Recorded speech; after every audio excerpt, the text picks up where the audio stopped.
Hello, y'all. How is it going? How's it going, y'all? It's, it's June 28th, 2024. 2024, as we call it here in the present. You might be wondering why I'm saying such a specific date, or maybe you're not because you read the starting soon text up top.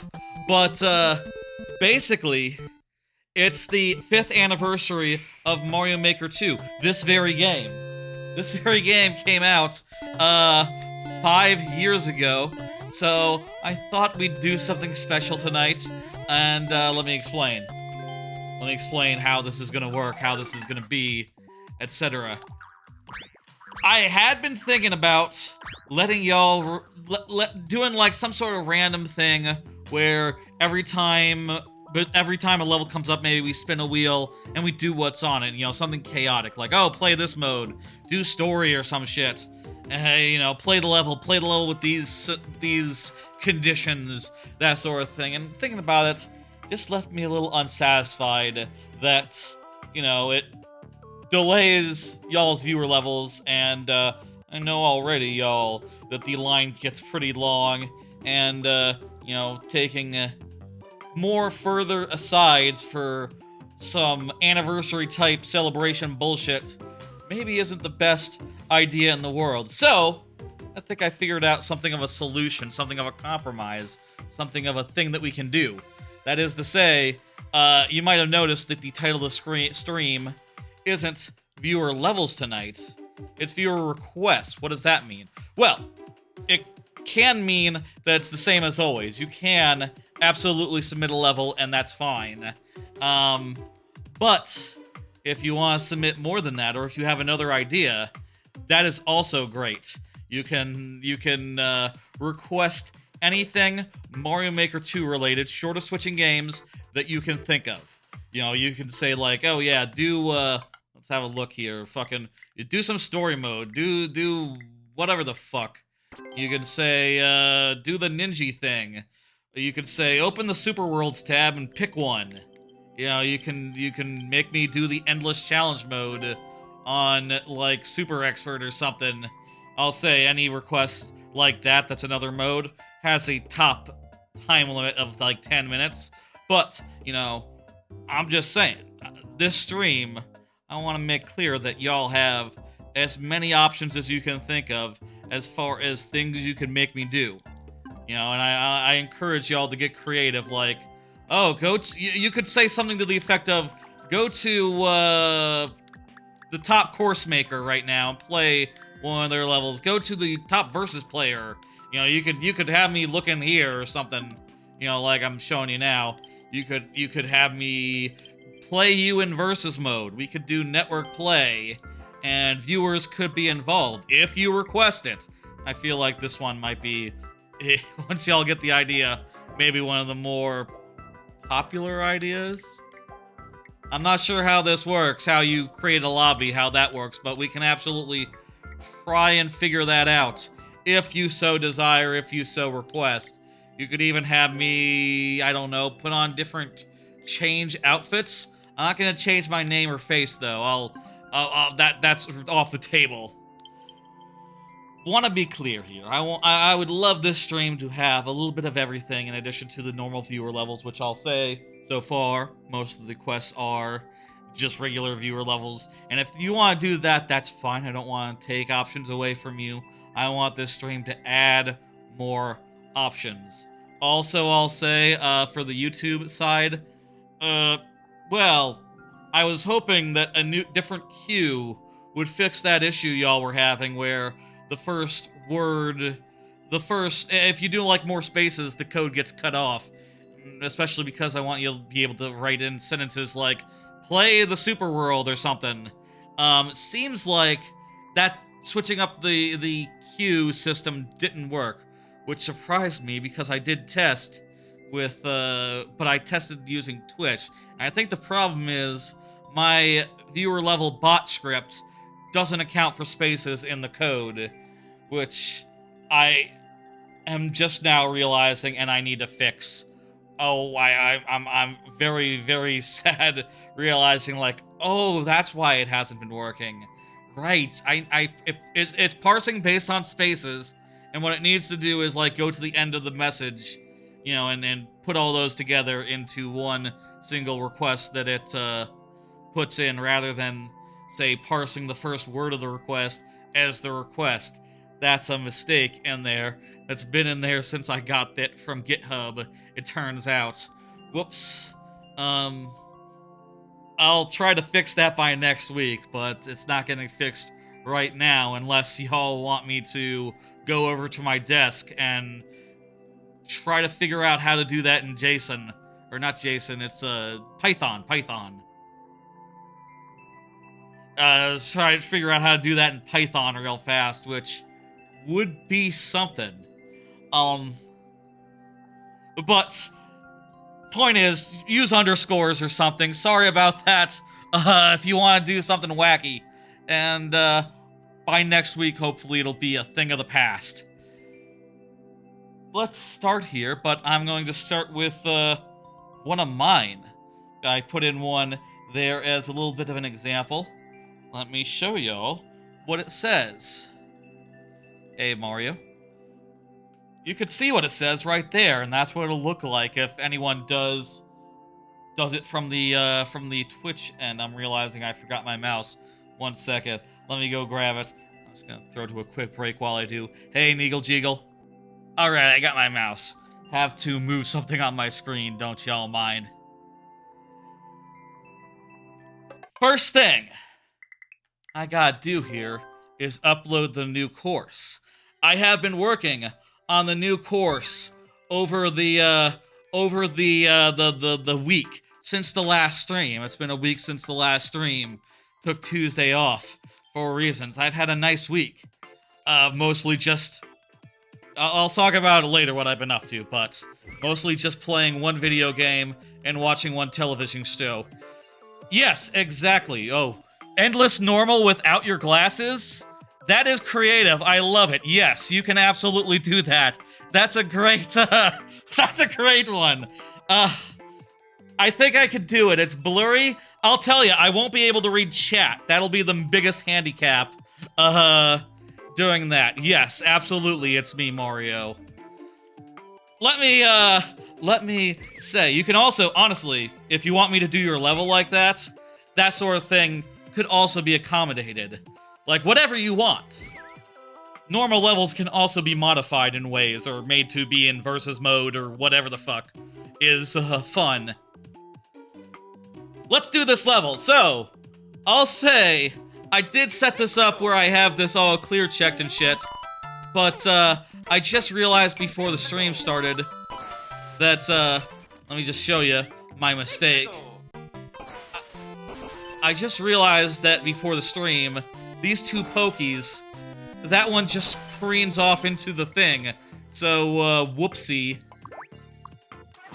I guess they need to be moved over one so that that one lands on safe ground, which means I do have to clear check again. Damn it. My bad there, but, you understand. Let me show you this level. With that, let me just do a quick save here in the second half. I have a nice place where... This is the second half, by the way. Isn't it nice? You'll see it. I'm gonna play through it. I got a nice place here where the thumbnail is going to be. Let me carefully line it up. Nice, you really enjoy the levels. Cool, yeah. Okay, let's go to clear check. And I'll say, usually, previously, when I did a one of these uploads, I would always post like a 30-second clip of it to Twitter.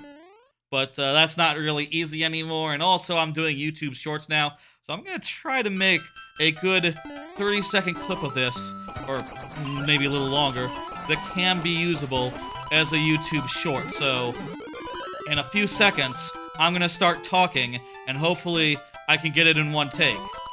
Okay? This is Pokey Pressure. Traditional, fast-paced, level where all these fucking Pokies are coming down at you on parachutes, and you gotta, you know, fucking deal with them and shit. You're running across icicles, running over, under icicles. There's also some crap like this, wherein you can see that those icicles can make those boots hard to get if you're not careful, so you gotta use a little bit of skill to get them. It's fast-paced. It's, kinda harrowing, I think, in a fun way. It has a good mix of elements, I hope. And also, there's going to be a surprise or two along the way. What do you think? Pretty good, right? That's a good short. Oh, I fucked up that by, waiting a second. Whatever, I don't need that shoe. I think that was... Whoops! That was, plenty good for a short length, thing. Okay. I'll put that up. Oh, fuck, I forgot to say code in the comments. I meant to say code in the comments to, you know, let people know that there'll be a code in the comments. Fuck. It'll have to be in the title or something, I don't know. Or I could, like, open up a editing software and put in code in comments in text that appears over my face. Or I could put the code in there, in over my, gameplay. That's an option there.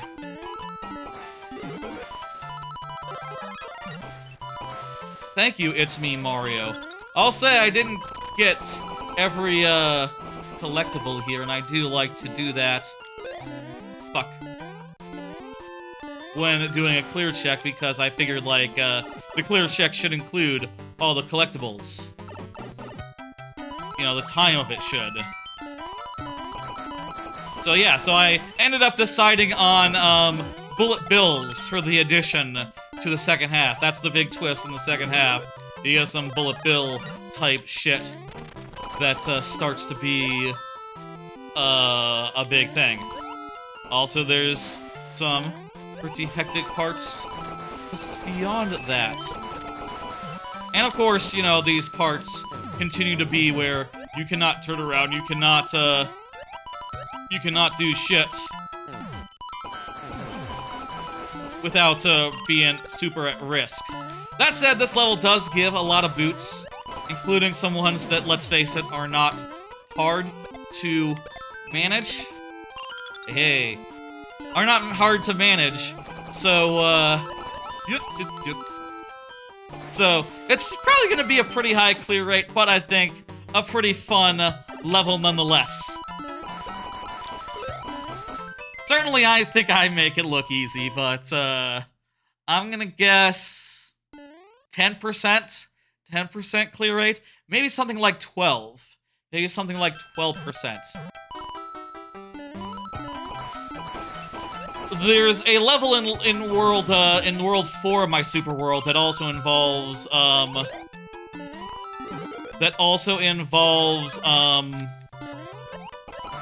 icicles. And whatever that level's clear rate is, I think this one might be comparable, because it's similar in the fact that you can't, you have to keep going. Hello, Rock Party! Hey, Rock Party. We're doing, by the way, again, viewer requests tonight, so if y'all want to request things other than levels, like modes, levels with twists, etc., the choice is yours. You have the option. I think this might be extra good for those of y'all who don't have levels, actually. Y'all have plenty of choices that don't involve sourcing levels. That's weird. Not been played yet. Sorry, It Me, Mario. Could you do that with, like I said, there's a glitch with the YouTube side where it fucks up, if there's not spaces in it.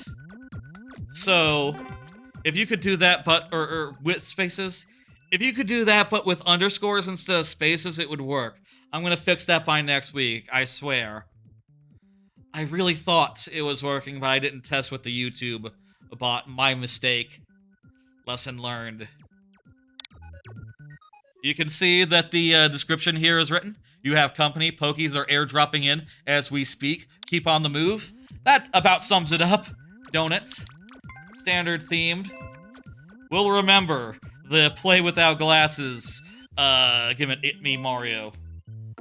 Let me tell you, any technical issues, I will absolutely accommodate. What was the code there? The code is N285KX N0H. Thank you. It's me, Mario. Perfect. We're off to a great start here. Thank you for the level, Rock Party. That looks like a level. Well, it's a code. Thank you for the code. Right. Level's uploaded. You can go find it. You can use the maker code, which is available somewhere in my profile if you want to find it more easily, perhaps. I'll put up a YouTube short on it for that tomorrow or the next day or something. And hey, maybe that'll promote it better than tweeting on Twitter ever did. That level. That sounds like a good idea. Okay. Maybe it'll do really badly, though. Who knows? YouTube Shorts is a gamble. Sometimes you get 100. Sometimes you get, like, 1,000 views. Sometimes you get 3. And there doesn't seem to be a rhyme or reason.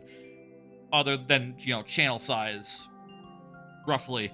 Rock Party is playing FF14. That's nice. Good for you. I have not played that. I've not played any Final Fantasy.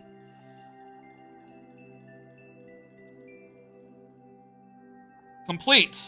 That's done. Hit the next level, and let's go. Folks, it is time to do this whole silly viewer request thing in earnest. Like I said up top, you can submit anything you please. Neagle, ads, co-op, friend lobby. Ooh, that's fun. Yes, let's do that. Everyone can send me friend requests, by the way, if you haven't had that before. If you don't have me right now. Have you unlocked the royal crown in this game? Let me see. I think I remember. No, I guess not. I don't see the crown. How do you get that? Thank you for the Neagle. Just played it. Great. Fantastic. First clear is already in there. What was the, did you do it in 1? 2. Nice. Good on you. Let's fucking start this shit. I'm sorry. I'm getting all distracted in here. Corn is up first. Like I said, it's a viewer request, so y'all have the options to add any sort of modifiers, any sort of mode requests. I'll tell you what, I'll add a couple of my own. Like, I'll just add...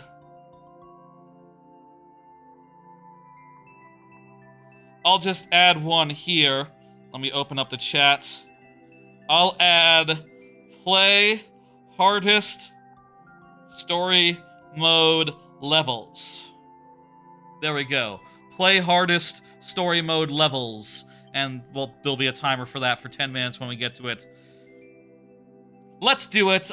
Usually, the setup would be 15 minutes plus 5 last tries if that's not enough if you're here. And 2 lives, not refreshing at checkpoints if you're not here. My compromise between prioritizing people who are here versus those who are not. And playing more levels, which I think is fun. But tonight I'm thinking maybe 10-minute timer in general. There's Neagle. I'm thinking maybe 10-minute timer. Let's start with 15 for levels, for just proper levels, and we'll see if that feels good. But, let's do 10. Let's do 10 tonight. Let's try that on for size. Wait, I don't have it, like, it's gonna be a pain in the ass to get to the 10-minute hotkey on my stream deck. Ugh. Okay, fine, let's do 15. We'll do 15, same as always. Okay. But for like, modes and stuff, we'll do 10. So, let's do it. I will say I have a good amount of cards tonight, as I always do. And we'll get to those as we get to those. Maybe after a level or two, I'll pull the first one, which I think y'all, if some of the people from last week, are here this week, y'all will be very happy with this first card that I got. My friend is my enemy. That sounds cool. Thanks. Good looking out, corn. This is the right level, right? Yes, the code is it. Help! So, the Goomba there is our friend, and we're trying to help them out. He said thanks, and now we will give him a spring, and he'll open the way for us. This is kind of like a story level, except it's not based on comments. Is it based on comments? Are there comments? Let's see. I don't see any comments, so yeah, it's just more just looking at the world and going like, ah, yes, this is story. I recognize story. Storytelling through gameplay.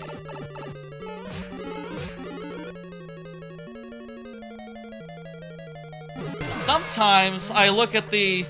If I were to say, like, one thing I wish about... oh, God! I jumped in the lava there.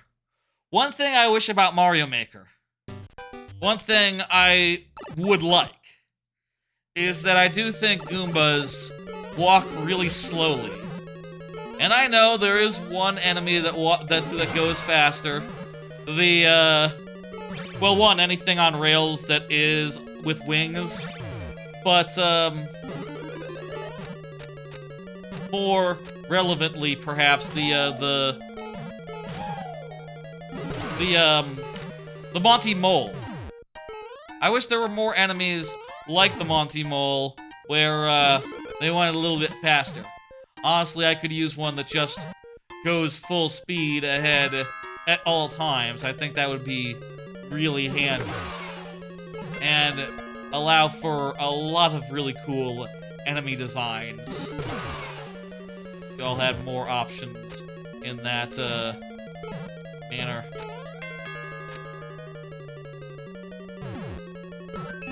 Got one up.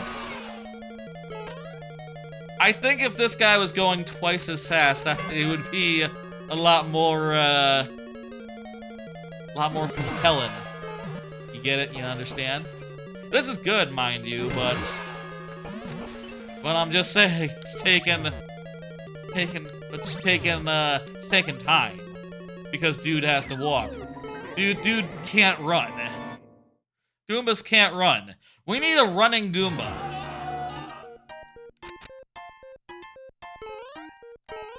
Goomba, you gotta kick his ass.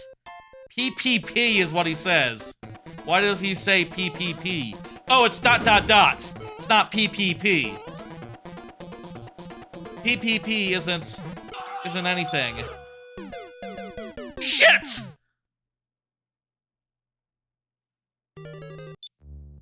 Okay, good. We just have to get through this survival sequence again. I thought we were in for a more of the level.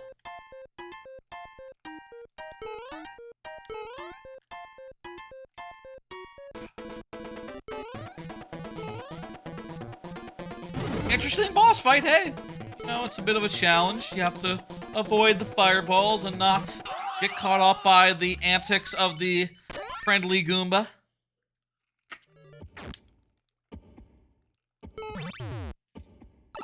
Oh, the Goomba's dead! Goomba's dead now, he's a ghost.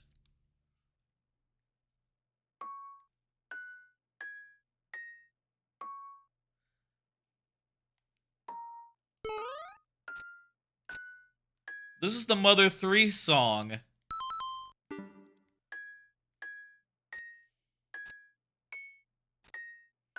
The love song kind of gives me chills. Very sad game, Mother 3. God damn, that's a hell of a video game. One of the upcoming playthroughs on this channel will be Mother 3, by the way. Friend! Looking forward to that. It's been forever since I played that game. I love it.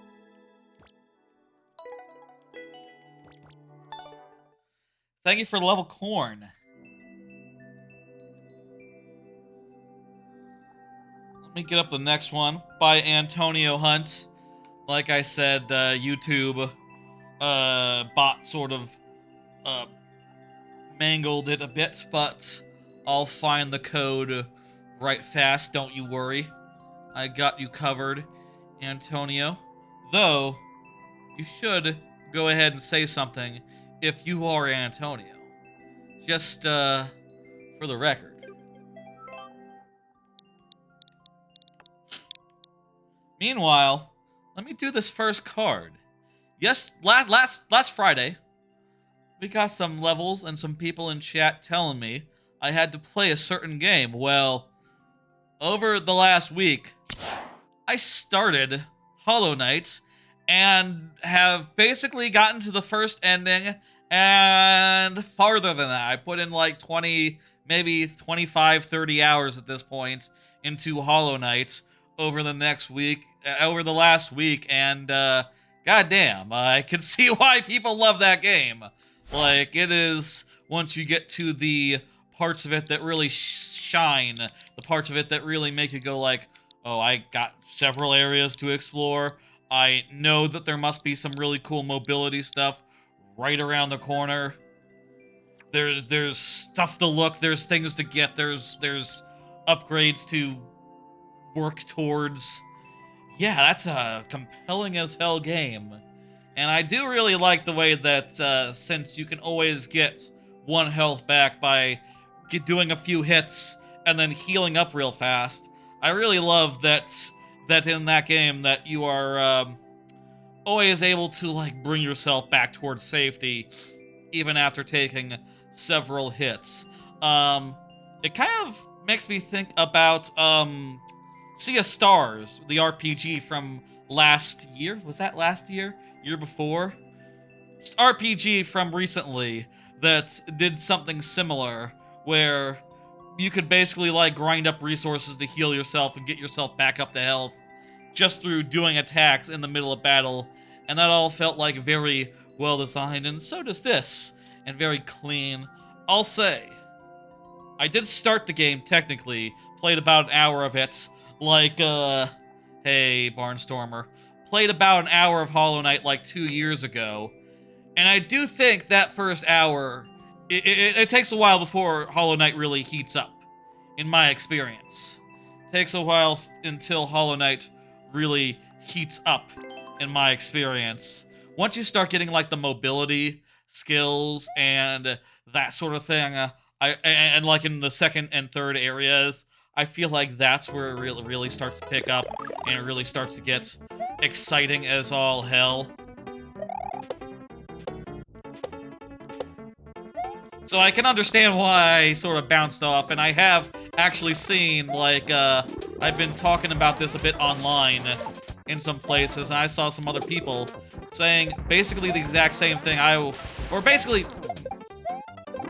saw some people who had basically the same experience I did years and years back, where they played it and they just bounced off it, right? People who are wondering, like, when does it get good? And yeah, no, it gets good around 2 hours in, after you get to the second area, when the mobility stuff starts to come online. Wish there was a new game plus where you start with all the abilities upgrades for speedrunning. That'd be cool, yeah. I'm very curious. I saw that there's like been 3 pieces of free DLC that were added over time. I'm not sure how that works.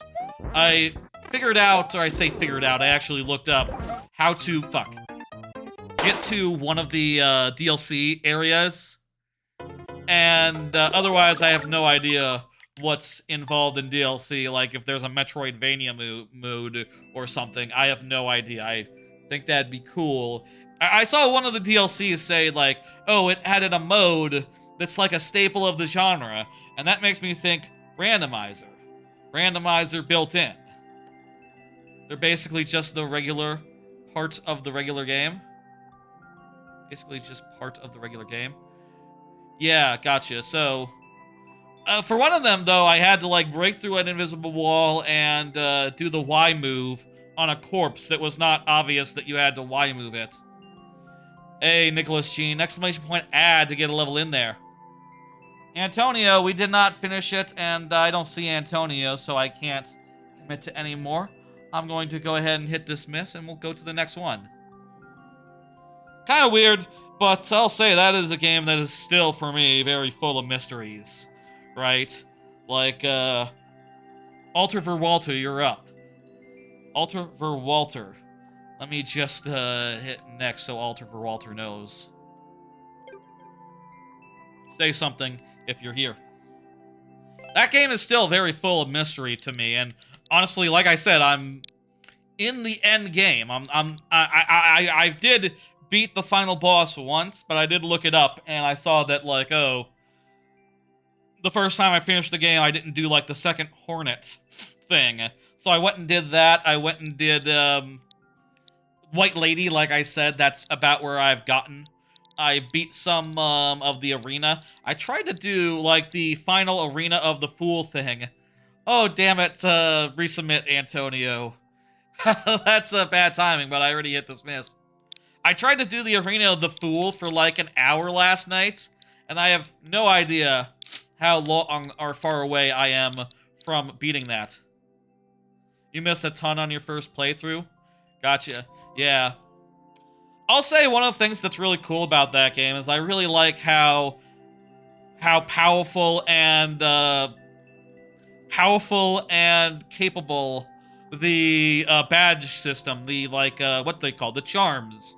Like, there's a lot of really good charms in that game, and it's really fun to find good combinations. Right now, I got a build where I basically have a bunch of stuff that builds soul faster, and maybe sometimes I also have the thing that makes it so a bunch of little flying insect guys spawn from that soul, which is pretty cool. I also have, like, fast charging, and I have one where I turn into a little worm when I go to heal.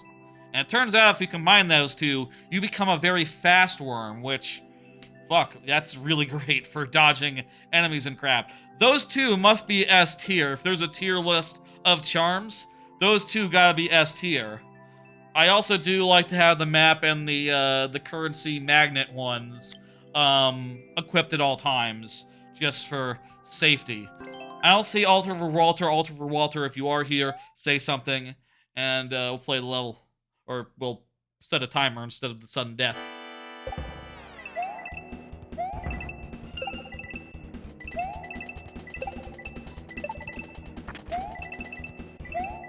I'm really damn enjoying it. I save all of my soul for healing, for what it's worth, because I'm always constantly getting hit. I do not ever see myself doing that permadeath mode where you can't take a single hit or you're just dead. That's I'm pretty sure that's way above what I am capable of. Just not happening. Nice. Probably about to get a checkpoint and refresh our doodads.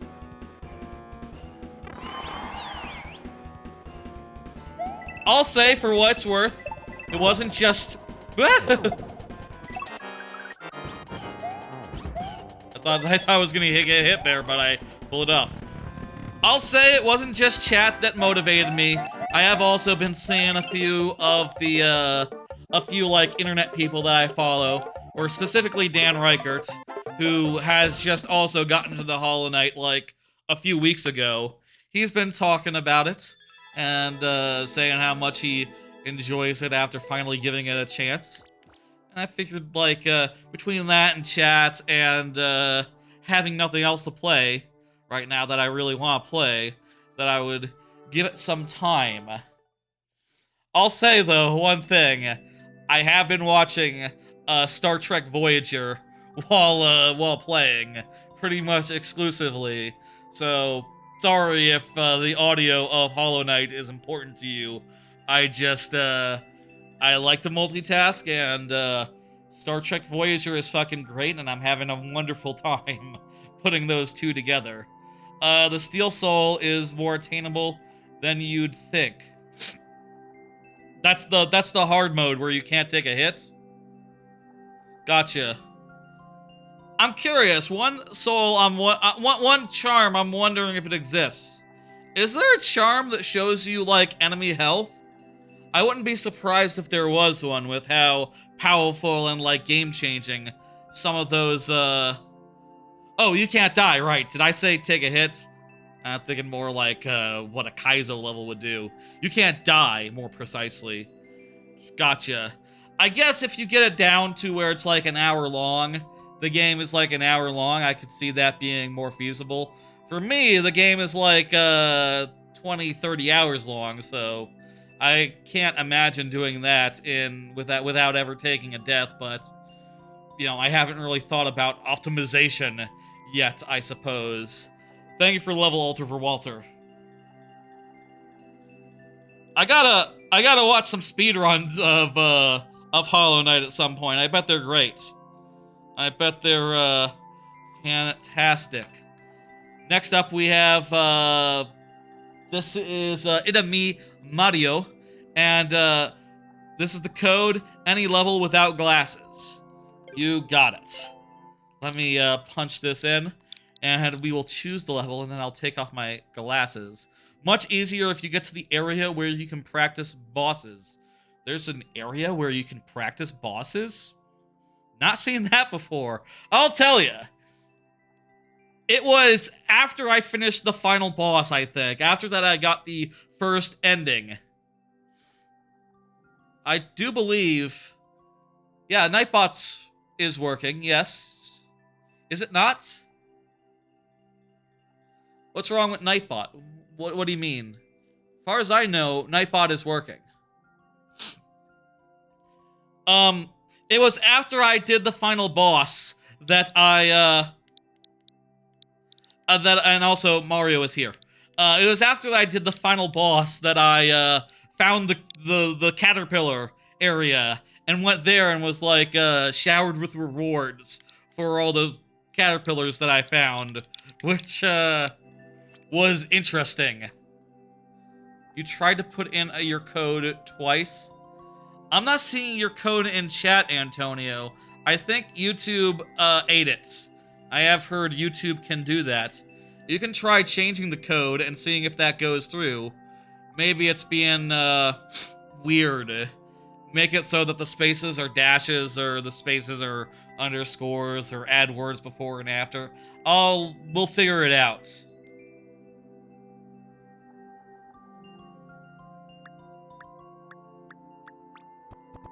Let's, what should we do here?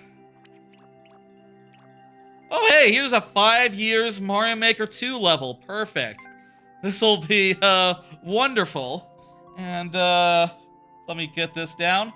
I'm gonna put, how the fuck am I gonna read chat? I ask. I'm gonna put in, 15 minutes on the clock and take off my glasses, as per the request. I cannot read. Okay, that says Super Mario Maker 2 4 year. How do I... Oh, there it goes. 5 years. Yes, it's 5 years now. That's right. You got a checkpoint. This looks like a weird thing. It kind of reminds me of the Geo in Hollow Knight. Guess I'm seeing Hollow Knight everywhere right now. Let's go into the red here. This is refreshing. This is a refreshing level. These letters are big enough where I can make them out, I'll say, for what it's worth. Oh, I got a red coin there. Didn't see that. Auto run? No, this is a precision level. I can read these arrows. I'll say I have, how bad is my vision? I don't know. Moderately bad. I'm nearsighted. And, I cannot read the text on my screen. And, like, the score and the time is all... if I squint, I can sort of see 4:20. We're at 4:20 seconds left on the clock. I don't think I can read chat by squinting, though. It is too far away. This is some sort of troll level. There's power-ups in that pit. And the red coin, I gotta go in it.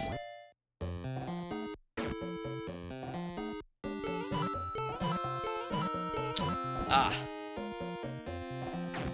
There we go. Beautiful. Is this was that a troll level? Not terribly trolly, honestly. Okay, so this is the ending. We need 3. Did I go in the orange pipe? I'm sorry, chat, I cannot read you because my glasses were I was made to take off my glasses by the request system, which you can also take advantage of. What's this? I don't understand what kind of level this is.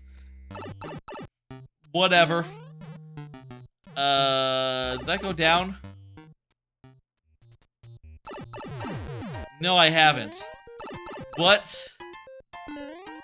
Huh?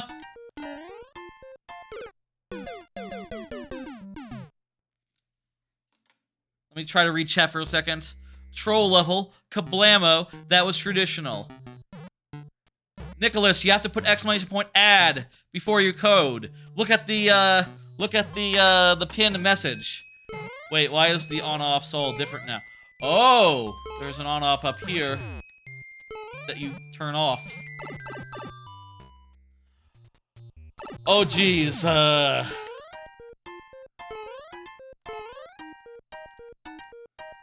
just realizing that the, checkpoints...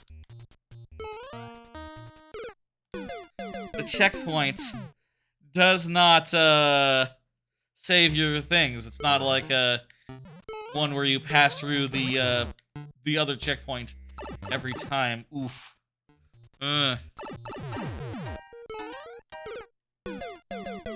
Rough. That was a ways in to lose all our progress.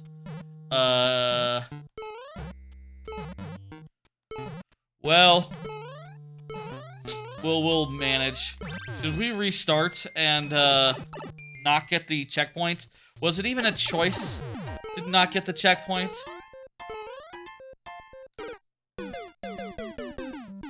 I'll say it's much easier to do this without glasses on.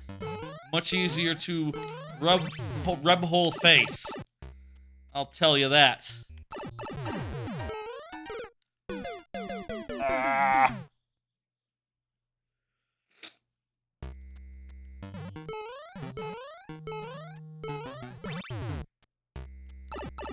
Let me try to read chat again. Okay, nothing's changed. I can't tell. Just run and jump. There we go.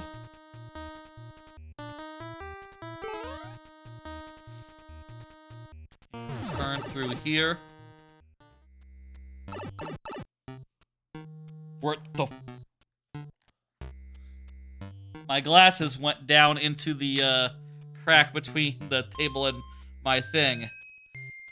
Someone tell Nicholas Jean in the YouTube chat how to add a level. It's a whole thing. I'm sorry, I cannot add it for you right now. It's a little complicated for me to do without glasses on. There's 2. All these other ones were pretty easy, so let's hope we can get through them all cleanly.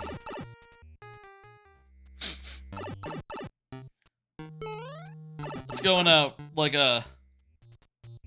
Right, there's the refreshing one. Well, since this is a refreshing level, let me just get a quick refreshment. That is refreshing. Okay, we done blue. This one's next. I accidentally clicked on Fuck! I was trying to read chat. Okay, we gotta start over and not get that checkpoint. We gotta start over and not get that checkpoint right there. Because I cannot do... We gotta save our progress, like, after getting half the coins or something. Very careful not to get the checkpoint prematurely.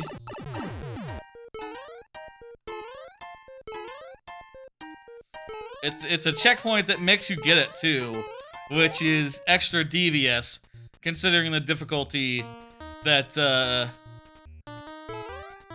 how difficult that makes things if you just don't have any sort of saving ability. We'll save after 3.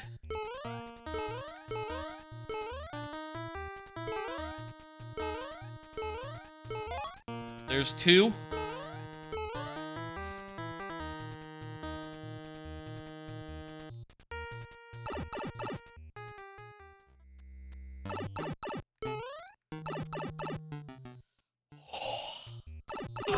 Oh yeah, the refreshing one is 3.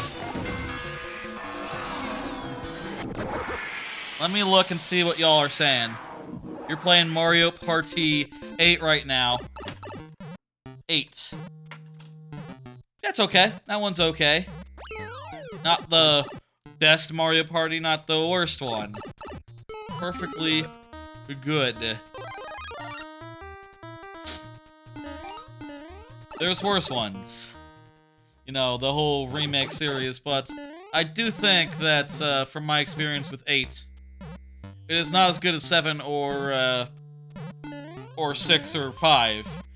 I do think it's better than 4, though.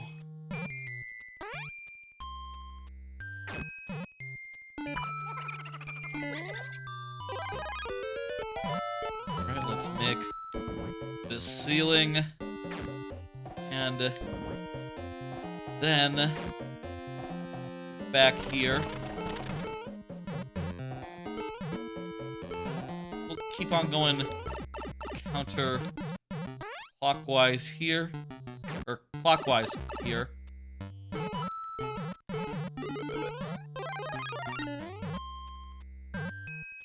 Go up here. Around here. What is this? I don't get what this is. What am I looking at?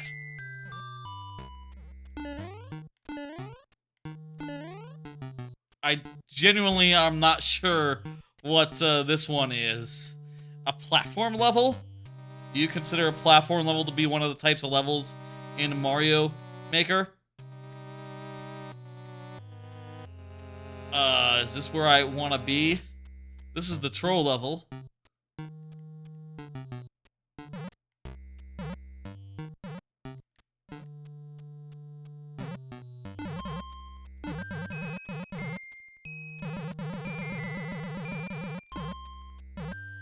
It brought me here.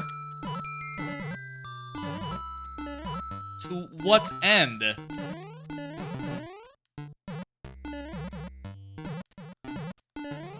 What? What? Huh?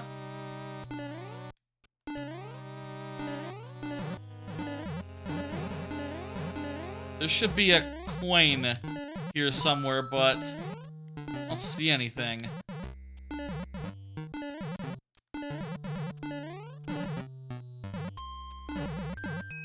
I guess I can climb up here.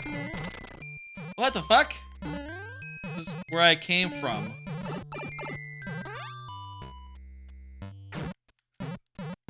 Don't...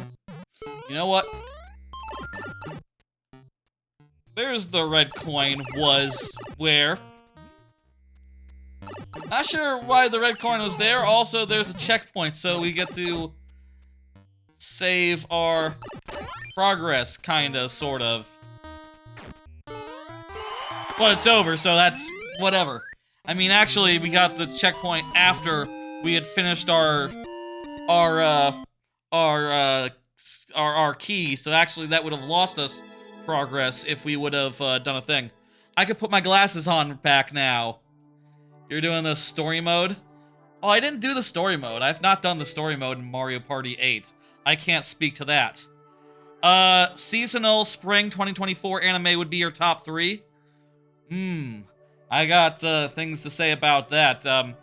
Delicious in Dungeon, Seventh Prince, and I'm gonna say Kaiju. I'm guessing Kaiju number 8, but we'll see how that ending is, how that last episode is. If not that, then, not 100% sure what the third choice would be if not that. Maybe...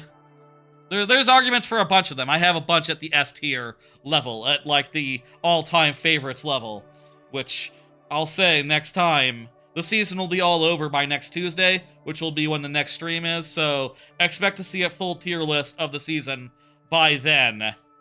As well as, you know, look, later in this stream, I'm going to talk about the 7 anime that ended since the last since the last stream. I thought it was good. That was a neat thing. It's me, Mario. A good celebration of Mario Maker 2. I wish I could have seen what it looked like a little better. Good idea there. I do think the main handicap of losing the glasses was mostly not being able to read chat rather than not being able to see game. Turns out the big screen is and like the level geometry is visible enough where that's not super duper a problem. Okay. Let me hit complete.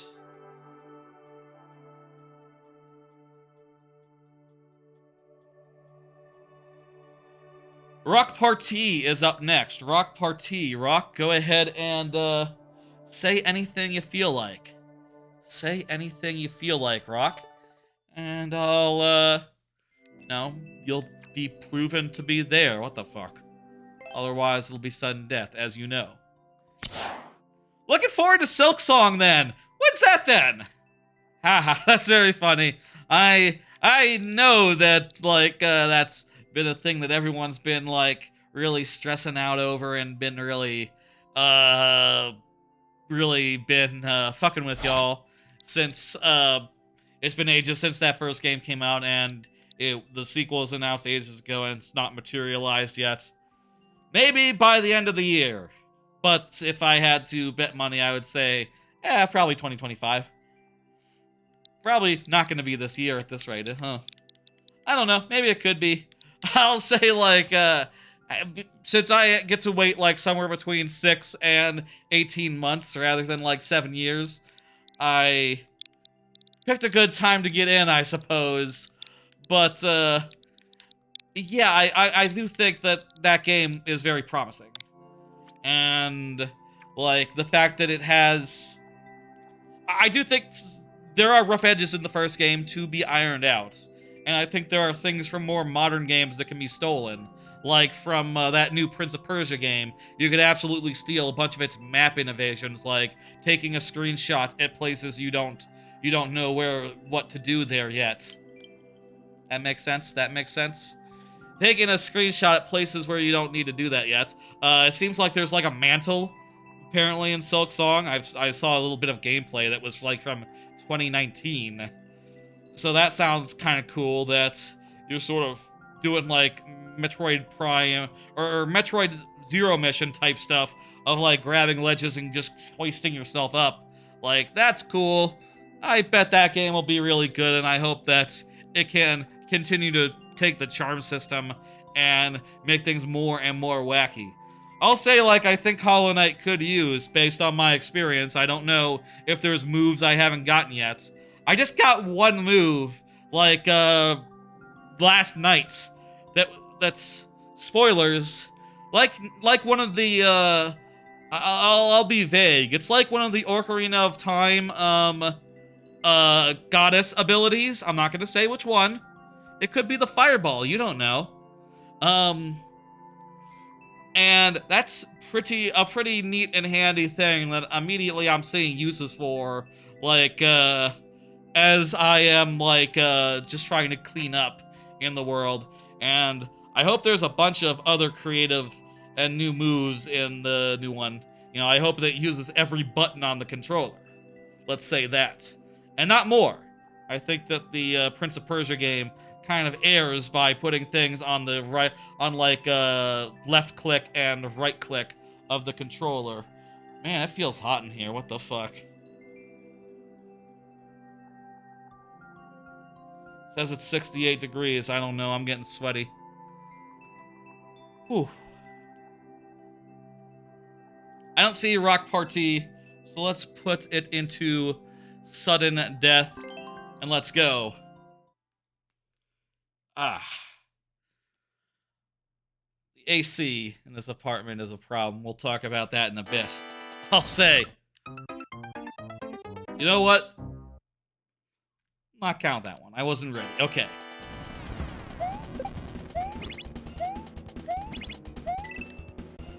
Rock Party is here. Hey, perfect. Let me set a timer. I have a feeling that we'll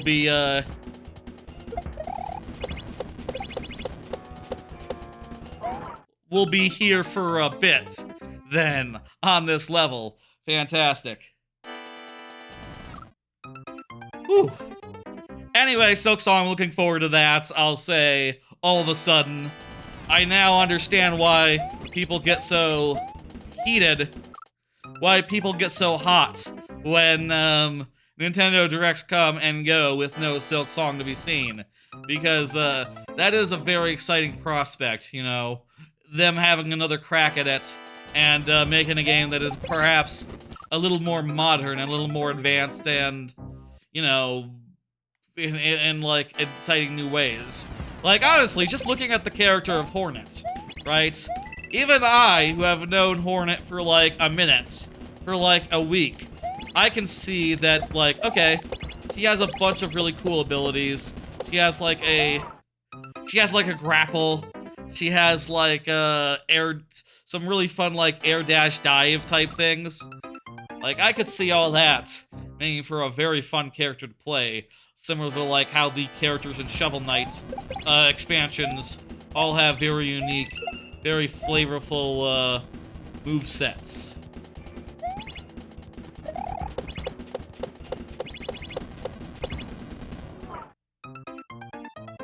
I didn't kill that guy that time, and then he undid the on-off. I wonder how much this level can be cheesed, or if it can be cheesed at all. Curious.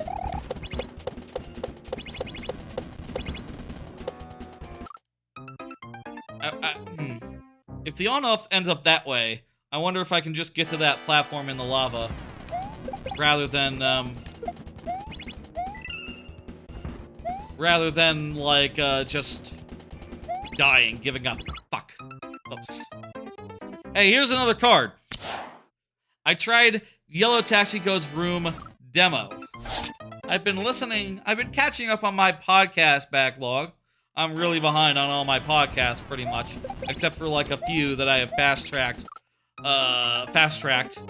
And I heard on a very old Fire Escape, like a couple months old, people talking about Vroom, Yellow Taxi Goes Vroom. Made it sound like a retro platformer, but 3D platformer. But I tried it out and realized, like, oh crap, it actually is like it is kind of one of those, but also it plays really weirdly. Because it sort of plays like a driving game where you hold a button to accelerate forward, which, yeah, I don't know if that, even if it is a collectathon mixed with like Crazy Taxi, it's a good joke, I guess, but I was kind of hoping when I heard the concept, and honestly, the concept was not properly explained. I just heard it was a sort of a retro 2D, 3D platformer. The concept isn't bad, it's just I would kind of like something that plays fun and feels good to play. A good joke concept, but not enough to make me convince me to spend $10 on it, and spend more than any time whatsoever. I wouldn't mind more new games to play. I feel like it's been a while since I played a new game that wasn't a remake of an old game. You know,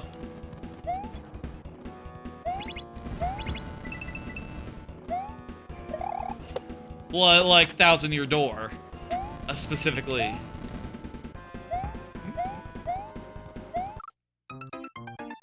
Damn it.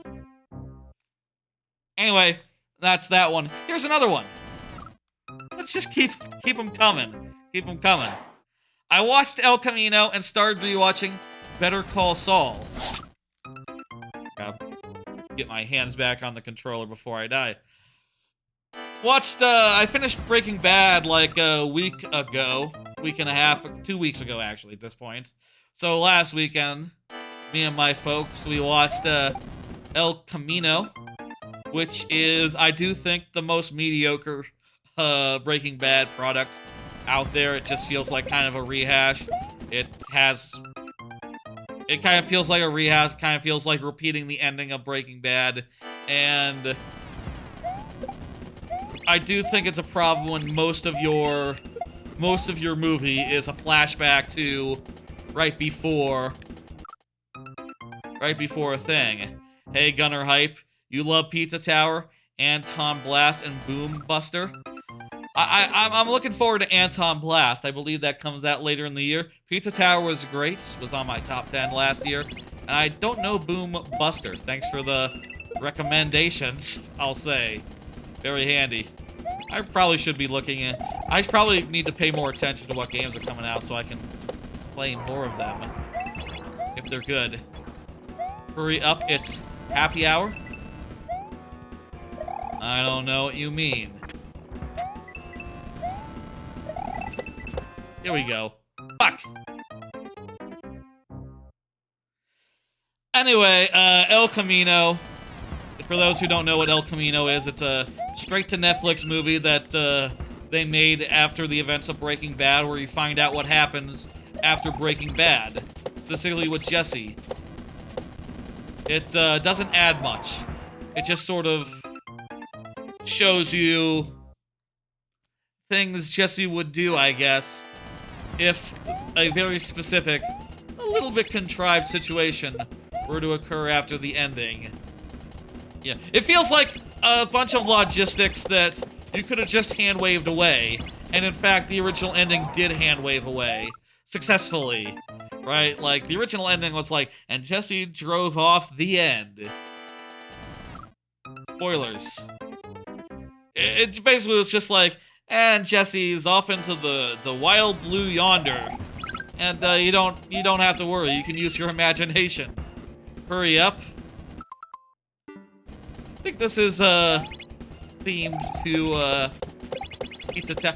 Oh! You're saying it's like Pizza Tower. You're saying this is like Pizza Tower. Got you, Gummer Hype.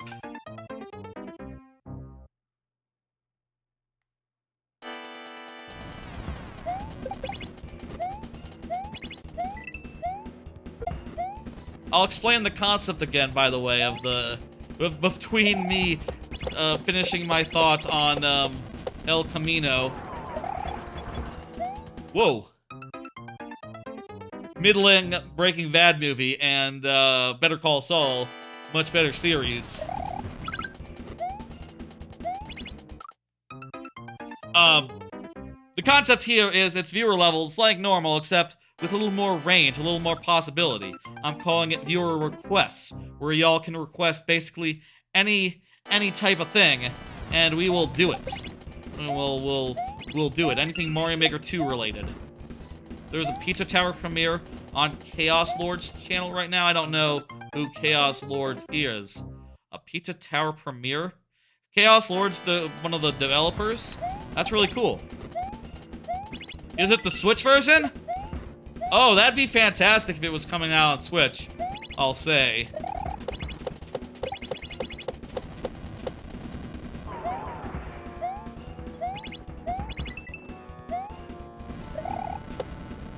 So, Better Call Saul, obviously spin-off of Breaking Bad, takes place after the events of Breaking Bad.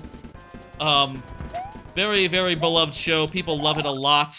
I'll say, like, he plays mods and plays, gotcha. Good to know.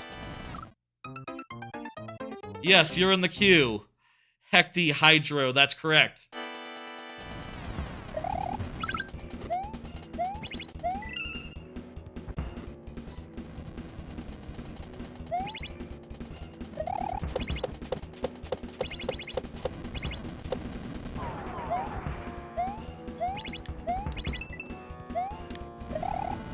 Better Call Saul, I have only watched a single episode so far. You know, during this whole rewatch thing. I have seen a good amount of it previously. However, I did not see all of it. I sort of got for a while I was dependent on Netflix getting the seasons and waited for them to legally appear. And so it took like 3 years between like one season and the next at some point, and I just got really tired of waiting, and just when it finally did come to Netflix, I just wasn't in the mood to binge all of it, so ended up not catching up, not seeing how Better Call Saul ended, or like the last 2 or 3 seasons. So, you know, I'll say like I am rewatching what's going on right now. I look forward to seeing the stuff that I've seen before, but eventually I'll get into new territory and see stuff that is entirely new to me. Oh wow, that's even faster than what we were doing before.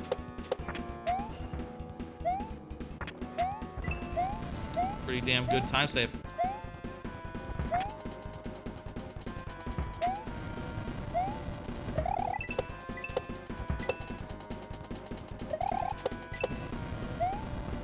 Okay. Fuck! Close. That was so close.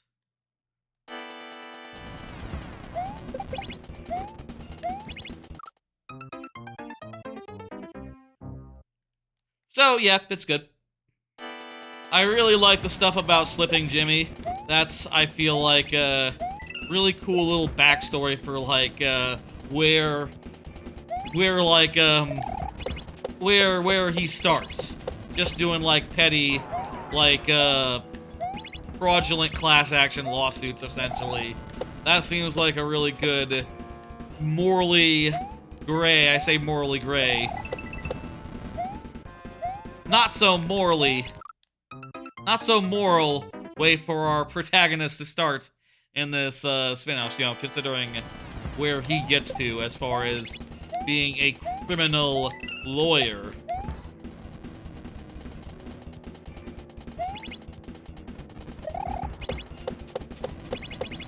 I'll say the one thing about Better Call Saul that I always found to be a little bit hokey.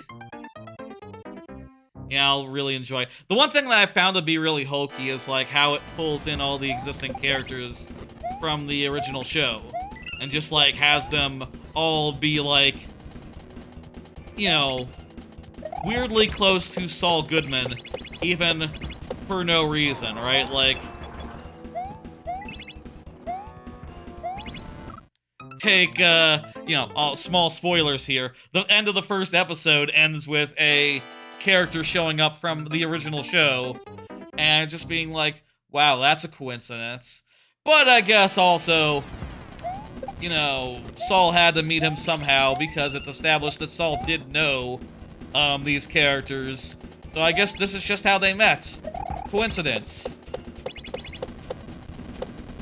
Sheer coincidence. Let me get it down, let me get it down.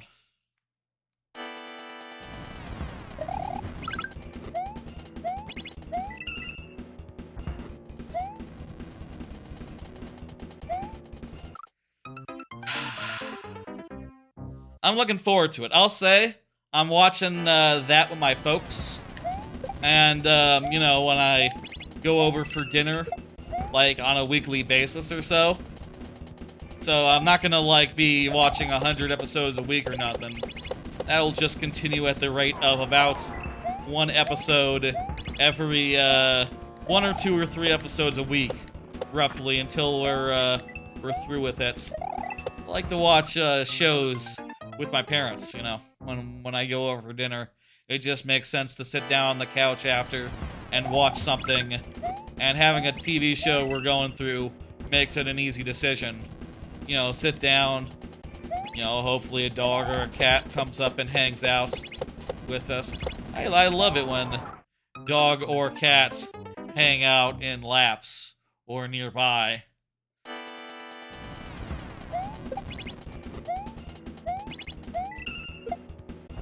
My parents have some friendly animals.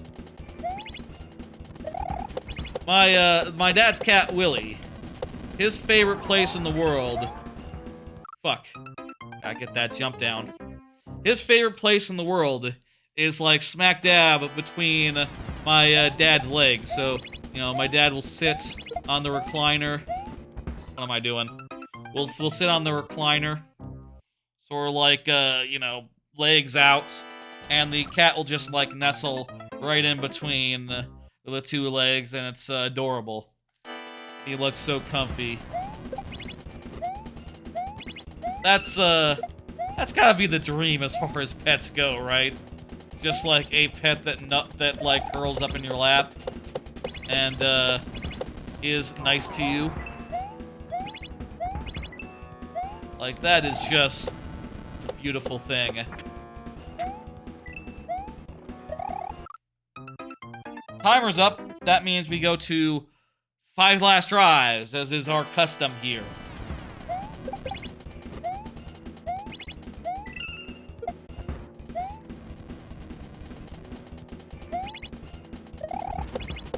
Okay.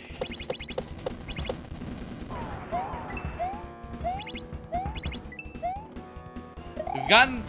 I don't know if it's like... Fuck. The end. I don't know if it's the end through that pipe, but we've gotten pretty damn near. Probably to at least a checkpoint. So I hope to do that right here and now. That'd be lovely. To do that, I have to stop dying.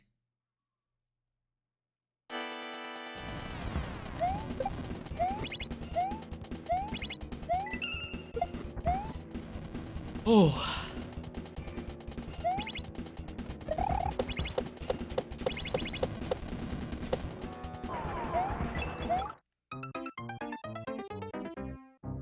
I don't know how I got through that the first time. Just jumping straight away without waiting for anything. Timing just didn't work out that time. Maybe it depends on, like, how long I spend,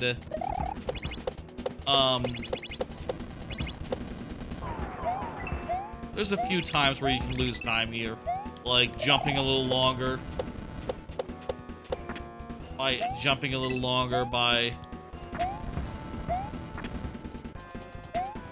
like, it taking a little longer for the thwomp to come out and get you.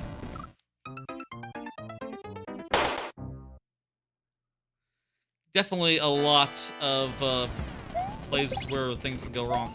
We're on our last try. How about that? Sad.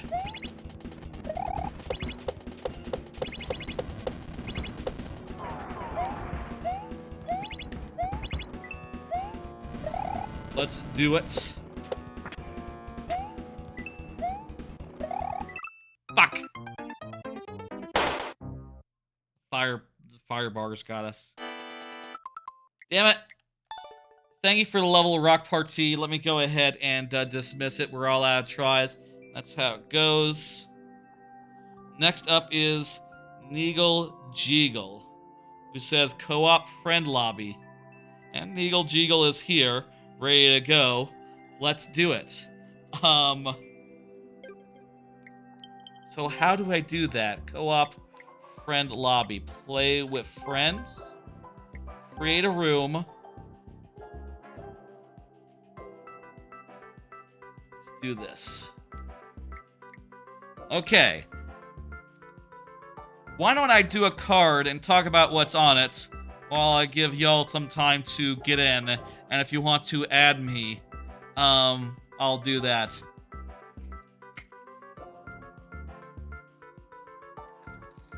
Eagle, what level should we play? Really not sure how this works, by the way. Here's a card. I've been rewatching Voyager, just got to season 5. I've been basically this whole week just watching Voyager nonstop. Just leaving Voyager on and playing like, you know, I mentioned I did like 20 to 30 hours of Hollow Knight. During that, I definitely was watching 30 to 40, keeping it on normalcy is fine, okay, cool. 30 to 40 hours of Star Trek Voyager. That show's damn good. 7 of 9 has shown up since the last time I talked about it, and yes, 7 of 9 is fantastic. She has a lot of great episodes that explore a lot of aspects of her newfound humanity, which is, it's phenomenal. There's also really fun scenarios, really fun science fiction bullshit going on. Ooh, the Killing Game might be the best holodeck episode, two-parter, whatever, out there, honestly. It's really good. There's more of them coming that are also really fucking good, too. I'll say, like, there are weak parts to Voyager. I do think that Harry Kim and, Harry Kim is kind of nothing. You can say that, Tom Paris is a little more misogynist than, or a little bit more of a, is a little bit more on the misogyny side than, say, like, Riker or Picard or, like, Kirk, as far as the sexualizing, ladies' man type character goes. But I do think, all in all, I do like the characters, and there has so many great ones. B'Elanna, the Captain, the Doctor, 7 of 9, even some of the recurring species and characters to have, like, great arcs and cool, like, stuff to do.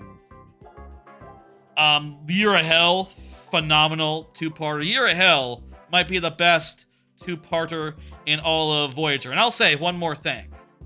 I really love how each of the two-parters, as far as I can remember, honestly, always seem to have a big twist before the episode divide, right? Like, say, Year of Hell.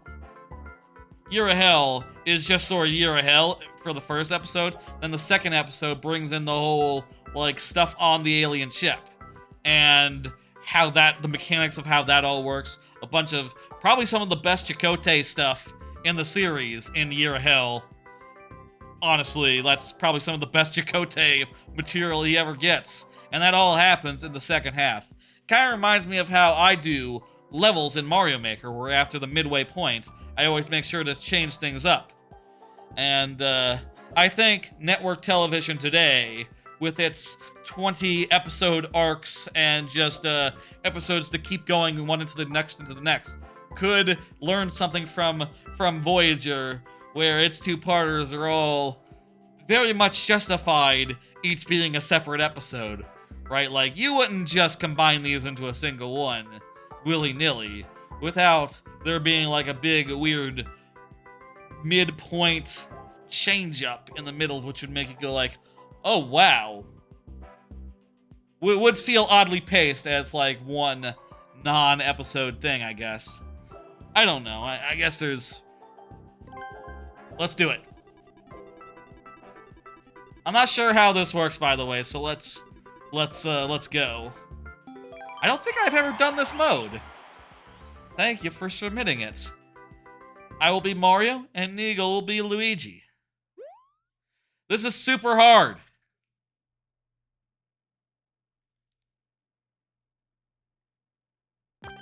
You ready? You ready? Whoa, it's all... It feels, I don't know if it looks slow, but it feels like... You could feel the latency. Oh, crap. Okay, we're fine. I'm fine. We did it. I'm gonna put a, 10-minute timer. Put a 10-minute timer on. It's weirdly off to the side because it's set up so that it can be there with the life system. That one does not satisfy me. We need to keep going. Keep going. Let's do at least 3. Let's say at least 3. You know what? We can do a hard one too. We can do a hard one too. It might be that normal is actually really easy. Because, yeah, that was really easy. Let's do 2 normal and 2 hard, assuming that the hard one goes fast. Wait, I'm Luigi this time. We got a race here. Let's see who finishes first. This one looks familiar for some reason. Oh, what the fuck? What is this timer? Why is this timer so long?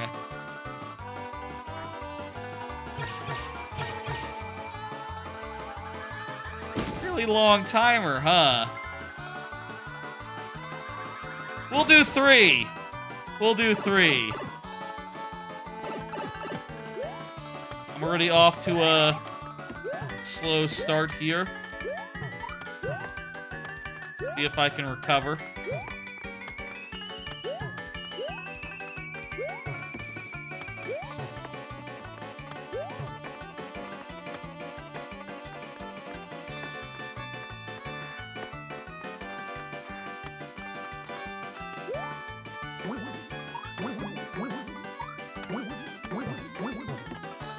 And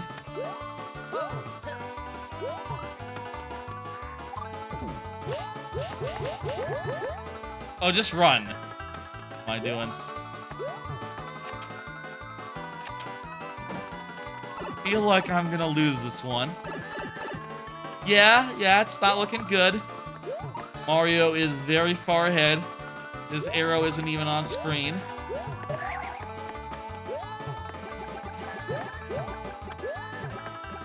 I hear fireballs going on. Can't even see a fire flower. There it is.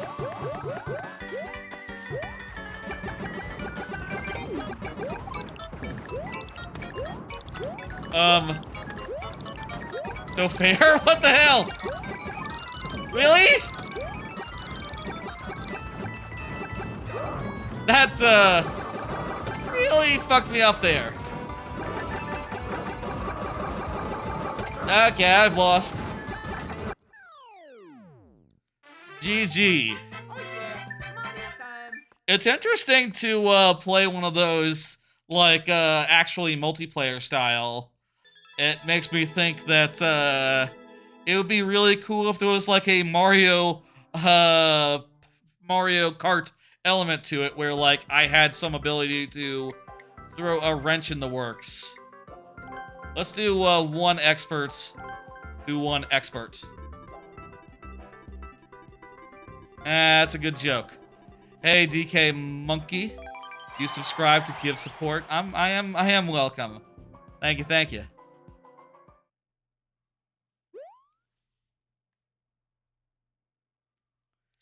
It makes me think that it'd be cool if, you know, I could interfere from being behind. Somehow. Oh, no. I'm Mario again, by the way.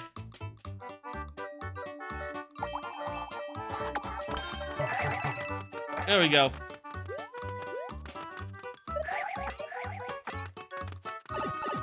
Oh, we might have been able to jump over that. I bet we... Oh, no. I feel like, Eagle just went back to try jumping over that. Invincibility frames there. Yeah, that's definitely looks like a shortcut. I can see why this is expert. It's a little finicky, and you can die if you're not careful. You want to try 1 in Super Expert? Just to, like, I don't know, complete the set?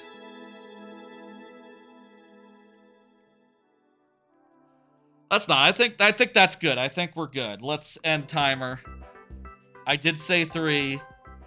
Thank you for the submission. That was really interesting. I'm hoping to see a few more interesting aspects of the game I just don't play with a bunch this stream. That's exactly what I was looking for in Eagle Jeagle. Here's one from myself, and I'll say, here's, I think, what I'm gonna do for ones from myself. I'm gonna limit it to 10 minutes for myself. Anyone else, maybe we'll do 15. Or, like, some amount of levels, depending on what makes sense for the submission. But I'm gonna do, I'm gonna open up story mode. I'm gonna put up a 10-minute timer. I am here. And let's see if we can find the hardest levels here and just do them. I'll put up a 10-minute timer and we'll go from there. I'll say 8 o'clock for the lightning round. Wait, how is... Oh, these are... Wait. Where's, like, the... Is that the full archive? That's all the levels? I guess. Are there none that are 4 stars? Oh, there's a 4-star one. Sea of Staros. Okay. Peace, gotta go. Thanks, DK Monkey. Take it easy. Okay, 10-minute timer. Sea of Starro. Hardest level according to the star rating system of the story mode. I'll say I remember the story mode being pretty good. I remember it being like levels, full of levels that you play and you go, God damn, these are really well designed. Levels that you would absolutely hit like on if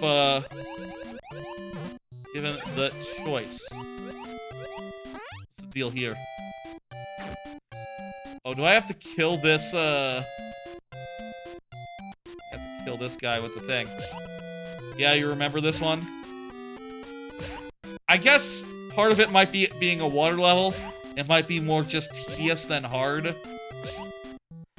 I mean, I'm gonna guess, like, the hardest story mode level has gotta be, like, well easier than something like... I'm gonna say this level would be like a... If it wasn't in story mode, if it was just a regular level that someone made, I would guess a clear rate of, like, 10%. I'm guessing that's what, 2 stars means. Or 4 stars means insofar as, this goes. It's long and puzzly? Gotcha. We'll see what we can do.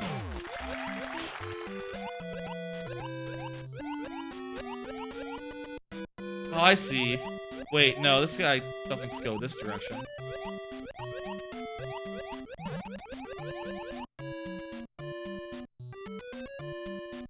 Oh, I know. I gotta move this guy up. Brilliant.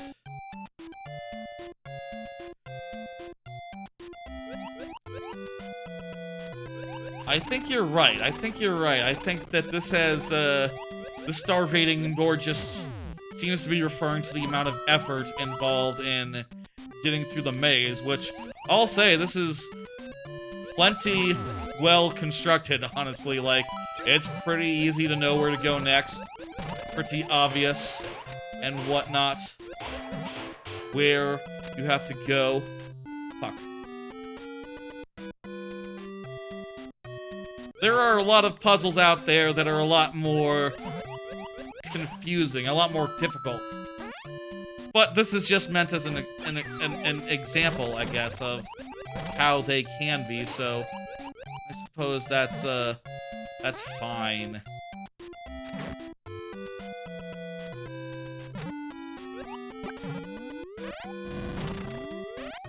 Here you get a little bit of a craft.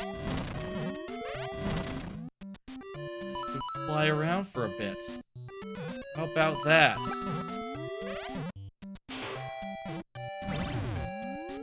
Get this on off. And now we gotta go this way. Whoops. Not good. Pretty straightforward though. I'll say, hey, there's the ending. I'll say I wish this was more hard in the way that like a precision level was hard, or like you know, Mario Wonder's final level was hard. But whatever, that's just what it is. Look at see if there's any other that come in at 4. Chain Chomp Chiller has 4. A normal everyday castle. Secrets of the Bone Shell.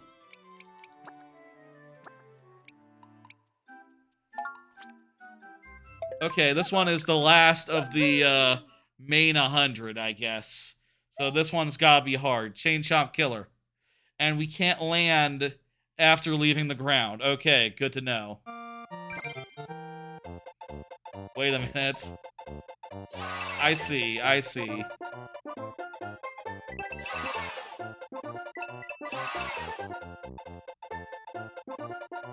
The gimmick is, you gotta slip under the chain chomps. That's good.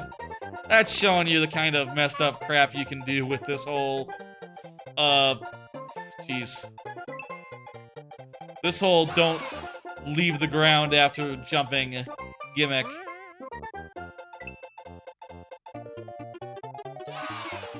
Thrilling, but, you know, simple, to be sure.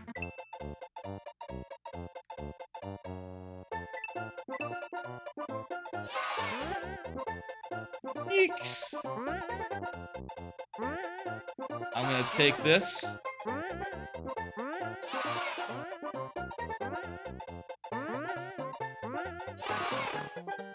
It's fun. The spring stuff is fun. I think they do a great job. A lot better than the original Mario Makers, like, a story mode, single-player mode, sample levels, of showing, like, the kind of creativity you can bring to Mario Maker to create, like, some original stuff that is interesting and challenging in a unique, novel way. We got 666 coins right there. That's fun. Probably one more. Probably one more. Snag a superstar, run across, whatever. Let's see if we can do this one really fast. This one looks like a fast one. The story mode, I think was cool. I haven't played it all in full since it originally came out. Oh yeah, this is a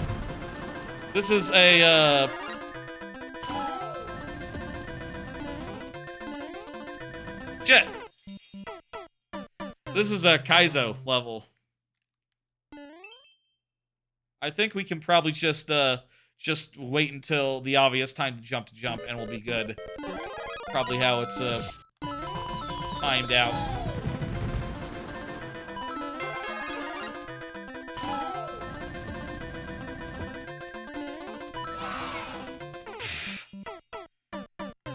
It's a pretty good Kaizo level, too. Like, geez, this is great.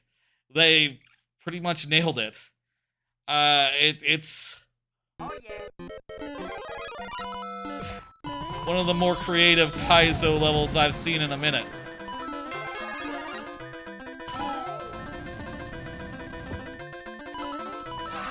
I suppose also part of it is the fact that the, like, yeah, that was a good troll.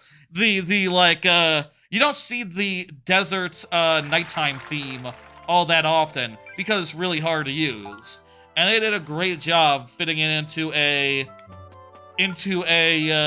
Kaizo, like Kaizo business thing. This might be the last of the 4-star ones.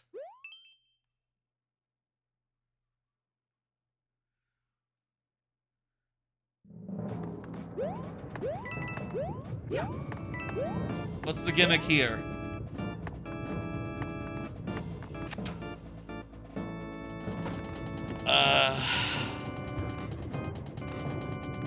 This one might be another long and puzzly one. Why it gets the rating that it does. Or, you know, it makes you do stuff that if you die, you're just dead. You don't get another, you don't get any power-ups until sometime in the future. Here, in fact, you don't get one. You just get a key block.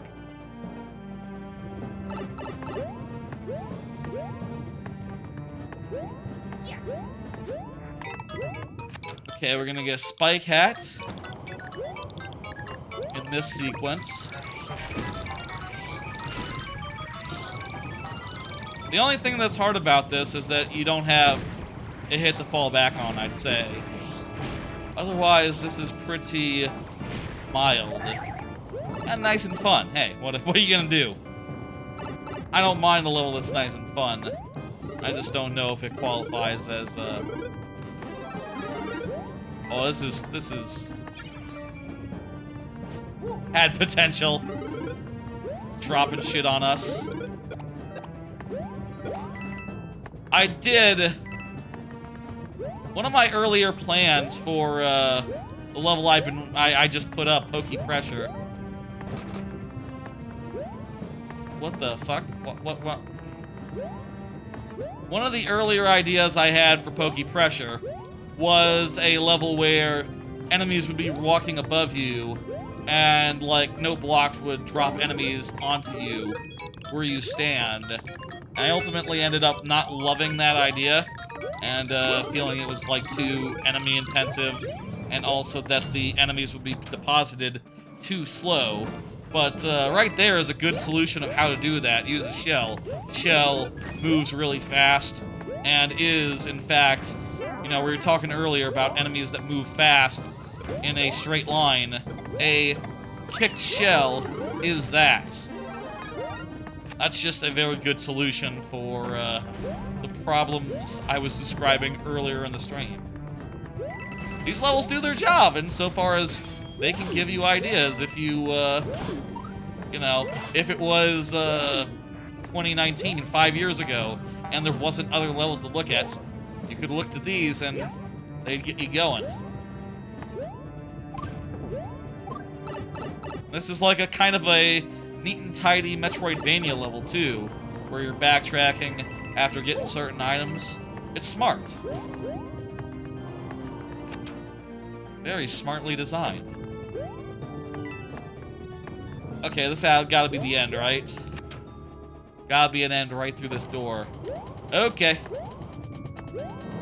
Not quite, but close enough.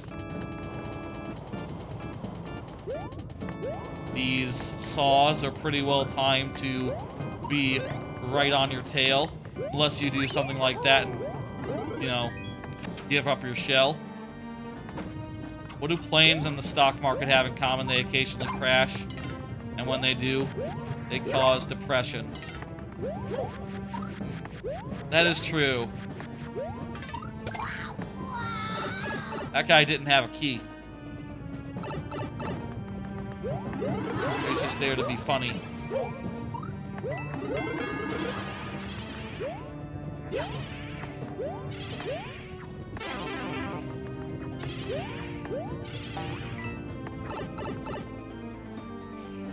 Ending right here. Fucking bastard.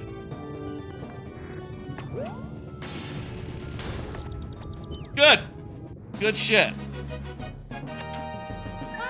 How did this level turn into a Timmy level? Yeah, parts of that last part didn't quite make super big sense, huh? Okay, that's enough of that gimmick. Again, the concept of tonight is that y'all can submit ideas, things that aren't quite viewer levels. But, if you want to just do viewer levels, that's good too. Let me hit complete. And tell you what, I'll add one more, one that I think would be cool to see before the end of the stream. And I'll put it in right now. What's the endless challenge mode that's super expert? Yeah, add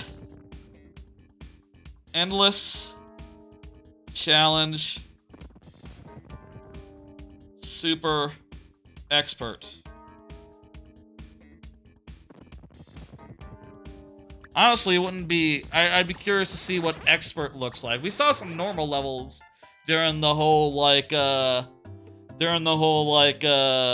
versus co-op versus hub thing.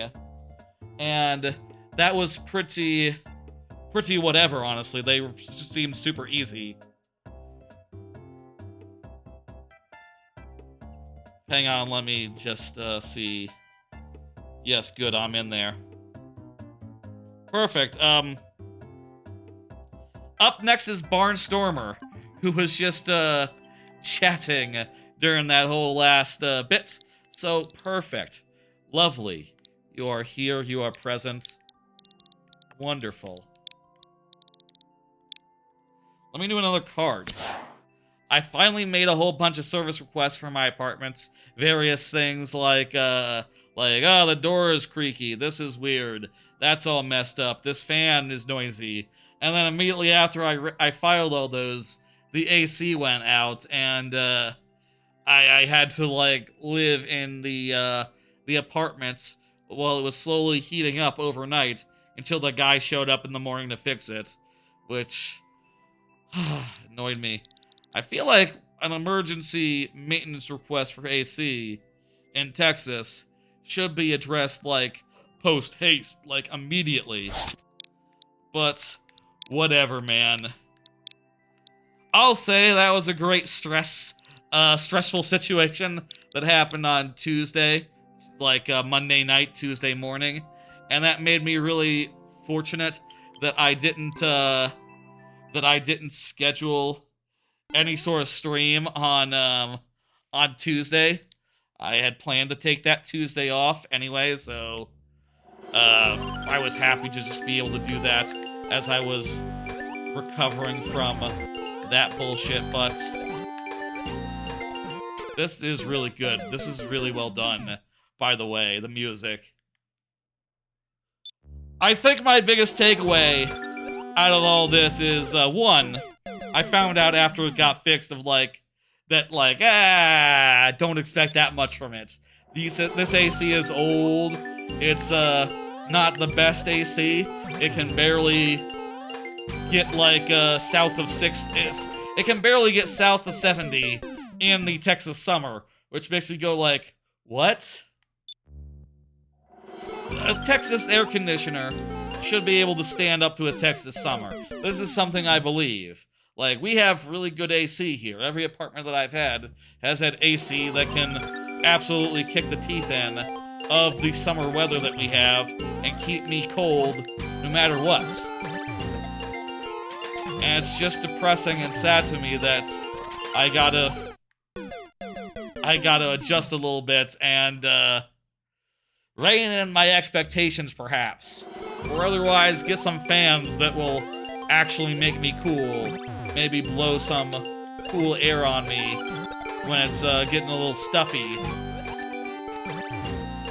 I am torn if I should, like, try complaining to the place and saying, like, yo, if I cannot get it to, like, 65 degrees over the course of, like, 10 hours, then that's fucked up. I think it should be able to do more than a degree an hour. Generally. But I'm gonna try keeping my AC more or less level and hoping to just... Okay, if I just maintain low temperatures and never let it rise up, then maybe I can have it be reasonably cold at night. I don't know.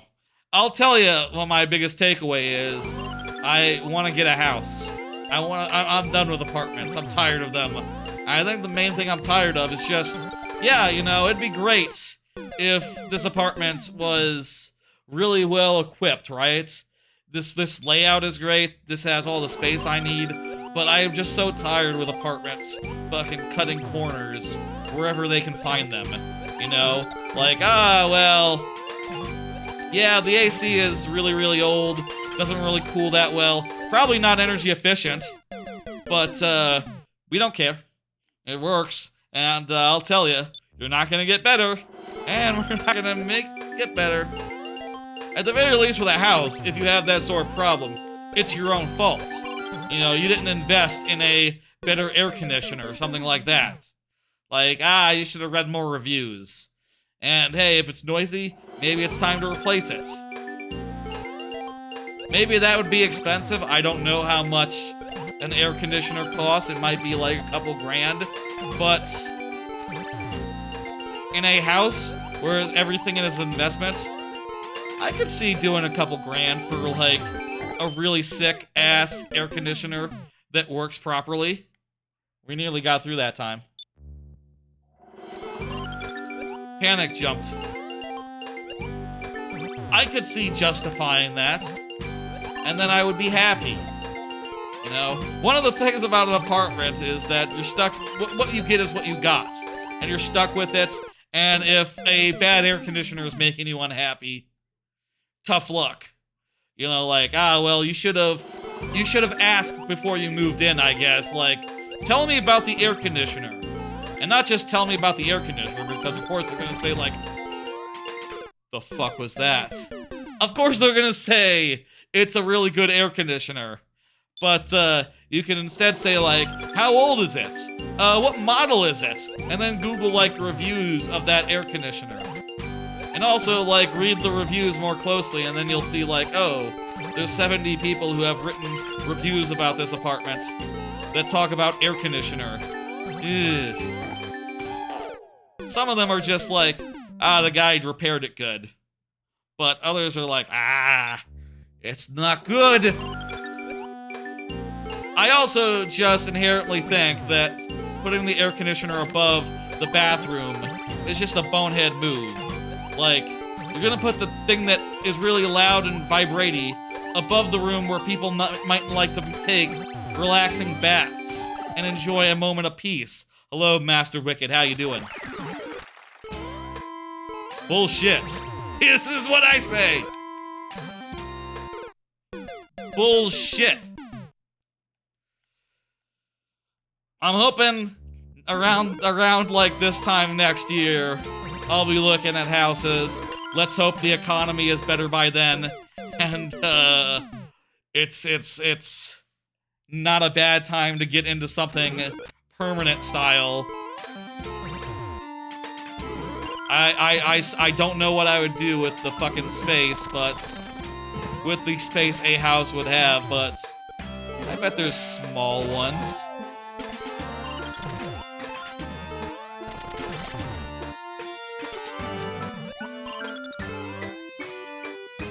I panicked, but I might be fine.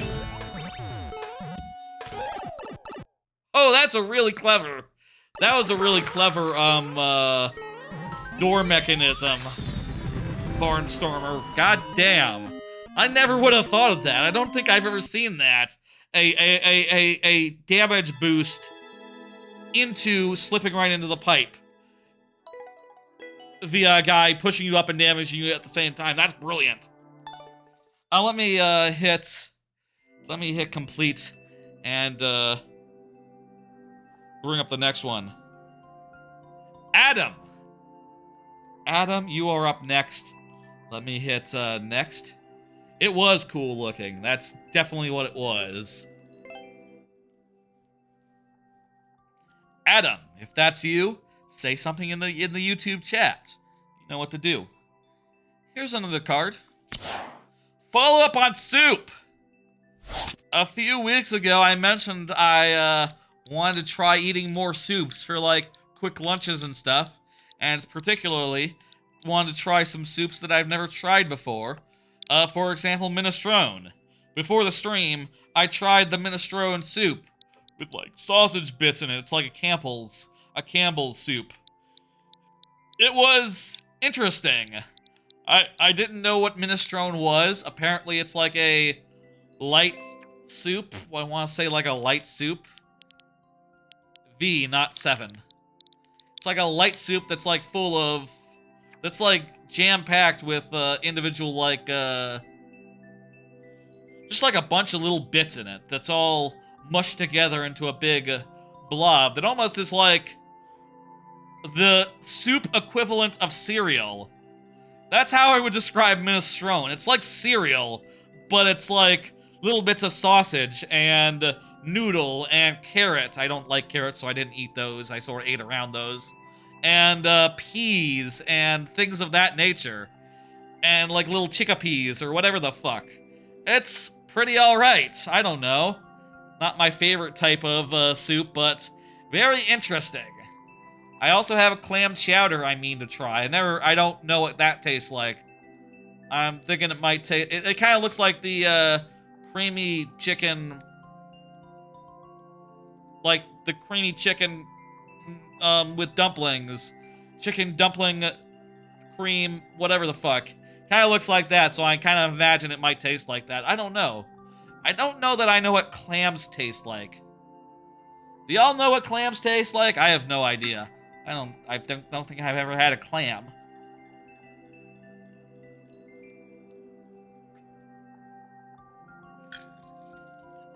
You eat them raw, right? So I'm imagining like sort of like a sushi taste, or like something a little bit light and sweet, a little bit gooey, smooth to the tongue. That's what I would picture as far as clams go. I don't know. Y'all can tell me. I don't see Adam, so I'm gonna put us into sudden death. Oh, also, it is 8 o'clock, so let's say the lightning round starts after this one.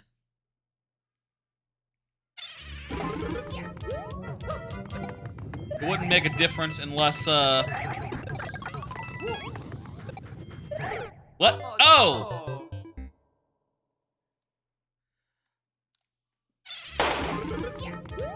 It wouldn't make a difference. Oh no! However, considering that, I think I did stall my way past 8, but, whatever. That's all good.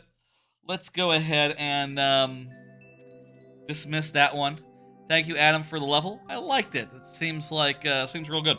I wish I could have gotten through it. But alas, you can't spend too much time if you're not here.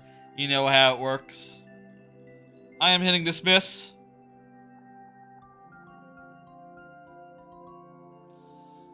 Next up is Vecti Hydro. And by the way, feel free to continue submitting after you've gotten one in. That is all good. The level is Boomerang Slip Squeak Elimination. Is that what... Did you put that in that way? Or did the fucking bot get weird with it? I'm wondering.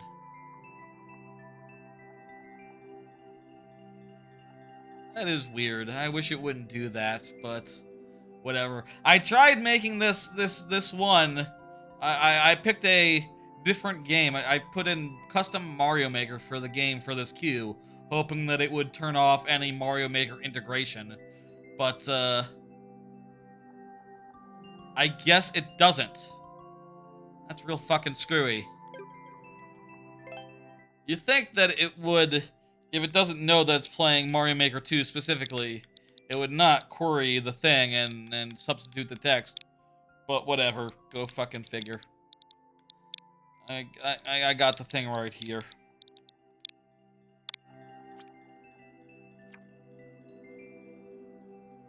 Oh crap, that reminds me. We gotta do it. Folks! Do you know what time it is? It is time for the lightning round, that's right. During the lightning round, we will have 5 tries to beat each level that comes our way. 5 times, 5 tries refreshing at checkpoints, 7 for Twitch subs and also the first level of the night in the lightning round who is present. Said bonus heads come in the form of extra heads here, and you can see they come in a variety of forms. Simple enough. Let me, currently, I don't see this fella, Vecti Hydro, not in the Twitch chat right now, so let's keep it in sudden death and figure it out as we go. Okay.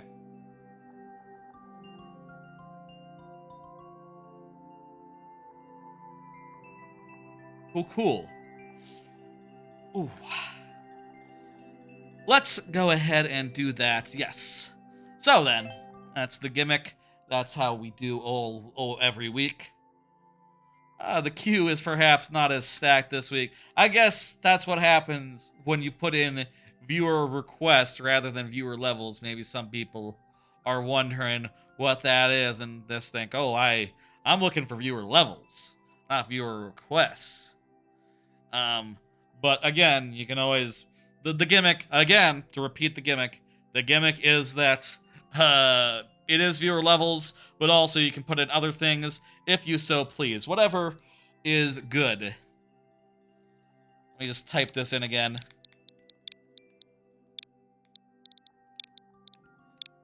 Beautiful. Beautiful, beautiful. SQG. I got a lot of cards tonight, so let's do it. We got 2 tries. I do not see Vecti Hydro, so let's see what we can do.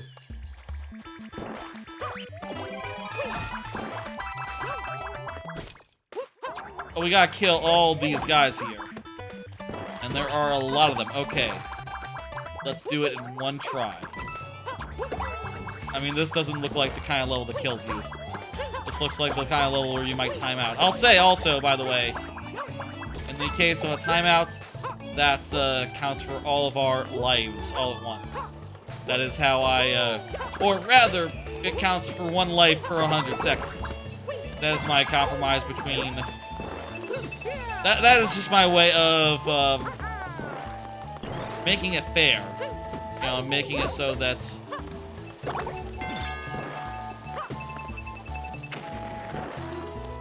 weird.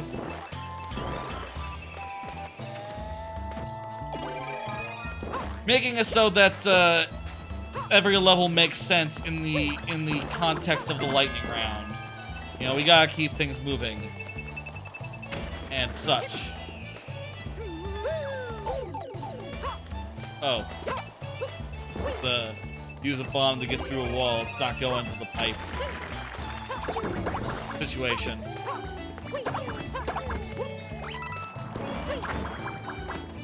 Ah, feeling tired.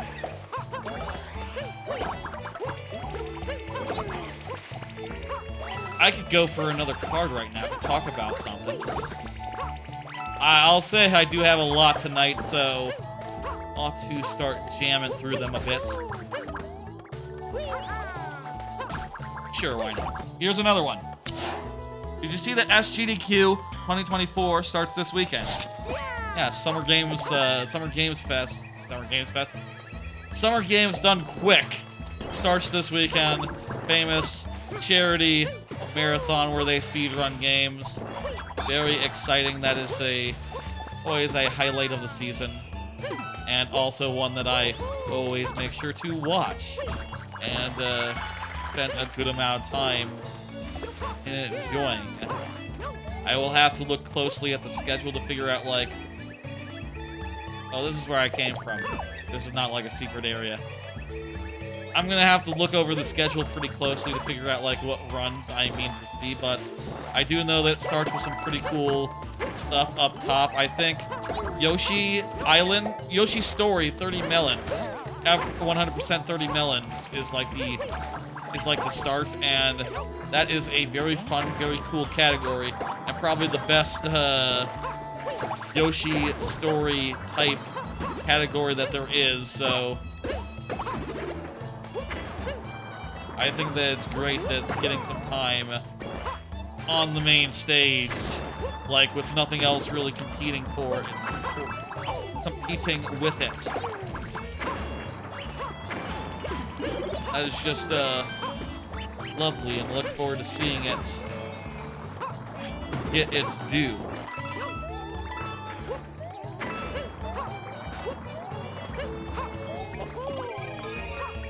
I do this, will it crush this guy? No.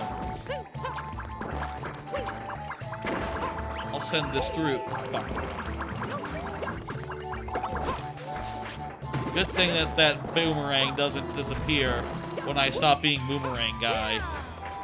That is nice. Wait, I probably need to go under there and hit that block until it fully extends.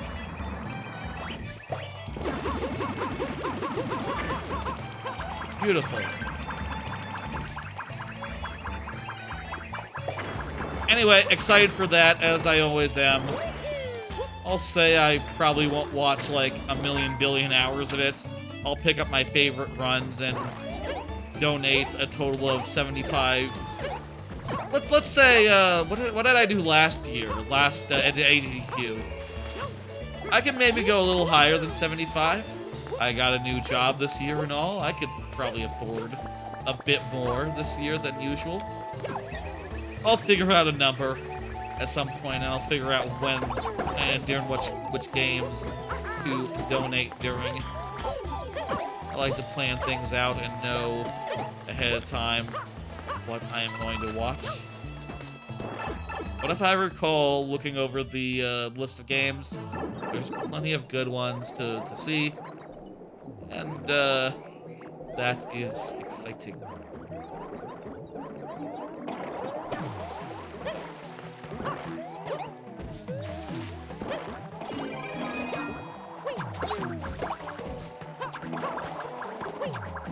At least we can kill this fucker. Ugh. What else is going on? Is there anything else going on? Is what's written on the next card. Because, yeah, it doesn't seem like there's a whole lot going on right now. I'm kind of bored, honestly, as far as, like, news stories go, as far as, like, things in the world, as far as, like, game stuff, new game, all that business. You might be able to tell, I'm just sitting around, I'm watching a show I've seen a million times. I am playing Hollow Knight, which, hey, that's exciting. I've never played that before. For like hours on end, but other than that, there's not a lot going on right now. I would love to know if there is anything. Okay, to be fair, there's two things that I could have had cards out about that, you know, are interesting recent event things that's going on. Like, apparently there was some sort of, presidential thing happening that apparently, did not go the way of the Blues. Did not go well for our president, is what everyone says. And, I studiously avoided it because, like, yeah, no, I know what's gonna happen already. I don't need to be shown. I don't need to, I don't need to really hear. I don't really need to litigate what's going to happen over the next year ahead of time. I can already see which way the wind is blowing, and,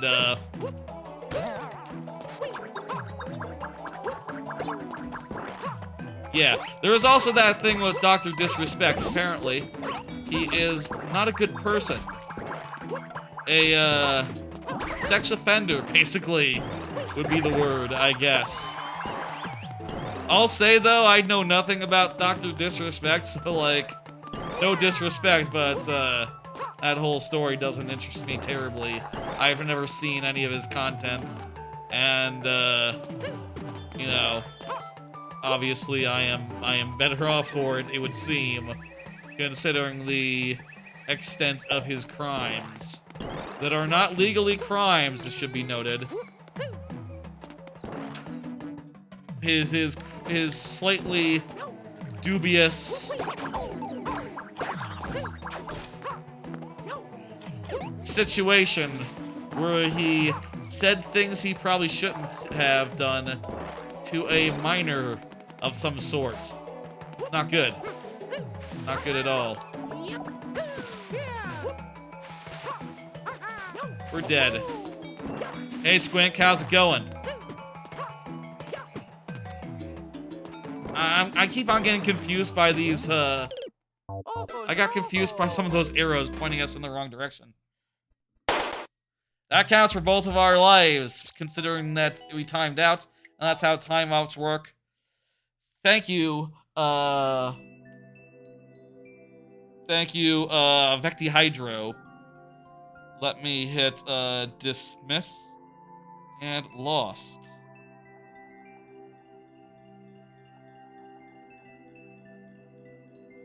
Next up is a submission from myself, which is to say, endless challenge super expert. Like I said up top, this is not quite the normal thing. This is viewer requests, and you can request things other than levels.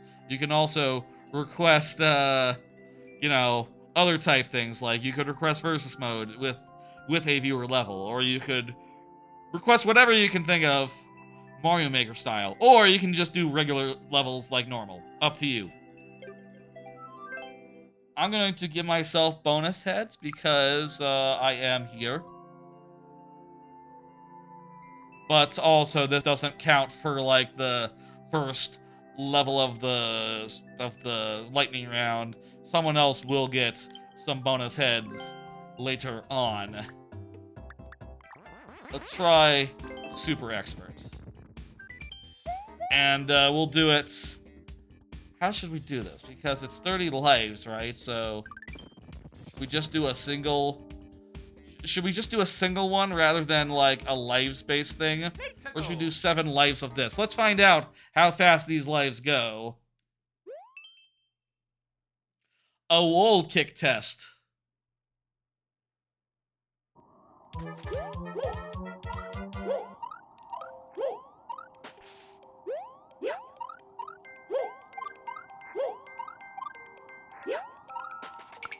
Well, I don't like this one. Let's skip it. Nope, nope, nope. You could skip like 3 or something, right? That's how this works? Or you can get... I'm not sure. How many is it wise to use on a single level? I guess that's the basic computation of this. And if it's free to keep on skipping, you might as well skip anything you're not confident you can do. And just sort of look for a nice one. But also, how can there be a nice one? This is probably... Oh, no. As nice as you get. I forgot about the low gravity. I forgot about the low gravity there. That felt terrible.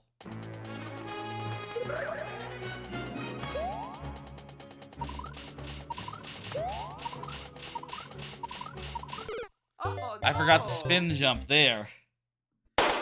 This is, I think, relatively nice. And it says it's short and sweet, so if there's any level here we can finish, Oh, no. it might be this one.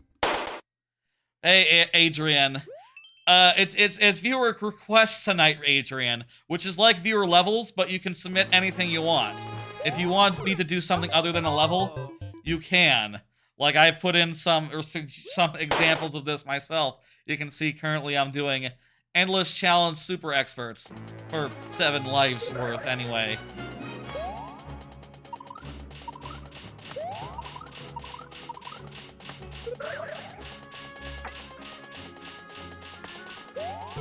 Oh, Jeez. There is a checkpoint there. That's odd. Checkpoint there.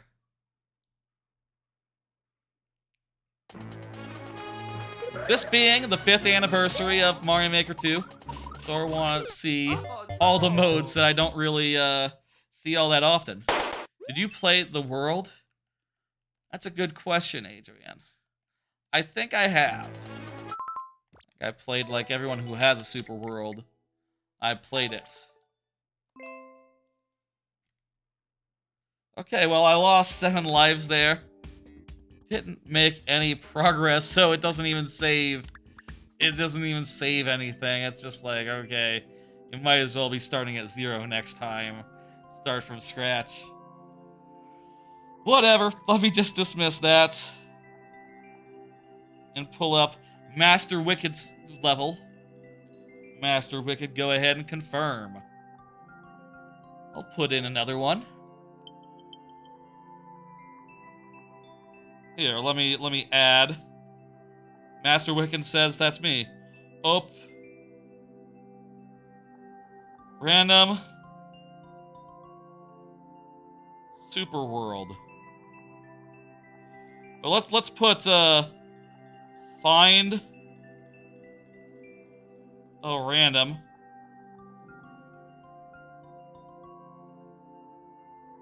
There we go. I added another one. Yeah, I don't know. I think so, but in that case, play a level. Okay, I can do that, Adrian. And, yeah, sure, can do that, Master Wicked. Let's go.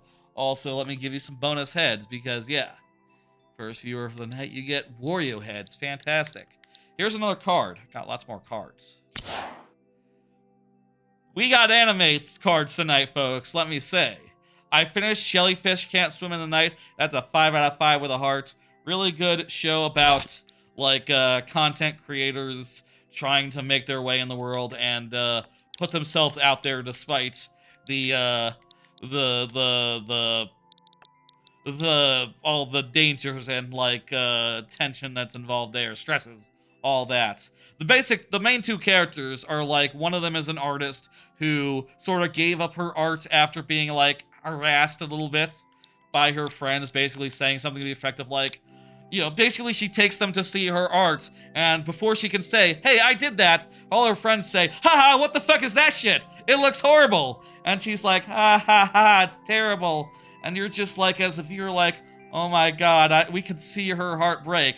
And the other main character, the other one of the 2, well, there's kind of like 4 main characters, but the second one that you meet is also an artist who has dealt with hate before, but she is pushing on, and the 2 of them, they sort of reignite their passions and collaborate to put themselves out there and find like success doing like original music on YouTube or something, basically, is their gimmick.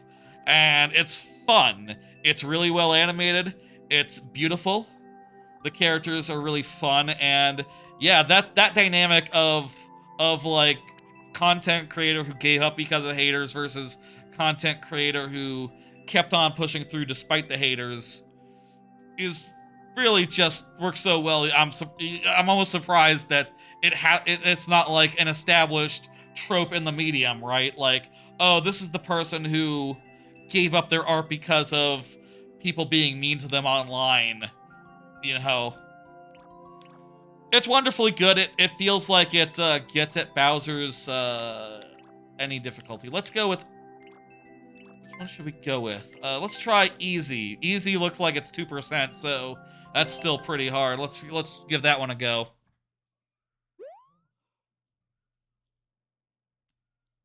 It's good. I really loved it. Really enjoyed all the places that it went. I would highly recommend Jellyfish Can't Swim in the Night. It sort of is like one of those, like, you know, artists trying to break through type things. Almost like an idol anime in a way, but one that feels very aware of, like, what social media is like in a way that's, like, informed and doesn't make me go, like, oh, well, as a streamer, I know that's not how it goes. Like, say, that other anime that's based on like social media success from this season, viral hit. I watched that one and it's like, yeah, this is not how it works. This is not how that works. You don't just come out of nowhere and get all viral unless you win the lottery, but fuck odds of that. I knew too much about how things work for that one to work for me, but this one feels really informed and considered, and also the characters are really great, and it has a way of, you know, there's a good amount of like weird face turns in this anime where you come to love and support characters who you wouldn't have thought you would have originally. Looks like we'll be going back and forth between fuck. Oh no! A new checkpoint refreshes our tries, and then we lost one. And I'll say, anytime we get progress and get back to a checkpoint, that counts as progress. Just so long as we get a new red coin, that's progress.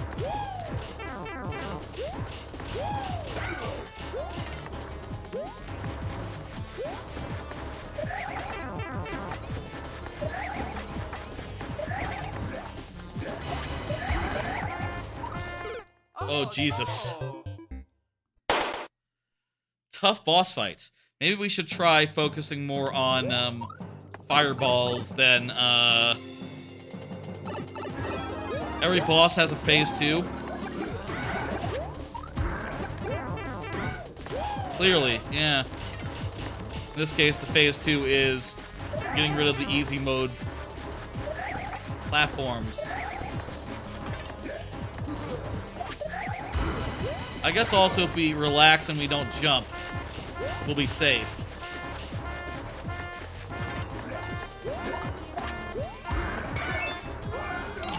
Relax and don't jump and we'll be safe. It's interesting how going here next.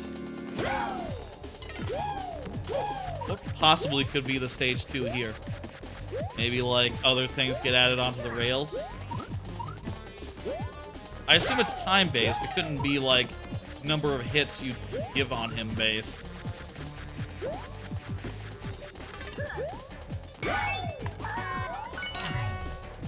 Sounds like we dodged the refresh. Dodged that one. Gonna continue going around doing them.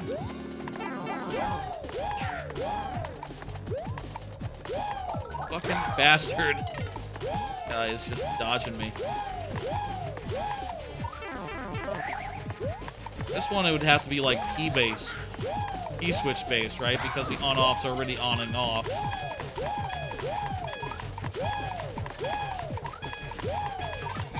That makes me think the, oh, maybe it's something like, it increases the rate of switching back and forth. How about another card?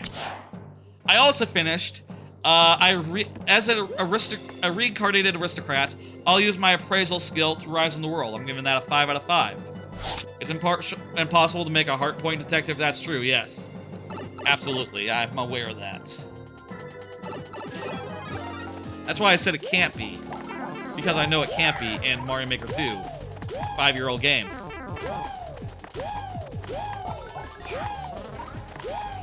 Oh, is this based on jumping?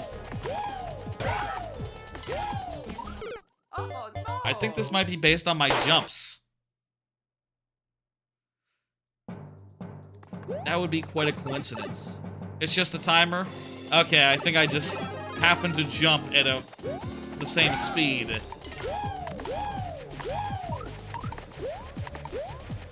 Easy to time up. Time. Match.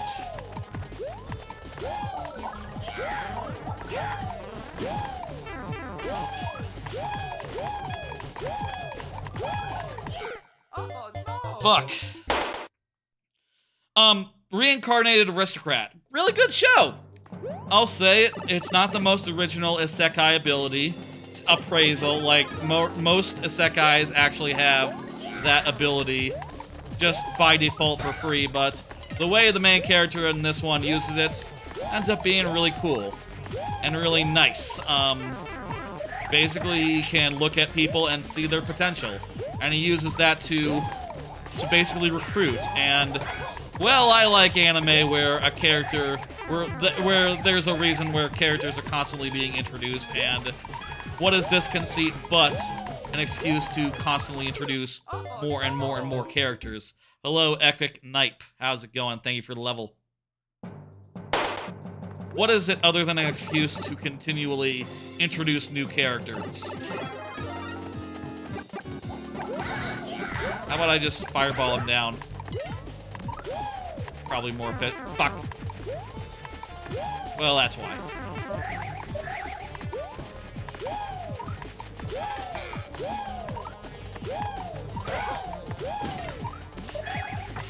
It's a pretty nice thing. I think that it always is fun to see the main character, see a new person and go like, what are they like? And then go, oh god, they kick ass, I need them. And then they do, that's right, happy birthday to Mario Maker 2. It's nice every time when you see, like, when you see a new character and they get added to the posse, and there's a whole little fun little arc about, like, you know, how exactly he sells them on being retainers. And it's just very well done.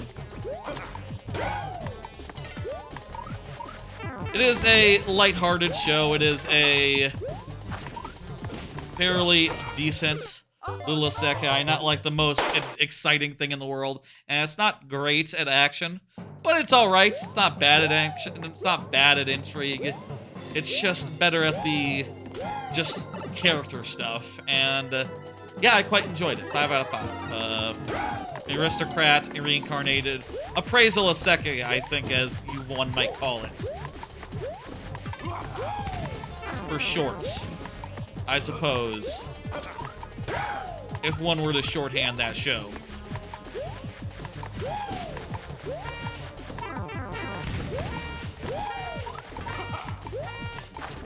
Oh no! Damn it. You agree? Era, although that's the GOAT. About Avatar the Avatar the Last Airbender, not as an anime, but what are your thoughts about it? I like it. I think Korra is better. I like Korra a lot more. Korra, I feel like, is just phenomenal. Hello, Gavin. How you doing? Here's another card, anime-wise. I'm sorry, I got like 7 of these tonight. I finished Train to the End of the World. I'm giving that a 5 out of 5. The basic concept of Train to the End of the World is that a girl pushes a magic button and the world gets all fucked up. And basically, only one train line exists, and all these stations are like hours and hours apart, like days of travel away from each other now, to go from like the rural outskirts of Tokyo to, what was it, fucking Ikebukuro or something? One of the more popular, trendy places in Japan was the ultimate destination. But anyway, it doesn't really make sense, but it doesn't really have to in that respect. Basically what it is just a wacky adventure across, like, various towns that have something weird going on with them. A bizarre adventure, if you will. Where, like, every time they go to a place, it's like, what's going on here? Oh, everyone is, like, goat people in this one. Everyone has goats for heads. What's up with that? Okay. And just basically 4 cute girls, cute and fun girls, going through the country via train, one stop at a time, and having little adventures and fun interactions along the way. And I think that it doesn't have to make sense. It's fuck. Wrong one. Oh wait, this is a way to get from one to the other. I didn't realize that was an option.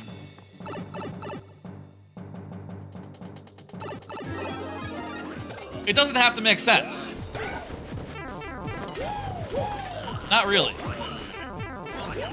The fuck is going on here?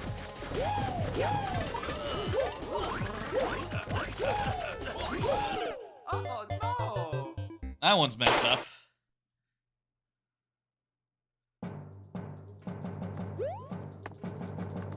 Green. Green is the right one. It doesn't have to make sense. The important thing is the adventures are all fun, ridiculous little romps in and of themselves.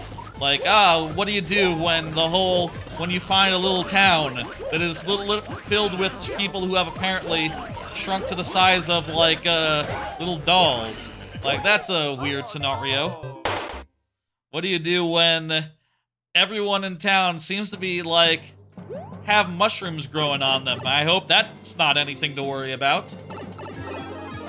It's silly and good, and all the girls have, like, good banter, good, like, they argue, they bicker with each other a lot in a way that makes them feel like they are actual friends who know each other exceptionally well. You know, it feels right as they're, like, bouncing off each other and getting on each other's nerves. And it's fun, and it has a bit of an emotional angle to it by the end. Oh, Jesus Christ. It has a bit of an emotional arc to it. And the fact that it doesn't make any sense whatsoever, like why the world is so fucked up, how exactly all this dumbass bullshit started, that doesn't matter. That doesn't matter in the show. It's just a fun, good time, and I gave it perfect marks. Shows like that, one of the reasons why I'm glad I give shows a chance. I was, after I watched the first episode, definitely thinking, like, that didn't make sense, what the fuck? And definitely was considering dropping it just based on it being nonsense, but I'm glad I stuck with it because it is goddamn good. That's a really cool phase too, by the way. A bunch of shadow clones of the guy you're fighting. And obviously they don't have keys, so there's no point in killing them. I wish it was easier to get into the door when all was said and done. That is, hard. They're one hits? I didn't notice that. But that's really smart. More Koopaling fights should be pre-gamed a little bit, so that they already have some damage on them going in.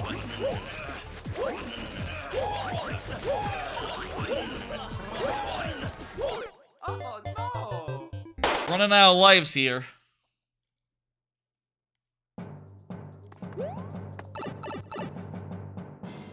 I think let's continue trying to do this one. Maybe we could try our luck with the, fuck me.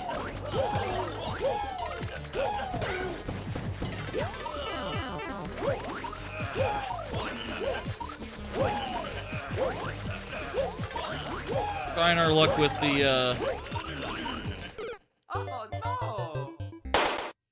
Should we try our luck one more time with this, or try to get a refresh by doing the other last remaining one? Let's see the last remaining one, just...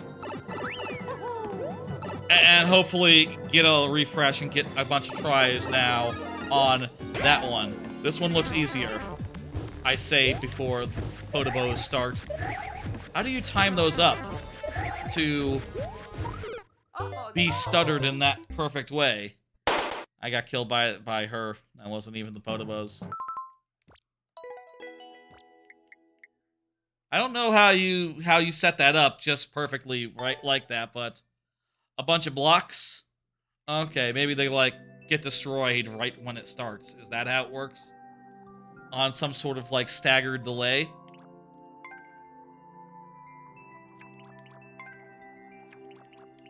And wow, that is the easy version of this one. There's a hard version as well. That was fun. That was a great little level there.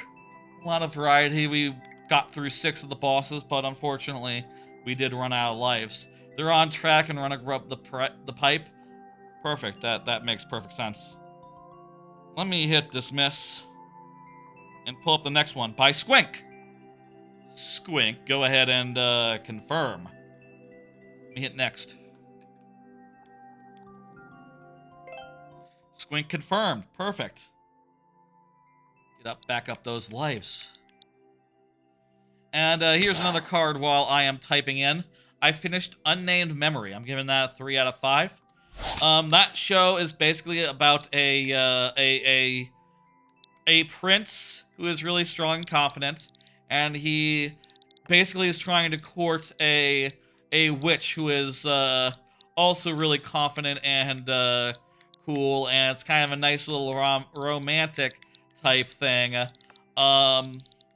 which at the start of the season, honestly, I was pretty hot on. I was pretty strong on, but you can see it ended up at a 3 out of 5. That's because they really started skipping a lot of stuff. Now, I'll say, to be clear, I don't really care if a anime skips stuff from a manga, so long as it makes sense in the context of the anime. If you can't tell, and also it's just as good or better than it would be otherwise, I don't care. That's not a criticism that I would ever make. But if it feels like we're skipping over stuff, that's a problem, and absolutely it does. And, oh, nice, a nice music level. And absolutely it does. Egaz Laboratory, good song. It does in Unnamed Memory. It's to the point where some parts just feel like literal synopsis, right? I'll give you an example, and this is gonna be like the most minor of spoilers, but it's a disappointing segment anyway, so who cares? There's a part where the guy gets sick, the prince gets sick, and it's really sad, you know, or at least it should be. And then he gets better, and then oh no, because of what the mage did, the witch did, now she's sick. And now she's better. Literally, like, it's a 2 minutes. It's like 1 minute from, oh no, now she's sick too. She got better. Beyond parody. Beyond fucking parody. And it just goes like, God damn, I can see that you just passed like 10 episodes of plot there, or at least like an episode of plot. And now, because you're rushing and you're not explaining things and things aren't being like set up properly, it's starting to fall apart. And ooh, hold jump from the bridge. Good advice. Hello. I'll try that. Oh, from the bridge, not from earlier. Dang. You can always resubmit, as you know, Squink. Sorry. There's not much of a line tonight. So, you should be up sooner rather than later. Let me hit, dismiss. Pull up the next one. By Adrian. Adrian, please confirm. So yeah, it ended up being a bit of a mess. I do think the chemistry between the main characters, like the prince and the witch, is very sweet and good, and you would really like it if they had bothered to go through the steps properly of like advancing their relationship, rather than like 1 second they're going like, I could never love you, and then the next second going like, I love you. I could marry you. That's correct. I have changed my mind in the last 20 seconds. And you're just like, of course I've changed my mind over the last 20 seconds. You're just like, come on. At least if you're gonna cut around and edit things down, you gotta make it coherent. It seems like they were rushing to some big pivotal, big moment that changes the stakes and makes the season 2 more exciting, potentially, but I don't know, man. They fucked it up all the way here, so, like, how... Rushing the season 2 in a way that fucks up season 1, how does that make sense? How is that worth it? I just don't see it. Another one that's not a 5 out of 5 is The Many Sides of Voice Actor Radio, which is about a pair of girls who are voice actors, and they put on a very bland radio show, but actually, behind the scenes, they're actually very cool and they have personalities. One of them is a gyaru, which is sort of like a fashionista type delinquent in Japanese culture. Lots of makeup and stuff, and is the idea of that. And the other one is kind of a jerk, kind of doesn't like to be friendly. Unfriendly is her character. And they sort of have like a, they don't really get along off screen, but you can tell they're forming some sort of real, actual bond, nonetheless, type thing going on. And that's kind of interesting. A lot of it, honestly, is a little dry, which is why it doesn't get a 5 out of 5, but I will say there are parts that do impress, that do make you go like, oh crap, things are happening. Not quite enough of them to get up to a 5 out of 5, but on occasion, it does make you go, goddamn. That's, they're going places and using this whole, like, difference between inner life versus, or like, off-air self versus on-air self in an interesting way that, I could get behind. And other times, it's just, a little bit of Yuri for Teus, a little bit of, like, oh yeah, they're gonna be all over each other for a second in a way that's, feels a little fan servicey, but that's fine. It's, I don't know, I feel like that's better than perhaps nothing. That's something better than, like, totally generic type stuff, which is maybe the alternative. Maybe some would say that's not better. Whatever, to each their own. To each their own there, I'll say. It's alright, it's pretty good. A lot of it is just them working, and I'll say, like, it seems to me like being a podcaster for, like, a voice actor podcaster is kind of a dull thing. It seems like it's just a podcast, I say podcast, radio show, whatever. It's just like a podcast, but about nothing. And with no, like, backbone to it other than, like, you might like these girls. Or, the characters they voice. I don't really get that. I like my podcast to have more of a concept, personally. But whatever, it's cool. It's fine. It has some stuff going on. 4 out of 5. The many sides of voice actor radio. Very good, Adrian. Oh, that should have been sudden death, but it didn't make a difference. Thank you, thank you. I'm gonna go ahead and hit complete.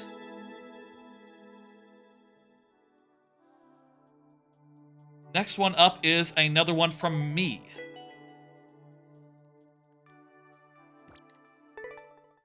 And it is to find a random superworld. That is to say, to go into the superworld feature and, nose around a bit.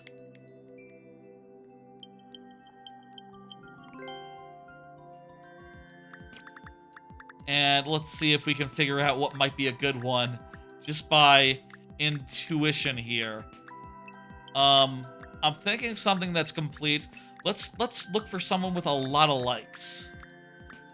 This one has 500. Now, for, like, reference, I have, like, 16,000, so if I could get someone with over 1,000, I would be more confident in it being probably a good one. Probably a... Yeah, let's do this. Yeah, I'm thinking Super Piggy World. I'm thinking Pinky Pig World. Let's see what this is. I'll give myself 5. Give myself 7 likes. It is me. And I am a subscriber, technically. I am myself, so I get them. I think I have one more. Actually, I have 2 more anime that I finished. Mysterious Disappearances. Sort of a spooky type anime about a cool 30-something girl who gains the ability to, like, regress in age, which is fun and lets her, like, do detective solving, problem solving, and investigation type stuff while like disguised as like a little kid or as a teen or as herself in the future, which I'll say like her character design busty, incredibly so. Like Jesus, dear Lord, wow, god damn, they drew him big. Like what the fuck? It is like of ridiculous, her like proportions. But in a way that looks good and looks kind of low-key realistic. It's well drawn, and the characters look great, and it's really fun. It has sort of like a good sense of like of like the literary quality of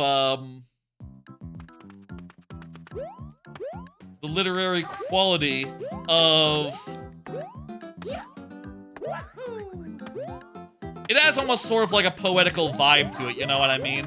Like, you're trying to explain.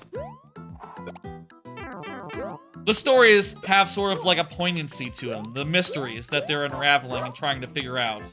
Like, they are very... A lot of good thought has been put into making them interesting, making them compelling. And I think that all pays off. I think they do a great job. It is very entertaining and has the right combination of like fun character stuff and ridiculous supernatural situations. And also there's a character weird. And also there's a character who calls the main girl, she calls her apartment wife, which I think is a very fun term for, yeah, she's an older lady, she lives in an apartment, and he seems to have a very wife-type relationship with, you know, the mysterious boy, who seems to know more than he should, is basically his whole vibe, his whole deal.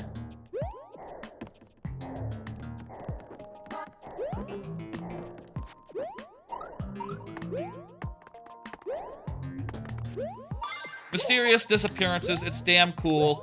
Would highly recommend it. Finally, I think the last of the anime that finished over the last week, Windbreaker, 5 out of 5 with a heart. That is a show about ruffians. You like ruffians? You like tough guys fucking fighting and shit? Hitting all like you know, action scenes to get supercharged. That's your show. The basic premise is that you got like a guy who has like a ridiculous character design. His hair is half white, it's half black, it's Monokuba style, and he has heterochromia. His eyes are different colors. And for that, he has always been assumed to be some sort of thug. Some sort of, we'll do a single world here, I guess. We'll finish the next level, how about? This is really easy. I mean, I guess this is the world 1, so of course it would be easy.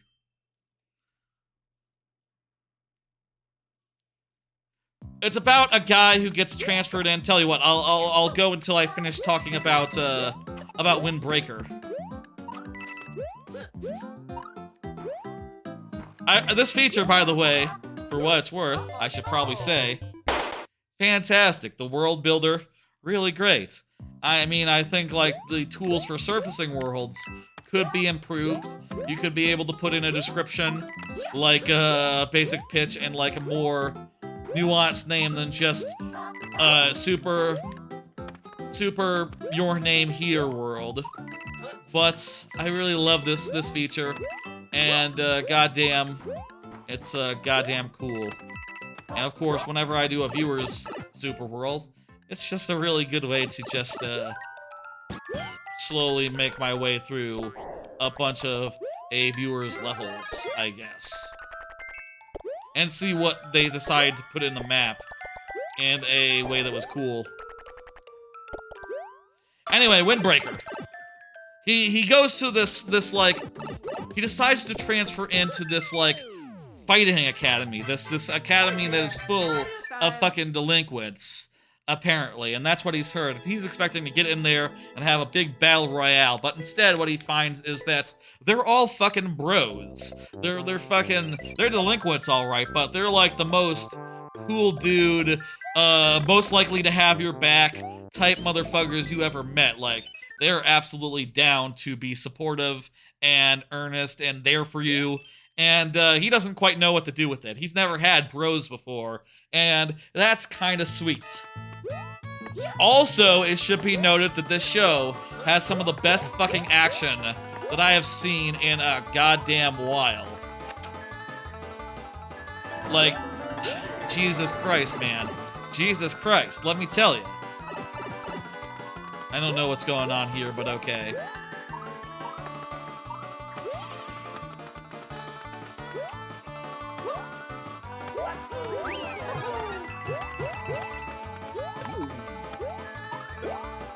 Like, the action is just so fluidly, beautifully animated. Like, I don't know that I know a series with better fight animation. Maybe like Demon Slayer, something like that, My Hero. Even then, I feel like this might have it beat insofar as, like, yeah, these fights look realistic. They look physical. They look weighty. And it looks like, you know, a bunch of the characters, they have, like, different fighting styles, and they all look very unique and very, like, beautifully rendered. And, like, the interplay between, like, someone who's like, okay, they're small, they're just dodging all the time, versus someone who just fucking stands there and takes it. Or, like, someone who's just, like, jumping all over the place, Yoda style, almost. Like, the next best thing to Yoda style. And just trying as hard as they can to just put out, like, as many attacks per second as possible. It's pretty breathtaking. And also, it's worth noting that these fights are, like, plugged into the plot, right? Like, they don't leave the emotional side on the table. They do it. They do a good job. And in balancing all that stuff and making the emotional stories that they're telling through the fights also compelling, which I think is wonderful. It's a great fucking show. I would highly, highly, highly recommend Windbreaker. Definitely one of the top shows of the season. An S tier if I ever saw it. Most highest recommendations there. When I first saw the first episode, the thing I was reminded of in its initial setup was Like a Dragon. You know, it really has a lot of, like, good tension and cool dudes doing cool dude stuff and just performing amazingly well against, like, crowds of dudes in some cases when you got, like, crowds of extras. Or, like, one big amazing showdown if that's the thing instead. You know, if that's the thing instead. If it's more of a one-on-one situation. I did, middle of the season, kind of quibble about it, thinking like, it's kind of weird that a lot of this ended up being like a tournament arc in a little way. But the fights were incredible during that arc, and also there was a good amount of emotion still going on there. So I can't fault it at all for that. It's fantastic. It's phenomenal. It's really great, and I'm glad that a second season was confirmed, like, right as soon as the season ended. That's all the last season of anime talk that I have ready for y'all, so that's good, I think, right? We'll start talking about some other stuff. That was interesting. I do think that, on average, y'all tend to, with y'all who are really into Mario Maker and, like, I guess, play it a lot more regularly than maybe some of the people that we see in those those random super worlds. I think y'all tend to have better super worlds than the one we just saw, but that's not a bad way to find levels if you're willing to refresh a few times and, you know, perfectly fine to spend a few levels just seeing if it feels right, if like the maker in question knows their stuff, knows what they're doing. Oh, Eric Knipe Twitch account, I believe, is next. Is that right? Eric Knipe Twitch account? Let me hit next so that Aaron Knipe Twitch account can confirm for us. I'll also add another one. Let's just think of another aspect real fast of Mario Maker that we haven't seen.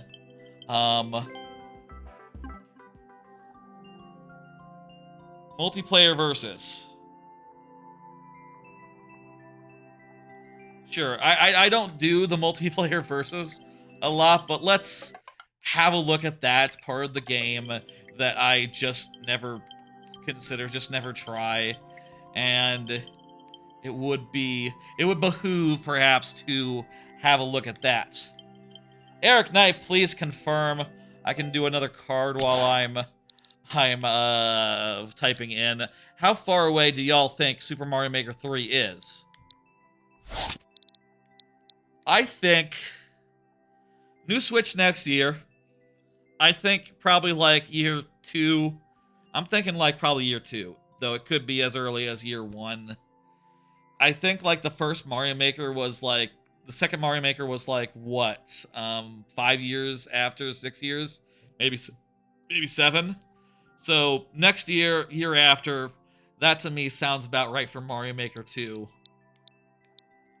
I am really excited to see whenever they do that, and I'll say, maybe it's presumptuous to say that they will. They didn't exactly support this game for very long, but I gotta think that they know that people love this game and really do want to give it another chance. And hopefully, you know, they do another game that has even more and more stuff.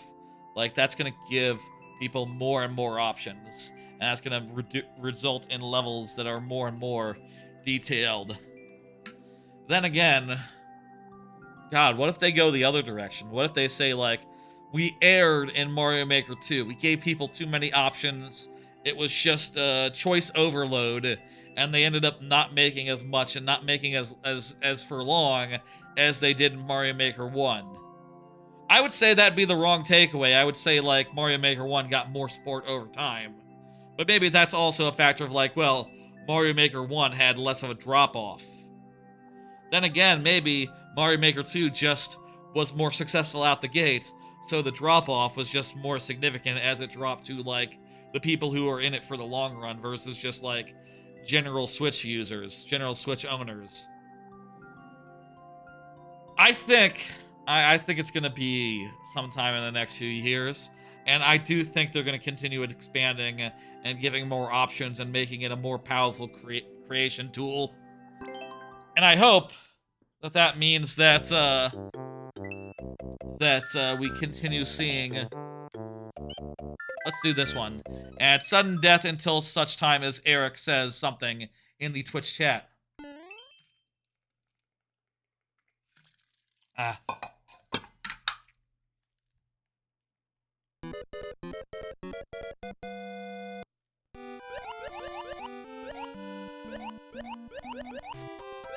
And we have like 100 seconds to do this. This will be hard. I think it's coming. I think they'll do it. I don't think we'll see it at like any E3 coming up. I'll say the one thing about Mario Maker 3 that I've been worried about, like low-key, is that I do really need to finish my Super World before it comes out because, yeah, no, it wouldn't carry over now, would it? It wouldn't carry over. I need to finish the Super World so that it'll be done and out there for all the world to see forever and ever until they pull down the servers. God, I hope that someone can back up the entire Mario Maker 2 server at some point, or like make a poll of every level that exists at some time. With Mario Maker 1, is anyone working on doing like a archive thing that just has all the levels that existed and has like a fan-made server type situation? That would be great if possible. But I don't know if that's really a thing. I'm gonna dismiss, and next up is Gavin. Gavin just checked the position right before the last level, so Gavin is good. I'll do another card real fast while I am typing in this code. I still need to stream Mario Builder 64 sometime, and other things as well, of course. Speaking of Mario Maker, there is that Mario Builder 64 thing that came out, like, last month. And, yeah, I just haven't found time to do any sort of, like, extra stream where I check that out. I probably should at some point. That seems like a great idea. Hello, Kaiser Dragoon. How you doing? I'll say again, by the way, the concept of tonight's stream is that you can put in, like, additional conditions, additional, like, creative type bullshit, and make me do things other than play levels if you like. But that's up to you. On account of the anniversary, I want to show off more of the game. I want to see a little bit more of the game, and I'd love to see y'all come up with some bullshit. There has been a few things earlier, like we did do some multiplayer co-op with one viewer. Who was that again? It's been a minute. Who did I play?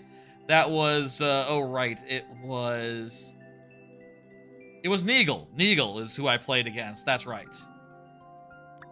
And additionally, there was the one level that I had to play without my glasses, which was fun. Lots of options there. Anyway, I don't know when I'll find time for that next week. I already have a big stream planned for July 4th, which is sort of the follow-up to last year's July 4th stream. So that'll be really fun, I'm hoping. I'm really looking forward to that myself. And after that, I'll probably want to take a week to just relax and enjoy a regular week before, like, doing another another week with, like, 3 regular-sized streams in it. Which will be, like, next week will be that, except the July 4th stream will be, like, an all-day stream, so it'll be, like, an extra long one. So, you know. What should we do, Gavin? Do you have a preference? Oh, wait. Hey. This is a 10 seconds for 5-year Super Mario Maker. Fantastic. Let's do it. You know what? I should have done something like, oh, bonus heads for anyone who mentions Mario Maker 2. Oh, that'd be a really fun way to use the bonus heads. Now that I'm thinking about it. What if the bonus heads were, like, some sort of, like, synergy bonus? Or something. Does that make sense? Oh, no. Jesus, that's tight. And precise. Jesus Christ. The bonus heads. Christ. Crap. Oh, no. What if the bonus heads were, like, something to the effect of, like, okay, water levels tonight, get bonus heads. Or, like, auto-scrollers tonight, get bonus heads. Oh, no. There could be, like, a light theme to each stream that I make up on the spot at the start of a lightning round. That's a fun idea. I'll think about that. Sorry, Gavin, we weren't able to do it, but that's a really nice little thing. I think we were pretty fucking close there. The timer sure would indicate that. And also the amount of coins collected. I'm gonna hit dismiss. Again, oh, as always, bear in mind you can't always submit after, you know, after I, you can always resubmit a level so long as you like. It's all good, it's all fine. At some point I have to do that stream. I have to do Super Mario Builder and 64, and hopefully it'll be a bit of fun. And if anyone has made anything in that, or if anyone wanders in who has during that stream, I would love to take viewer levels during that for Mario Builder 64, if that's conceivable. But otherwise, I just pick up some random ones from the whatever discovery tools that they have. Squink, go ahead and confirm. I do believe I have a few more anime things to talk about. You see, it's not just the end of the season, it's also the start of the next season. So I have 2 animes that have started. Hey, there's Squink. Perfect. I watched the first episode of The Strongest Magician in the Demon Lord's Army Was a Human, which is about a human guy. He's sort of secretly a human in the Demon Lord's army, and he sort of has to hide his identity. It's not a good looking show, I'll say. Like a lot of 3D monsters that are somewhat noticeable. A lot of like special effects that look really jarring and out of place, you know, like, fireball, really bad looking magic effects, basically. And I'll say, like, just watching it, I could see why some people might think it was okay. Like, I did see, like, the Crunchyroll rating was, like, the Crunchyroll average was, like, 4.3 or something. Which, hey, that's a pretty good score. A lot of people gave it 5s, apparently. And as I thought about more and more, the more and I went like, yeah, well, the character wasn't that likable. It mostly just told us he was really cool and good at his job. Meanwhile, through the events of the plot, he lets his guard down like multiple times. And I honestly don't believe, just looking at how he performed in this episode, that he could be stealthy and could hide his identity for 20 years, as he has apparently done. You know, his whole life, essentially. I just, nothing about it was clicking for me, and I said, like, you know what? Instead of putting it in the tentative buckets and giving it another week to prove itself, how about instead I just say, oh, it's bad, goodbye. And, yeah, I think that show is not very good, and I'm passing on it. Not even gonna wait to see if, the day that it comes out on is busy. Like, nope. However busy it is, it's too busy to watch that. Oh wow, that does work automatically. Really smart design there.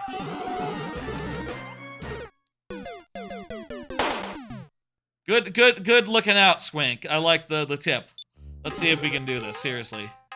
Hello. Very well timed. You know what to do.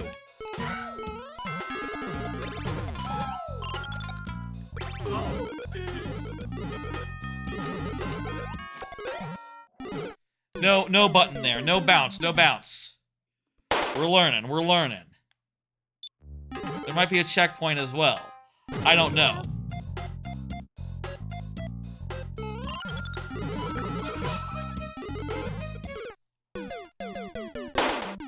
Two lives left.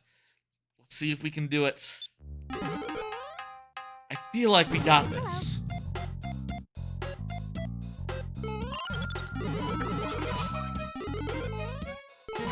Again, really good music. Fuck, yeah. Hold from the bridge. Hold from the bridge. I forgot to hold from the bridge. I'm sorry. Hello.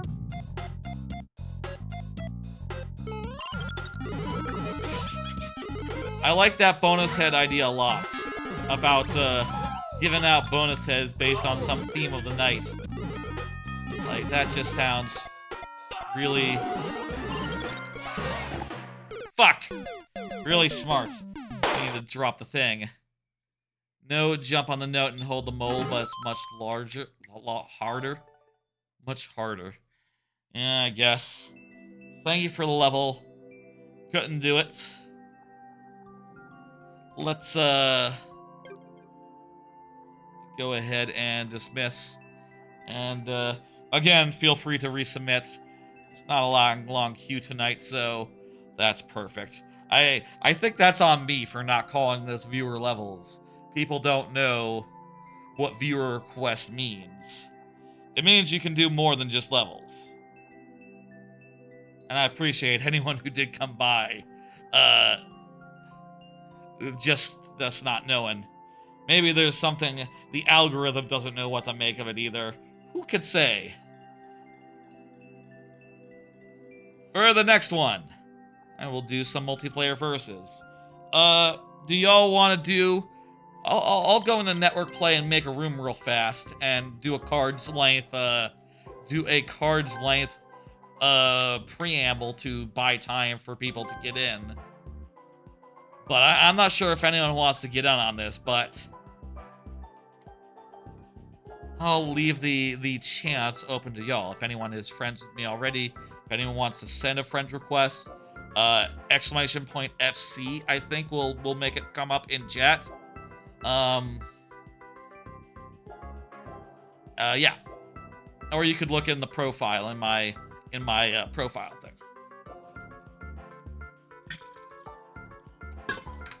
Never really played much versus. Here's a card. I watched the first 3 episodes of the Suicide Squad Isekai. I feel like this one might be one that more people check out because it's on Max, it's on Hulu, and I'll say Max is doing better than Hulu insofar as it's not closed captioning on Max, it's actual goddamn proper ass subtitles, which is nice. I don't really like it when Hulu has anime. They fuck it up like half the time, make them closed captionings rather than proper just subtitles. Just show me everything that they're saying that we can't understand. Suicide Squad Isekai sort of follows most of the cast from the Suicide Squad that everyone loved in the Suicide Squad. You know, Harley Quinn, Deadshot. Deadshot was the guy in Suicide Squad, right? The guy who had really good gun skills. What the fuck's the guy with the head? The guy with the big helmet, played by John Cena. John Cena is there. John Cena. There's the shark guy, and there's shark girl. Shark girl. I'm not sure the gender of the shark. There's the shark, big giant shark with the intelligence of a kindergartner, whatever. That's what they sum that shark up as. And then there's who's the last one? Oh, Sandman, who is cool. Sandman, Clayface. Sandman is Marvel, but similar. He has a face of clay, and he can sort of shapeshift a little bit. And because of this Isekai, they have like magic powers in the magical world. I'll say I think it's a good thing that they put out 3 episodes at once, because I do think it takes about 3 episodes for it to figure out what exactly it's going to be. The first episode sort of sets up mostly Harley Quinn, honestly. The rest of them get their setup in episode 2, but basically it's just, hey, it's Harley Quinn, she's going into another world. The second episode sort of sets up the other world and the rest of the squad mates. And then the third one spends a bit of time like sort of actually getting to the heart of like, okay, so what are we doing here? Oh, there's other DC villains running around, and they're on like the other side of a war. Interesting. I'll say for my initial impressions, I do think that it has sort of the very extra Peacemaker. It has the very extra energy of Suicide Squad, the Suicide Squad specifically. Harley Quinn is very likable. The rest of them, at the very least, they have cool abilities, and they seem like they're perfectly good characters. I don't think that's quite to the level of the Suicide Squad, but it's alright. They're all doing some pretty wacky, pretty over-the-top things, and that's about what we want. That's about what you want.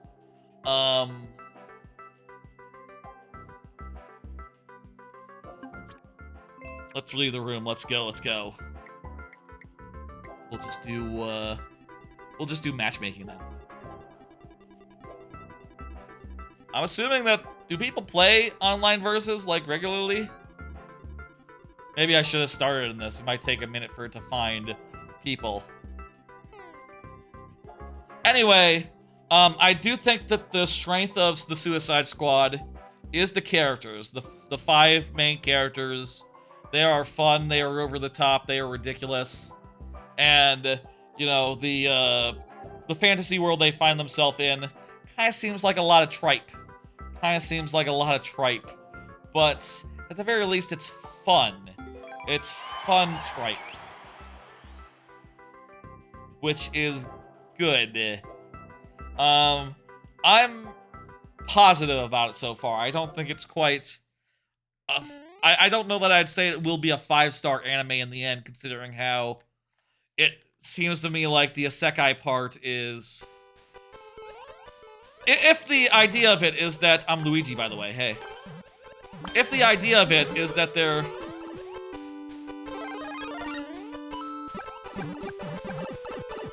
if the villains that they fight in the other world are basically all DC villains, isn't it just basically that they have made a very like generic DC project that it just happens to be set in a fantasy world? You know what I mean? Like, it just happens to be set in a fantasy world. It's not important for it to be, but then again, they do have magic. There's like orcs and stuff running around as like fodder to be fought. The fuck?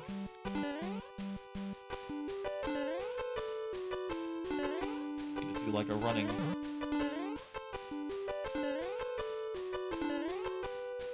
Start here. Oh, there it goes. Fucking pipe spring mechanics. I thought for a second that that might be the thing, but I wasn't sure there. Want that. We're winning, by the way. Hey, that's nice. If the idea is that... I wonder if they're blocked for somehow. Like, if I accidentally close the path forward by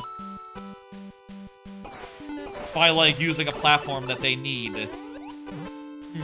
I wonder. I can't worry about other players. I gotta get to the end. I do think it's fun. I do think it's good. I just wonder how much, you know, the isekai world is just there as set dressing. There for just to be a canvas upon which the characters that you already know do their shticks. But that could be fun. I'm gonna continue watching Suicide Squad, basically, is what I'm driving at here.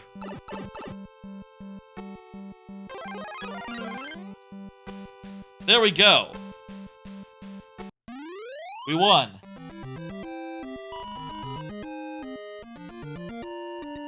I'll say generally I think that the best way to play platformers in general is single player. You know, I liked it. That was good. But it's fine.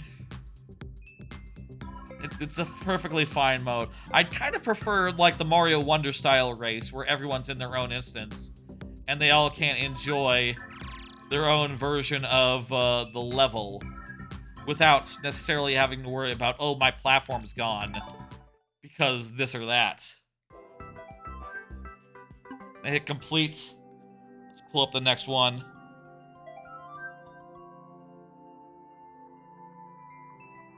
The Kaiser Dragoon.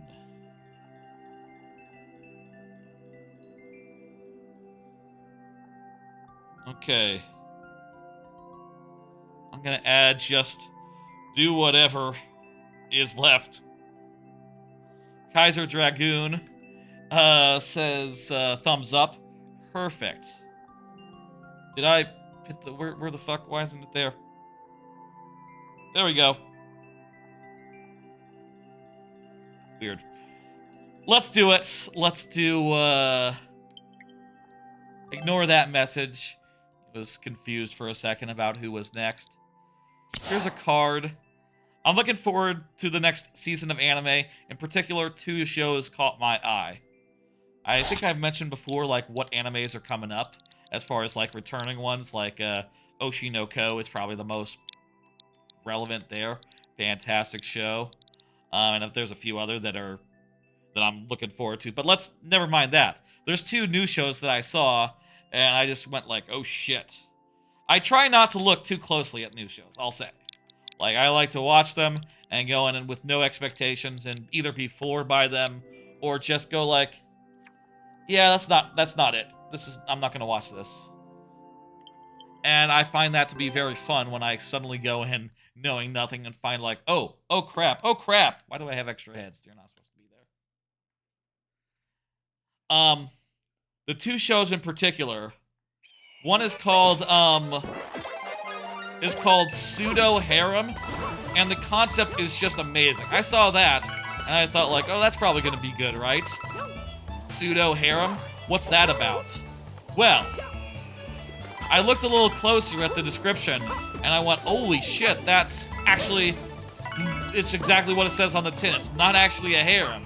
The concept is that there's a girl who's in the drama club, and she takes on different personas, different personalities, you know, acts different people in order to try to win over the boy that she likes.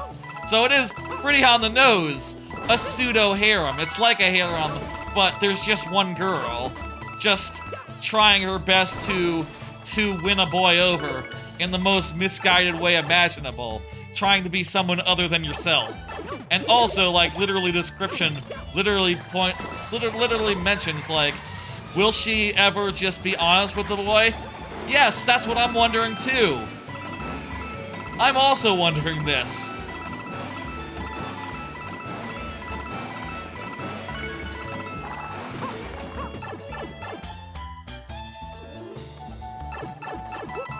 Like, that concept just sounds incredible. And I look at that and I say, like, God damn, how can that not be good? That just sounds like a winner of a fucking show. I am hoping it's as good as I think it will be. It sounds like it will be. Just from the premise. Crap, we died. Tight timer here, huh?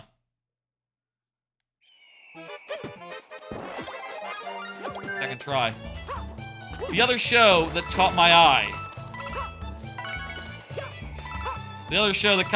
Honestly, I'll be honest, I didn't catch the name of it, but I saw that it was a slice of life about a cheerleading team, which made me go like, oh shit, that's, god damn, I hope that's good. You were at the end? God damn. It's about a cheerleading team who, look cute.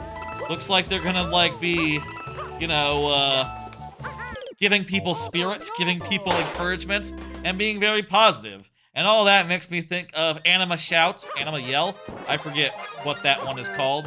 But, you know, that cheerleading anime, that other last cheerleading slice of life anime is, like, one of my all-time faves, so, like, I definitely see this and go like, oh, geez, that looks good. I did see in the like picture of it, they had like some art of it, and one of the girls was in a wheelchair, so that's interesting. That makes me think like, okay, it's not going to be a competition-focused one. That's not the point. It's also not like, oh, these girls, they have to be their best. They have to work really hard. It's like, no, this is going to be an easygoing. They're going to be like encouraging people and being really fucking swell. That sounds great. Oh no! I'm doing worse on every subsequent try. We got 2 of them left.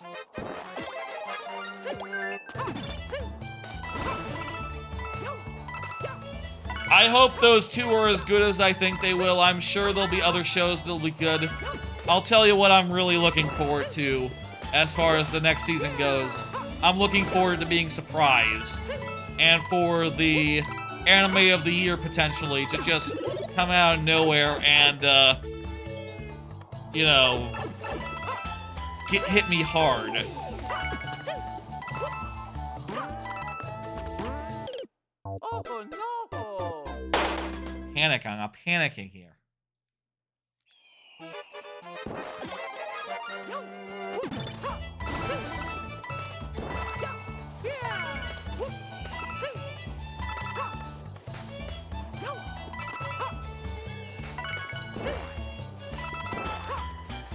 What time is it, by the way?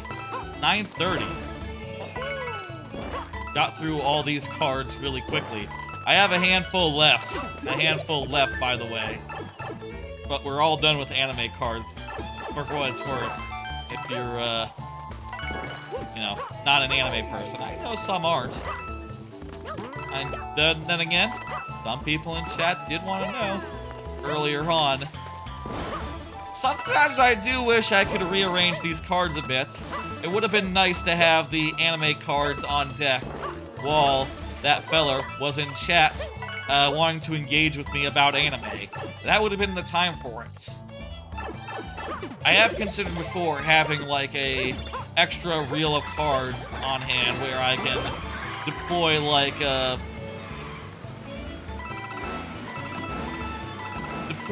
an extra set of cards when the need arises. When it's like, okay, things are going fast, add more cards, or don't run these cards. Might be handy just to have like anime on a separate track, just so I can, or deliberately decide like when it's time for it in the stream. Oh no! Ah! We were less close that time. Thank you for the level. Kaiser Dragoon. I appreciate it. Let me hit dismiss. And I'll say you can always resubmit. And also, the fact that you got just one in queue right now, and it's mine, which is just do whatever's left. And Kaiser, feel free to resubmit. We'll do that another time. We'll do that like right after this. There we go. So I've done like a bunch of stuff, random stuff that's in the game, shown off a little bit of the random assorted features. I guess I haven't done something like, oh, picked out from the leaderboards or something, but honestly, that was never my preferred way to hunt for courses. To look at like the hot courses, the popular courses. Well, let's do the most popular course right now, weekly-wise. Actually, hello, Daffy Duck fan. How you doing?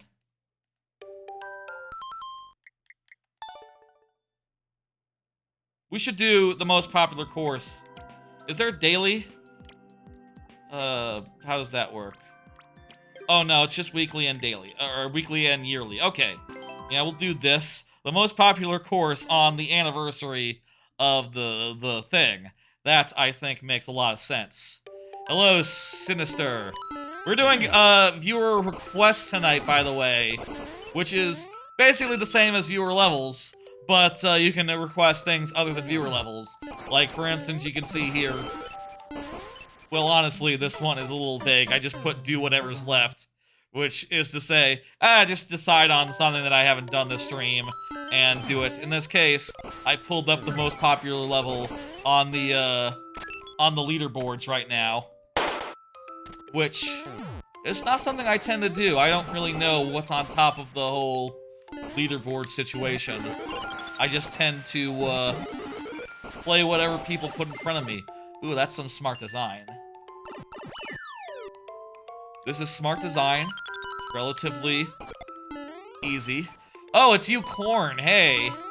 I didn't recognize you on account that you changed your name. Sinisters. How you doing?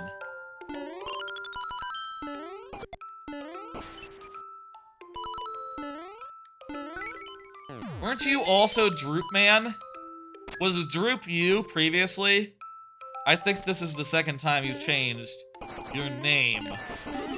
I'll say, I'm probably gonna say the new name, because it's hard for me to remember an old name after you've already changed it, and it's been like ages. I do remember Droop Man, yeah. Droop Man's a really good name. Droop Man is the kind of name that you hear and go, God damn, that's great. I honestly think you had a good thing going with Droop Man. That's great. Let me do one more thing, as far as like everything that's left. If the thing is everything that's left, then one thing that I haven't done any of is I didn't show off this mode, which they added and they supported for a while, and it was really cool. Which was the best one of these? There's the previous name, Corn. Is that a different account, Corn? Sinister, or did you just change the name and avatar real fast? We'll do this one. See some Super Mario Bros. 2 Mario. That's a good feature as well to see. I wish that they could have this kind of thing like more often, or like levels, regular ass levels could be made to support this, right?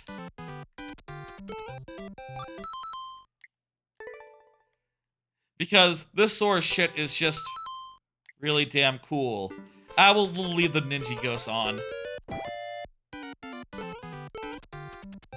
See, like, how fast everyone goes? Oh, it's your friend's account? Good to know.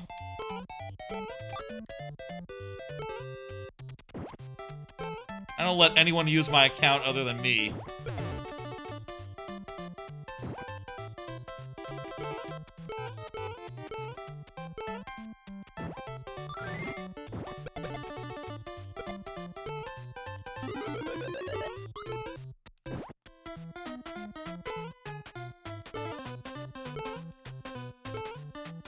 I don't think we're doing that well, but we'll see if this beats my record or whatever.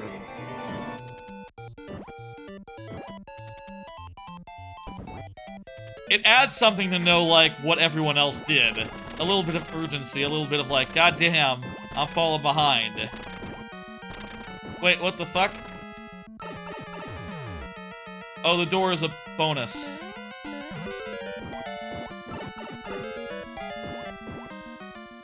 We don't have access to the search history by... We don't have access to their search history? What? I'm sorry, I can't parse that right now. I didn't do very well. You'll bring Droop Man back? Oh, do whatever you want as far as names go. I like the names. Your level is, the code. Daffy Duck Fan, ! Add, and then put that, code in there. And you'll get in queue. That's how it works.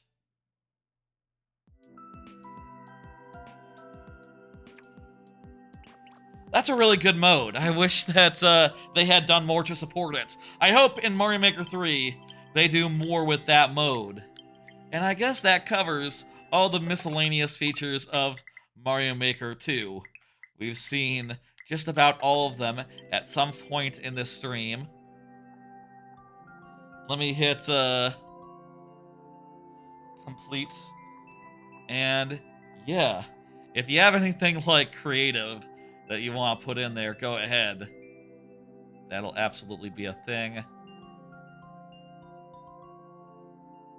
Let me, Kaiser Dragoon is up next. Let me see if I can, get you in there.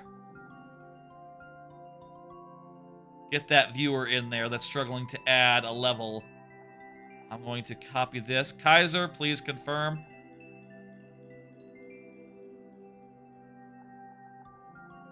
And let me just get that code real fast. How's the request thing work? Just ! Add, and then whatever you want. And anything Mario Maker 2 related that doesn't involve switching games. So it can be any mode. It can be like story mode, specific levels from story mode. It could be like, if you want me to go into the leaderboards and look at the levels of the most acclaimed course maker or something, that would be an option. Anything you can think of. Endless challenge. If you want to play some versus or co-op or whatever, that's on the table. Anything you can think of in Mario Maker 2. And Daffy Duck Fan, I have added your level into the queue. You will be after Kaiser Dragon. And I've added it myself, so thing is, I've added it myself, so you'll see my name on it. You're gonna upload one of your old levels. Yeah, you can also just do a regular viewer level, and most people have. You can also add a fun effect, a fun condition onto the level. Like earlier, there was one viewer who made me take off my glasses while I was playing the level. That was about as creative as it's gotten, I'll say. That sort of thing is on the table if you want. Why do we have the extra heads? Right, because it was me, right? Me. Kaiser Dragon is good. Well, we're good. He's good. they're good for it.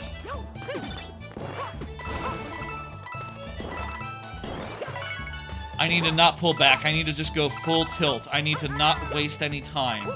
The speed run is going to be what kills me, not lacking coins. So let's just go full tilt. Well, it's going to be the speed run or it's going to be taking hits. So definitely need the mushroom as well.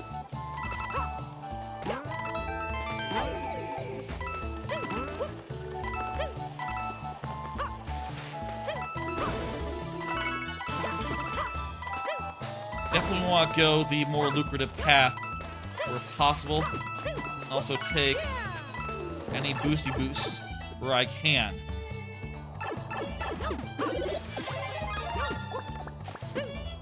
What am I doing? Here I want to go left and then right.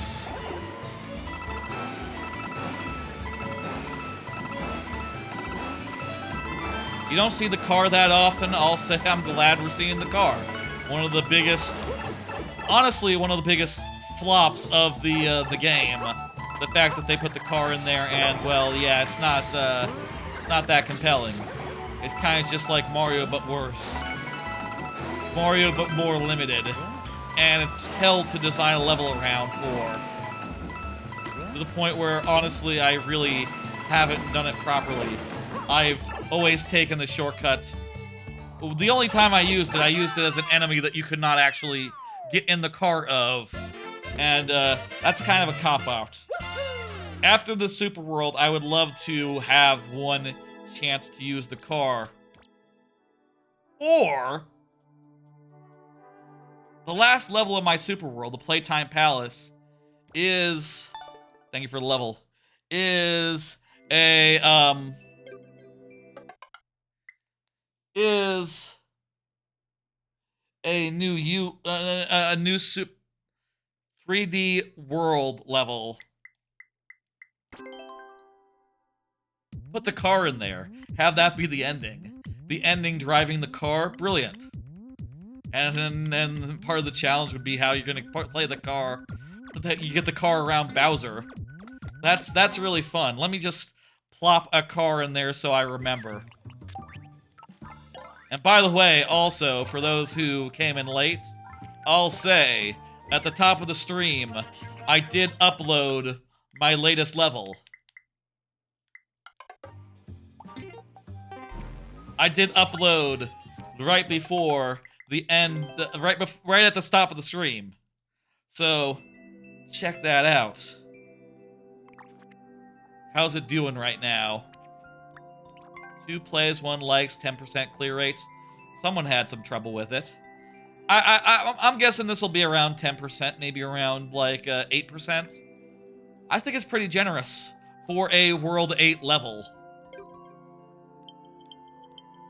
Playtime Palace, Derelict is the next one as well. By the way, Daffy Duck fan, you can see now that this is your level. I put your level into the queue myself. So, yeah. Here's another card. Follow-up on Japan plans. Quick follow-up here. There's some stuff I haven't really talked about. What did I think of Return's coming to Switch? I think it's great. I think it's great to have a version that you can play, and it's, you know, on your TV with a controller without jumping through any hoops. Hell, it's even portable in the way that 3D was also, the 3DS version was also portable for what it's worth. I think that's great. I also think Returns is the worst of the Donkey Kong countries, so, like, take that as you will. I'll probably buy it because, yeah, sure, I want that game to be on my Switch so I can play it idly if I want. Whereas right now, it's a whole pain in the ass to pull out a disc and put it in my Wii U, or, you know, charge my 3DS, or play it on a PC using funny means. Quick follow-up. The only thing I want to say, really, is I have... I didn't mention it, but I did look into the idea that I had. I did look into the idea of, some sort of pick-a-pipe. I did look into the idea that I had where I wanted to do, like, in Kyoto, right? Specifically this idea. In Kyoto, I wanted to do another day where I just went on a full day-long tour where I was bussed around to various places and... Oh, that was easy. Was bussed around to various places and, sort of experienced Kyoto that way. Hello, Wacky Mario Rose. What's up? There's your level Duffy Duck friend. And are you happy? Just be bussed around to several places and relax, but I don't know. I was looking at the tours, and the reality is, other than the places I was bussed around to the last time, the other places I already know how to go to myself, and I was happy going to them myself, so I don't really need a tour guide for those. And also, like, for instance, I kind of want to go to that shrine with the gates and just walk through them on my own self, rather than as a big group with a time limit, you know, where I have to move on. And also, I saw a lot of, like, tours that were like, Wacky, use exclamation point add to add your level. Exclamation point add and then the code. Thank you. I saw a lot of ones that are just like rail tours, which, you know, basically you use public transportation to get from place to place, which at that point, why don't I just walk myself around and because I already would be using the public transport, and there's literally no value to those tours for me. I guess the question is, what do I value on those tours? Like, just having an itinerary made for me and being shuffled around to places I don't know necessarily where to find? Or is it the listening to a person explaining the place in English? And I think for me, it's more of the convenience factor than anything, and more just a way of getting a bunch of individual tourist moments done. Bang, bang, bang, bang, bang. But also, I could just do that myself, just by planning it properly. It's probably much easier to do, and I think I will do that. Other than that, nothing's really changed. You know, hey, I'm at the point now where everything's locked in. I'm waiting for September. I will say I realized I did the math, and I realized, like, oh, wait a minute. The anime season ends in September, not in October. I thought I was being smart when I put the trip at the end of September. I thought, ooh, well, anime season will end at the end of October, so that worked perfectly. I believe you. Here, let me show you how to add it.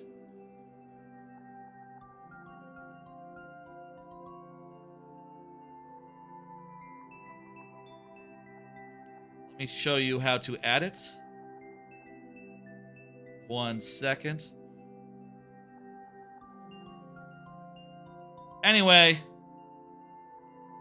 I'm looking forward to it a lot, though I am realizing now I really don't need to plan much more. Really don't need to plan much more. It's all pretty much sorted. How about I just do the thing where it says, how to submit. Here you go. How to submit. Wacky Mario Bros, I'll say if you do submit right now, I'll put you over complete done.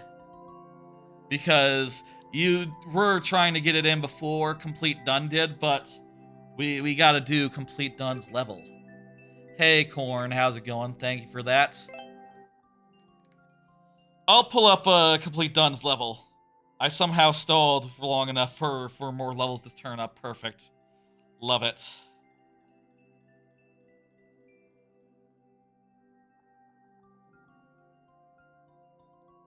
I hope the viewer request gimmick was fun. No clue why, but ad doesn't work for you on your YouTube. I've heard people say that. Yeah, I have no idea as well. Maybe it's something about the code, the like censorship. I say the censors, the filters. They get all irritated by it. I don't know. It's weird. YouTube chat is sadly imperfect, but what are you gonna do? One more, I got like 1 or 2 more cards. So, What should a Zelda land at Universal Islands of Adventure, typo there. What should that be like?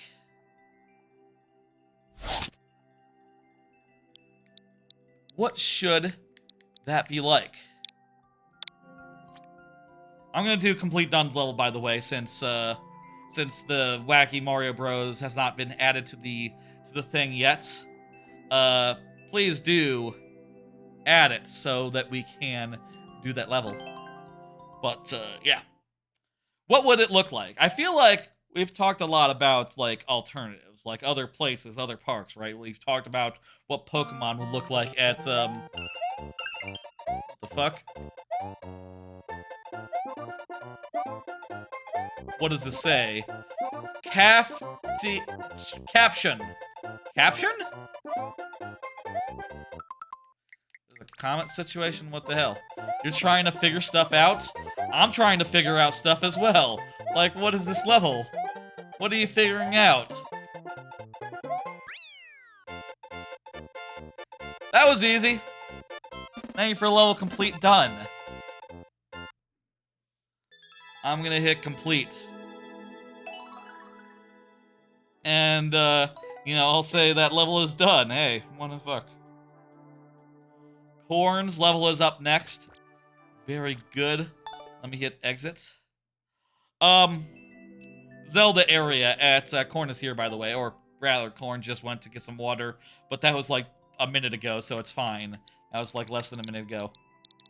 We've talked about like what Pokemon would look like, which is basically like a Pokemon. We want a Pokemon Snap ride, I think is the consensus among me and maybe chat. I've said Pokemon Snap ride multiple times, and I think that would be incredible. That's what they should do.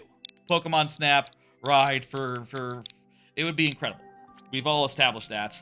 I've also said that I would love a Ridley coaster, and I think a Star Fox screen ride would be fantastic. I think they should do like a whole at Epic Universe. I think they should do like a Space Nintendo area that was sort of a catch-all area. They're probably gonna do Luigi's Mansion for that expansion pad though, so I don't know if a Ridley roller coaster is in the cards. Should I do a different level, Corn? I've finished this one before. I can play as Luigi, sure. You should spend some channel points on the Twitch side, since I know you have the Twitch account. I'll consider that part of the request. Oh yeah. Oh, you want me to do old levels? Okay, it's up to you. I guess that is a thing that we can always do. We can play old courses. We can play things over and over again. Wait, what the fuck? I thought it would be underplayed. Did I not hit play? I guess I didn't hit play. We discussed a lot about, like, what other lands at Universal should look like, will look like, might look like. But I feel like the Zelda land hasn't been that well considered. No space between the exclamation point and the add, Wacky Mario Bros. But you're almost there. You almost got it. I feel like Zelda, we haven't really discussed, other than like, oh yeah, I should take over the Lost Continent area. Because the Lost Continent area already has like a medieval types theme to it. I say medieval, like fantasy-esque, beautiful landscape theme. And on one level, I could just see them just taking the landscape as is, the like sort of sandy stuff, and saying like, hey, this is Gerudo's Canyon. We have a Gerudo's Canyon area now. And the ride is sort of a Gerudo's Canyon ride. But I wonder if that's not what they do at all. I wonder if they like completely tear it down and make like a Hyrule Castle, make like a Great Deku Tree. I could see that. I would really like a roller coaster for that side of the park. I feel like another S-tier roller coaster for Islands of Adventure really would cement it as the best of all time. Best of all time. Theme park. Yeah, I think I have played all of yours, Corn. Let's go with that one then.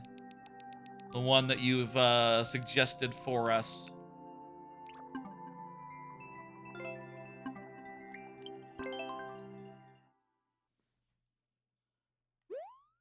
I do wonder. It's probably going to be Hyrule Castle.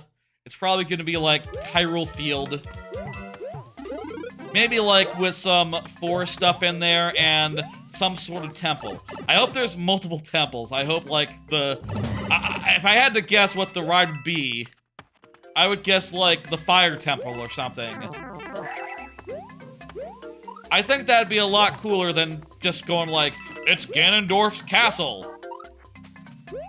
Or like, here, it's Hyrule Castle, and it's been taken over. It's probably a little more like immediately marketable to have it be like the most recognizable location in Zelda, but I feel like a more obscure temple would be more fun to me.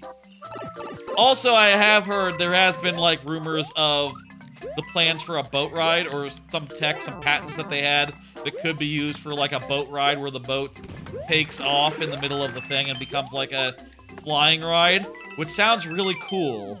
I'll say, that sounds rad. I don't quite know how that fits into Zelda. Like, is that your water temple? Is that a water temple ride? That'd be cool. Water temple ride that was like a raft ride as we're describing. And then do like a fire temple ride that's like a roller coaster. I would like that a lot. Honestly, the lost continent is fucking huge, and like it has 2 huge-ass theater areas that could become 2 huge-ass rides with like reasonably, well, I don't know. Maybe you'd have to use like Sinbad for extended queue for like whatever the E. I believe the Disney term is e-tickets. Whatever the e-ticket attraction would be. But there's also that, and there's also a bunch of little shopping areas beyond that whole area. And yeah, you could knock down a bunch of those shops and create like a screen ride or something. I would like them to have that water ride as described, and also a roller coaster, and sure, do a screen ride for Zelda. Could Zelda swing 3 rides? I guess not. Mario has like the Yoshi, has like the Mario Kart, and that's it. So Mario got 2. So does Zelda swing 3? Well, if Luigi's Mansion eventually comes, Mario will kind of have 3. And who knows what else they'll use the expansion pads around that Mario area for. Start with 2, and then maybe build a 3rd one eventually, if there's room. There's 3 rides in Seuss Landing, right? And that's a comparable land. There's 3 rides in the Harry Potter area, comparable land. There's 3 rides in the Jurassic Park land. There's two each in the Marvel and the other land, so probably 2, but maybe upwards of 3 with time and expansions. That was good corn, good level. Let's see that wacky level from the wacky viewer, Wacky Mario Bros, who is here. The queue is kind of slow moving tonight, so you know it's easy to know people are here because they just fucking submitted the thing. Is it just me, or has fandom gotten worse? Let me clarify. I realize now that this card is a little ambiguous. You don't know what it means, maybe. Fandom, the website, the wikis. I feel like nowadays, whenever you look at a fandom page, there's like ads on top of ads on top of the ads that are on top of the ads. There's the big video that takes up half your phone screen. There's an ad at the bottom. There's an ad that's popped up over the pop-up at the bottom ad. There's literally 2 layers of ads, and then all full screen ad pops up, and then another one pops up, and Jesus Christ. It's fucking abominable. It's most reminiscent of like the start of the internet back when things were just so fucking out of control. People just had pop-ups left and right, and horrible ad practices were just obnoxiously common. And, yeah, I think it really blows. And I hope they stop it. I'll tell you what. You know, I think that should be a thing that legislation gets involved with, right? Like, seriously, what the fuck? You cannot have a web page this ad-ridden in today's day and age. That should literally be illegal. I don't know how you write legislation to say, like, okay, you can't have a million pop-ups and a million pop-ups that all come unbidden and are all, you know, not things that the viewer wants to see. The people want to see.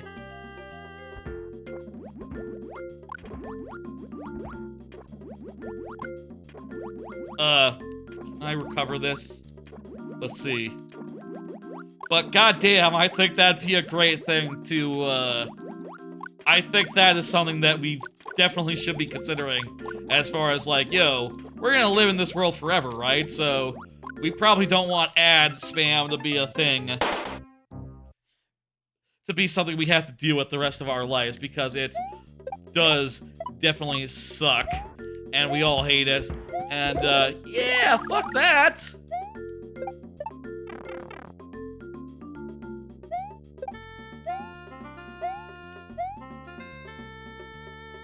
Alright, rad.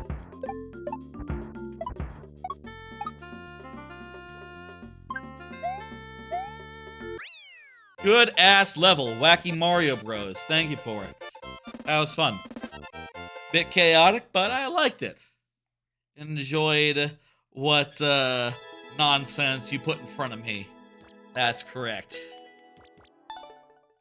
That was indeed wacky.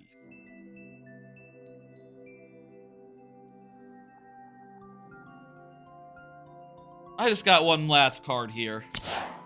Y'all have any more old game demands?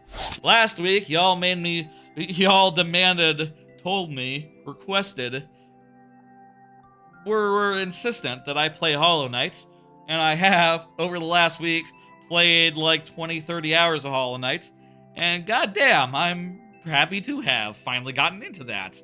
And I'm wondering, y'all have anything else for me? Anything else that is on the top of your mind? Let me know. Let me know. Let's do this level, and I'll say, after this level, I'm gonna close the queue. Or we're gonna do last call more specifically. And, I don't think anyone's got anything. I think that I have played every game that I need to play, it turns out. I should probably get back to Resident Evil 2 and finish a Resident Evil game. I played a bit of that during like a Game Pass stream, and I thought it was really good. But man, it's been a busy year as far as games go, and now that it's slow, I should probably get on that. But that's not a game I can play while watching Star Trek Voyager, so I don't know if I'll find the time anytime soon. We'll play the Super World. Resume where we were in the Super World. Hopefully it's not the level we just played. Really hoping it's not the level we just played from Corn. Let's see. Yeah, I don't think this is it. It was not a castle.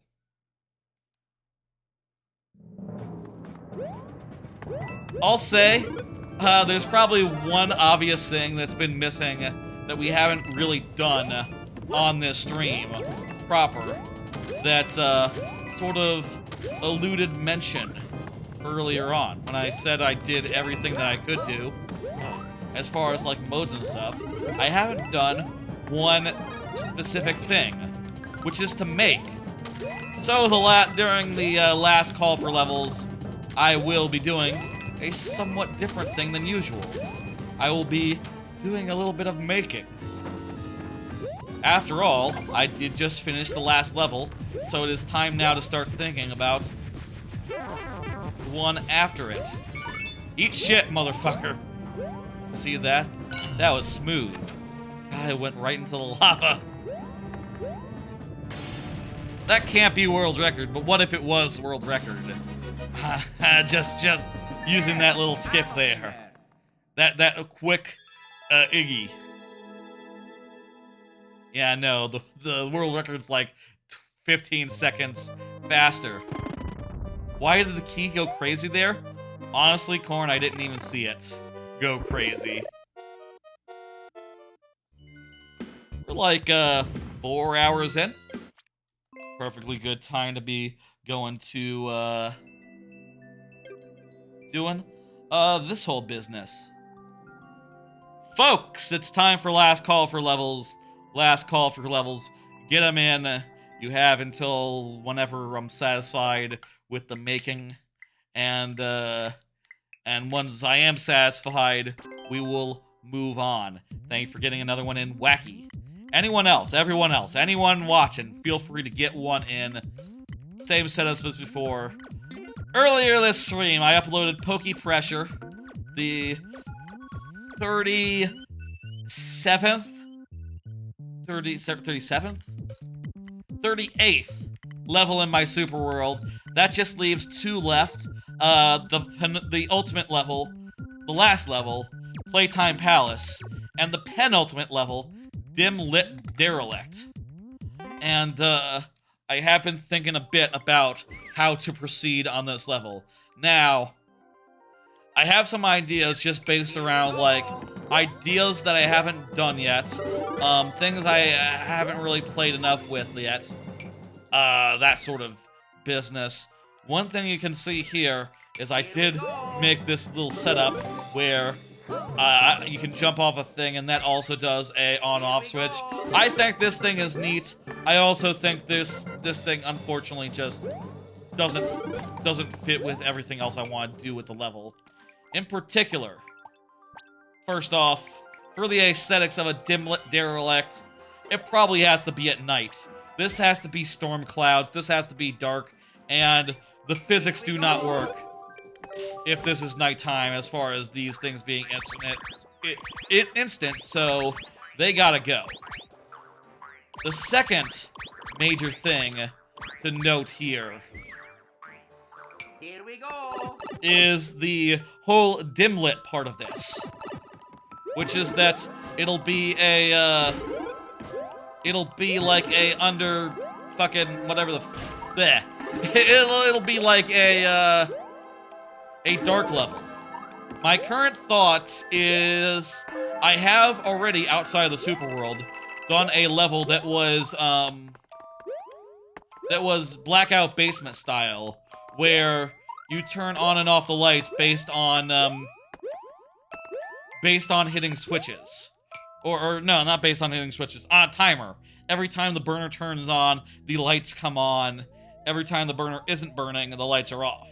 And I don't want to do that this time, but the problem is the sound effects for darkness don't really last, like, satisfyingly long, I think. As far as, like, if you're hitting a switch, you don't have much time to make it forward before the lights are gone and you're just in the dark again. That's something that we have to sort out.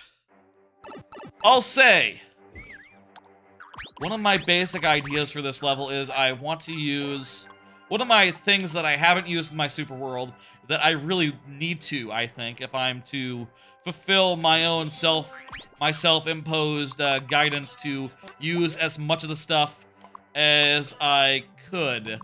Oh, sorry, I didn't. Yeah, 1 second. Let me get that out of the way. There you go. Feel free to submit now. Sorry about that, Corn. You're right. That did totally slip my mind. My bad. No problem. One idea I had the other day is that you could have cases like this where literally these pipes are unenterable until you somehow get below them and hit the switch. Now, this could be like a puzzle. You set this up the first time, it's simple enough, right? Like, there's a pipe, you can't, there's nothing else but to jump around near it and make like a path, and you figure that out. And then any subsequent pipe that's like hanging out like that, let's just start futzing around, just start figuring things out. I'm not going to do a separate stream for this level's kickoff, by the way. There is no time in the schedule. And also, I want to do some making while I watch Voyager, so I can't wait until the next time I have enough free time to do a making stream to start building this level. That's why I'm doing it as part of this, if you're wondering. The next time you see this as part of this, you might think like, okay, I need to go find something something like a Lakitu, let's say. And this Lakitu might be like, oh, I'm throwing out...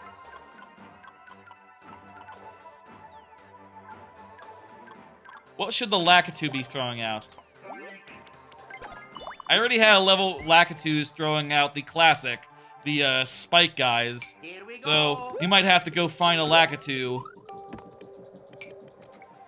Jesus, those guys run away from you, huh? Is it because of the theme? No, it's just they do that at first. You might have to find a Lakitu and then like come back and hit it to get back inside. And I think that's a cool idea for a level. If this is like the Derelict is like some big monstrous thing, and you are just like, whatever you go outside, the goal is just to find your way back in, and you know, there's maybe it's like a kind of bear out here. Maybe it's just like nothing. Maybe it's just like, oh, it's just you and the abyss. You're just on the side of the fucking ship, and yeah, genius, get up from here. Another thing I'm considering right now that I'm like looking at this a little more objectively, I was wondering if the inside should be vertical, if it should be a vertical level, but maybe I have it backwards. Maybe the inside should be out here, and it should be like long ways, whereas the inside, the exterior of the ship you see, can be vertical on the outside of the thing. And then you could have some parts where you're just literally like climbing along the outside of the ship. And maybe there'd be like an on-off that would open a path back up. If, say, you fell from, let's say, okay, let's lay out some pipes right here. I wonder if this works. I don't think I've actually tested this in a dog's age. Let me see if this works. I have camera controls right here. Where's my hotkey for the document cam? I have a document cam. I'm looking at my thing. Maybe it's in the doc... Where the fuck did I put my hotkey for the document cam? Camera controls... One second, let me go over to my desk real fast and just real quick, like, see if I can get the document cam working, because this would be the type of thing that would be good to draw out, actually.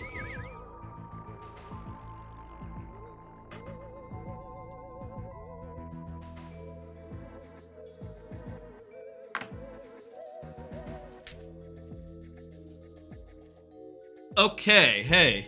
This microphone sound good too? I haven't been at this desk setup in a minute, in quite a bit. Oh, just noticing these cute. Why is the top side chromed out? This doesn't make sense. The top side is orange. This is the orange side. This is the green side. How the fuck? Chroma keying is weird. Anyway, let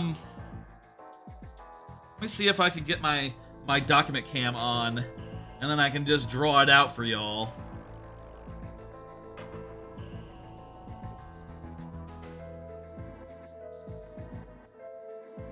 Toggle stream deck, no. I think I, at some point, took that hotkey out and never put it back in, because I'm not seeing it on my, Oh, here, show document cam, I found it. All it did is make the YouTube chat very small. It zoomed out the YouTube chat somehow. Whoops. 1 second, I'll just find it.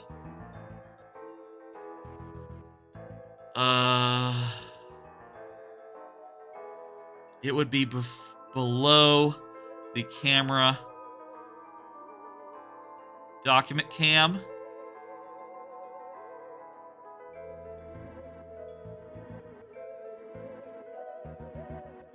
It's just super not working. Okay. Well, whatever. It's can't show up. I can make it visible, but the camera's just not picking up anything. I'll have to have a look at that at some point. If I could draw, I would draw something like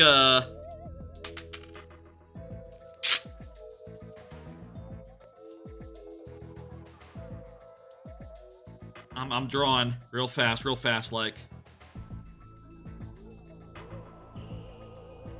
It could be something like, oh wow, the chroma key. Oh, I didn't expect that. This is yellow. You have a problem with yellow chroma key? Possible thing. Yellow is green. I need to adjust these settings, I tell you. I'll draw it in game. Whatever. I'll sort that out another time.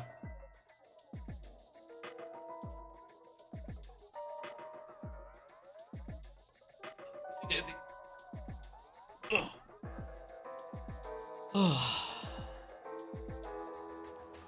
Here's what I'm thinking. And we'll do this in miniature because I'm not going to switch the aspect ratio. The outside of the ship could be set up as such. Could be set up like with big sections on the outside of the ship that sort of are one on top of the other, and you can fall back down from one. You can fall from here to here.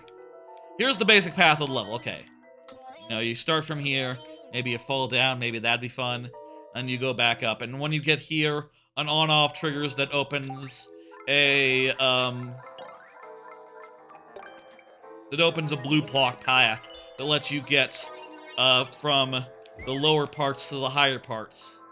Would there be a way to make it so that you don't automatically, like, go down there? That's a good question, and something that I'll have to think about, I bet, if this design ends up being the way. But I think it'd be very cool to have the outside just feel very foreboding in a different way than the inside. I think that would be ideal if both the inside and the outside feel like you are just like making a way around the outside of a thing. Here we go. I think it'd be cool to have like enemy spawners be a big part of the level and have to deal with those. The trouble is you do have to figure out like how to get them to start spawning as soon as they are relevant, because you could see right here from the start, I have to put some already there to begin with for it to be actively spawning. But it is pretty scary once it does start actively spawning, so that's cool. Something like that would be good. Basic foundation. Another thing that I'm looking at, and I would really like to incorporate, is I have this pattern that I've used for ages. Where basically, if you put a spring and an enemy that walks over it, when they walk over the spring, they don't get sprung. Shit. In normal physics, they get sprung. But in a dark level, they don't get sprung. Either this means this would have to be an element that was exclusive to the underside, to the dark half of the level, which would be fine, honestly. Those are all the enemies that can benefit from the spring, by the way. These ones, if they walk off an edge and it's regular physics, in fact, I can show you, they will be sprung about. Here we go. I guess a question is, how does this mix with the darkness? In fact, actually, it probably mixes quite well, because in the new Super Mario Bros. Youth team, you can see enemies in the dark. They sort of have an aura. They sort of, it's sort of like, I did a bunch of, before the stream, I played a couple, all of the dark levels in the DKC games, and some of them have it so that you could see the enemies, or at least their eyes, very clearly in darkness, whereas the platforming, like the geometry, the solid objects, is not visible. And this game is basically the same way. If they were coming at you in the dark and you couldn't see that they were about to be sprung, that adds a danger factor. That adds a bit of suspense of like, I don't know how this guy is going to behave. I don't know if I'm about to have a guy like right up my asshole, or if I'm safe.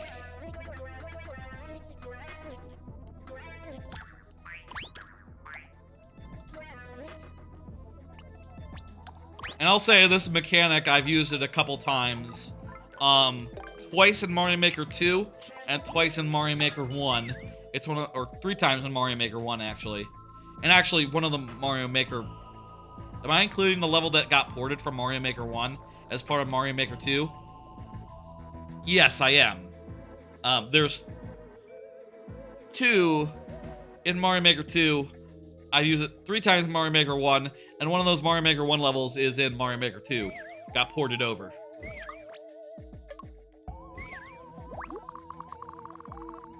So I know it's a great mechanic, and I definitely want at least one level in my Super World to use it, and I'm kind of running out of options, unfortunately.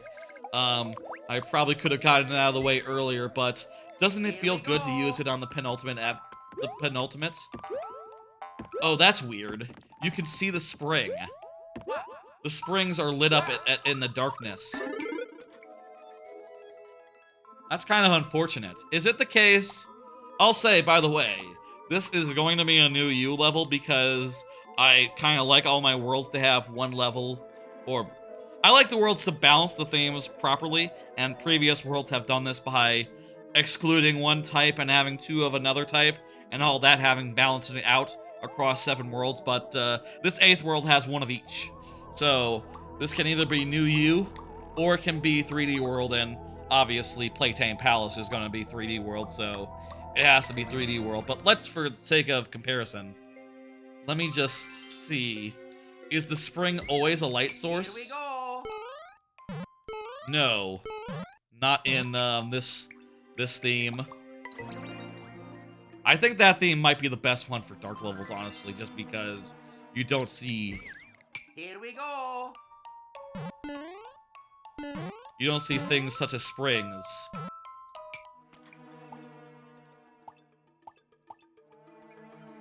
What if this is just entirely dark?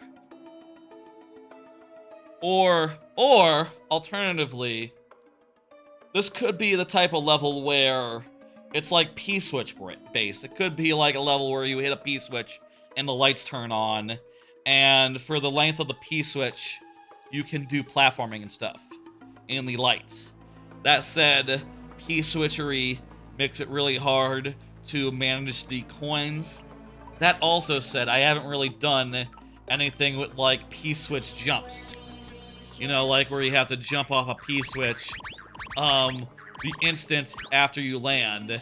And that might be kind of fun, actually, to have it so that the on-off switches, the light switch, and I'd have to do some stuff where, like, oh, the P-switch reveals pipes that produce some sort of something that turn the light on through special effects.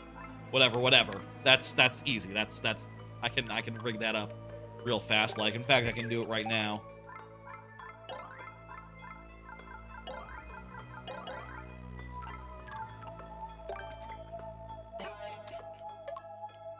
I guess the only, like, challenge there is...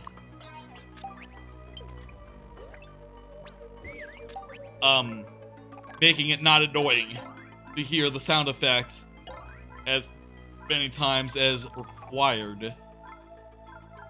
Let me see now. Where's the P block? Need the P block?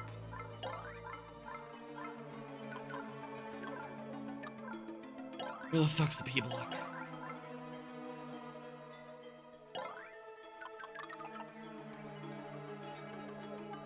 Thinking.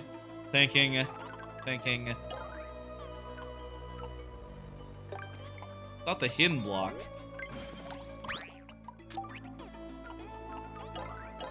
Is it under, like... Oh, it's with the P switch. With the P switch, that's it. Okay, so something like this, where... Is it too nice if you could just always get another one, or if there's two? Something like this, where you have to immediately jump off, and everyone understands how that works. An issue is saturation.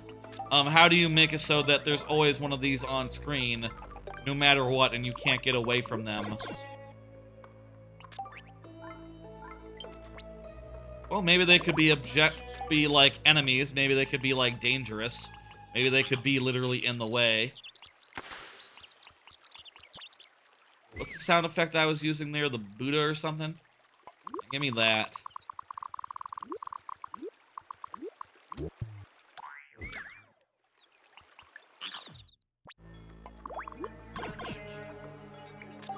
Ah.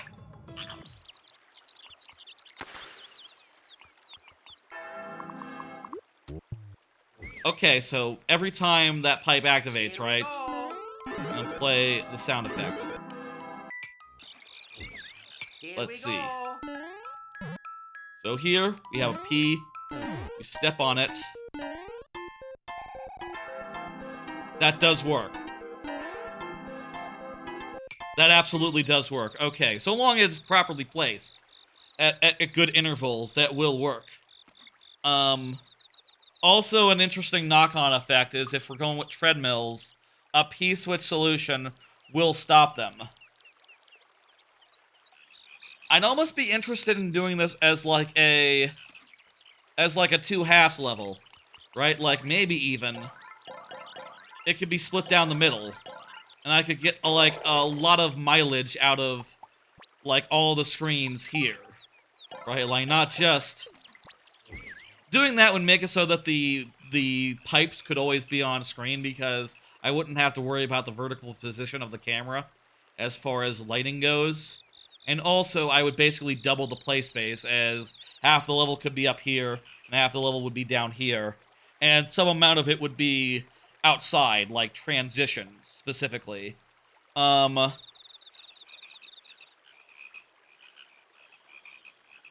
is...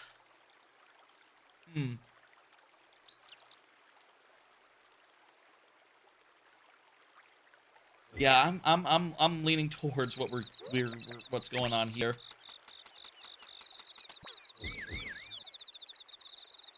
I'm liking it. Let's mess around with a few more things, and we'll try a few things outside as well, and then I'll close the queue and we'll end, and then we'll finish it off. This has been like the longest last call ever, I'll say. Sorry about that, but. No, we gotta do this justice. This is a new level. I'd say we gotta. Making takes time, is part of it. It takes time to try stuff out and start to suss out things and figure out what the level is gonna be. At least it takes me time. I know I have pretty elaborate levels with a lot of thought put into them. That's probably a big part of the reasons why. What goes good in the dark? Question. And also, we gotta switch to, back to New You, of course. We can't forget that this has to be New You. Here we go.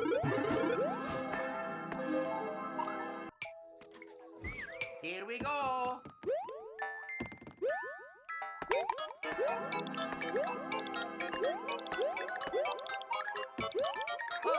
Is this a lot of time for a light to be on? It is kind of a lot of time. Then again, I think I like it better than just hitting it once and having, like, exactly how many seconds of light. Let's do a quick comparison here. Okay. Here we go.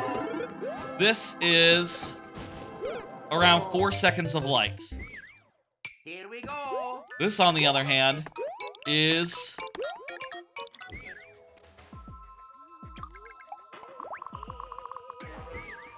Here we put it in a go. place where it'll work. This, on the other hand, is, let's see, how long is a P-switch? Oh, it's like 10 seconds. It's like 10 seconds. That's not bad at all. I think, honestly, based on, like, the DKC timings, 15 seconds might be about as much as you get from any of the Switch-based ones. Like, the underwater one, I think that's around, like, 10, 15 seconds, maybe even 20 seconds. So 10 seconds, that's no problem at all. The difficulty is making this level work with P-switch on versus P-switch off, and managing all that. Like, you see I made a coin trail there. That coin trail doesn't work when off. Also, I gotta ask the question, is this a level where you're always hitting a P-switch and turning on the lights? Or is this a level where you're sometimes pushing a P-switch and turning on the lights? I want to say the answer is sometimes, and other times you'll be forced to just fucking deal with the darkness. Honestly, it's not that bad relative to other things you can do. Maybe even there'll be parts where you have to do a little bit out and back, and you'll have to go somewhere where you get the opportunity to turn on the lights with the P-switch, and then you have to come the way back in the darkness. I think that would be good design. I think that'd be smart. I think that sounds like a good plan. Let's just lay something like that down real fast.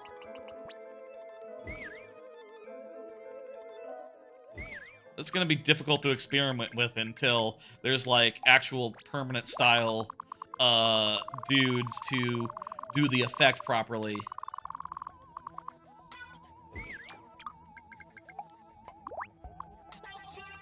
But let's wing it and see what happens. Okay, P-switch here.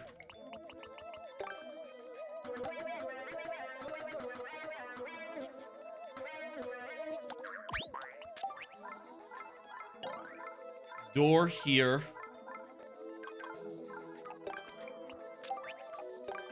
Make it a key door. And, fucking, let's be fast here. You know what? This is a derelict. I think I'm going to put in some mushroom platforms. There's mushrooms growing on the inside of the ship. It is getting moldy in here. That is my thematic decision. And let's put some spiky enemy that stays on the stage. We'll put some spike tops in. I already did do a ghost house early in the super world with spike tops that move back and forth across, like, platforms like this, so maybe this isn't the idea. Maybe this is too similar to what I've done before, but whatever, it's good for a test.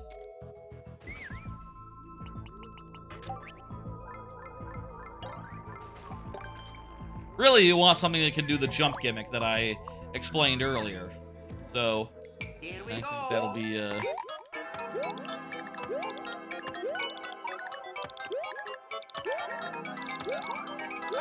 It's gonna have to be longer than that to really take advantage of the P-switch gimmick, but yeah, I think that's a good idea. Anything to consider in the outside? The outside should be like climbing up the ship in the nighttime version. And if there's any enemies that can behave interestingly in nighttime that aren't present in that can also be present in the underside of the ship, I think that'd be good. Like a bomb, I don't know.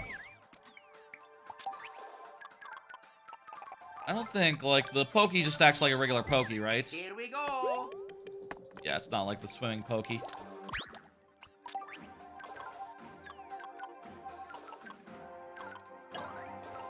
Did I already have... I think I already used Fishbone in a low G level. At a low G ship level, so we're good there. You know what? Put in some Rocky Wrenches. Fuck it.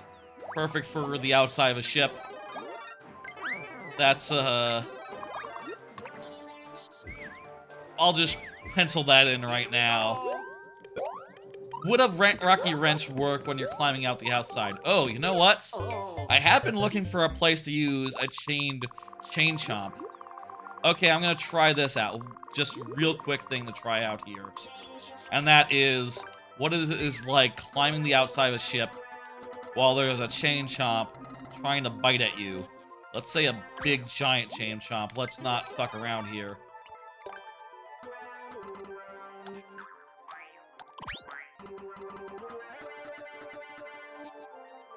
I would like if that chain chomp was just one peg flush against the edge, so let's try... I'm gonna try like a goofy setup here. Wait, will this work? Can this work? I'm moving... Well, actually... The way this level works is you're gonna be like popping out of pipes from below them, and it's gonna be like vertical style, so... They should load close enough where it can just be deposited at the edge. The only issue is like the speed of it. In this theme, it's in this setup, it's a little slow. Okay, let's say.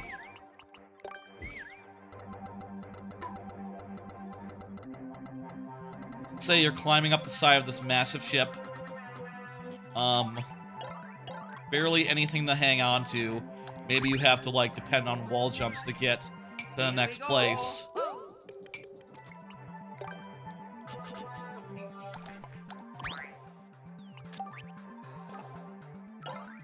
And also, what else?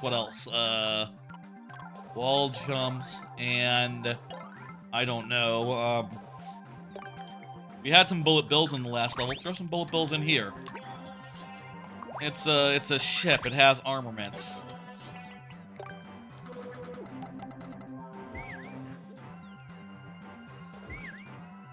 Here we go.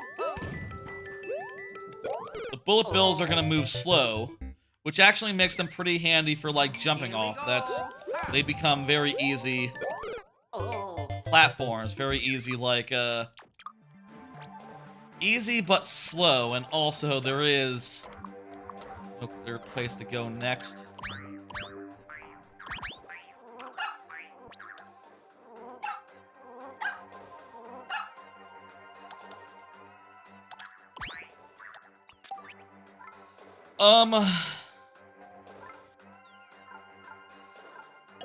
Well, maybe like a twister? Maybe there could be like a twister or something, I don't know. Twister. And another cloud.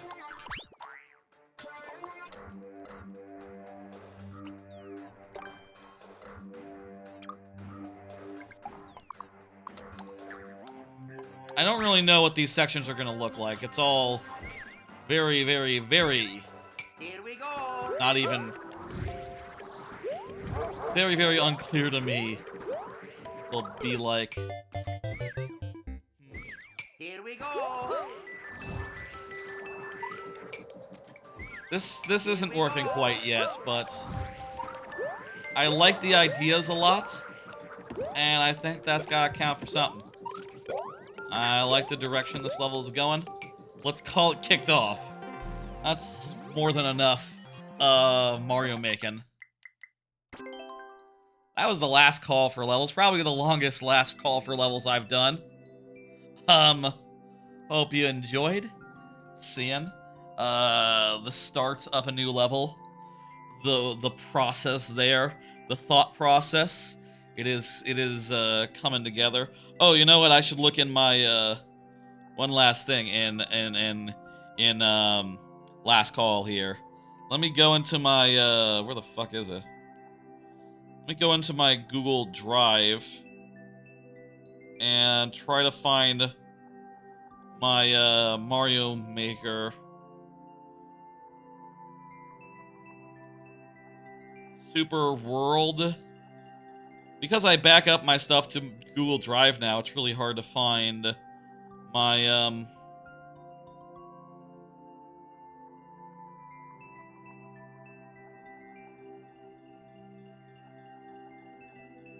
it's really hard to find my thing. Super World? Waluigi. Son of a bitch. Starred? I did not start. Let me look in, docs. Look in docs, maybe that'll be easier. Here it is. It's, Super the Master DS World. I put in Super. Fucking bad application. Okay, so for the previous level, I had 3 notes. Let me just say those real fast, just for out of curiosity. Briefly considered a low-gravity auto-scroller, but I think that idea is a little weak. This could be a level where enemies are dropped on you from above using note blocks. I suspect the original idea might not work. I vote we clean slate, and indeed, I kind of just made a new idea up on the spot during, like, the level breakout for that level, and I think it turned out pretty well. But it was definitely not planned in advance, that one. I have 3 notes here for Dimlit Derelict. How about this is a blue platform level in the dark? Maybe on-off alternates in subsections, like power-out bout. What if the first half only auto-target toggles? Why not this for new you? Could cover the backgrounds with semi-solids if needed. P-block jumps, where you have to jump off right after landing or take damage. Oh wow, so like, a year ago, literally April of 2023, I had the idea to put P-block jumps in the level, but somehow I didn't, at that time, relate the P-block status to lights being on, but I think it makes a lot of sense. Okay. That's a Super World, new level of the Super World kicked off successfully. Yay! I hope that wasn't like a half hour. I hope that was like 20 minutes. Felt like a while. Maybe it was like a half hour. Don't mind. Let me go ahead and close the queue. It's this stream, I think, has the complete variety of things that can happen in Mario Maker. Things that you can do. It has making, it has uploading of a level, it has all the different modes, a little bit of them, perhaps. And yeah. Let's finish this off. Wacky Mario Bros. Was here when I started the last call for levels, so I'm gonna give you the lives. So let me close the queue as well. It did take a long while for us to do the making, so, you know, it is what it is. Previously, oh, wait, haha. There we go, close queue.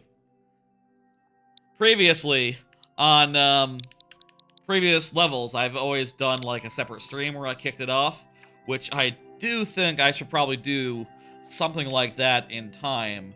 Honestly, I would really like to do a stream. Last time, I did a stream that was like, what's in a Lost World? I think it'd be fun to do a stream where I just played all the dark levels in every game I can think of. All the dark levels, and then really got to thinking like, okay, how does that relate to my level? What can I learn from these levels? So on and so forth. And I think that would be really productive. And also, good content. But, that's not tonight. What is tonight is these last 2 levels. Let's do them. Let's finish them off, and let's, finish this stream.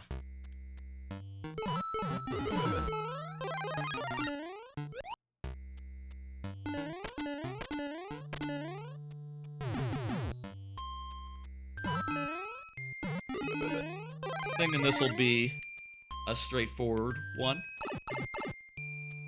Probably could have ducked under that, but whatever.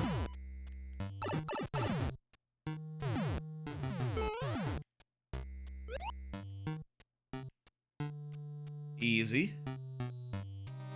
And perfect.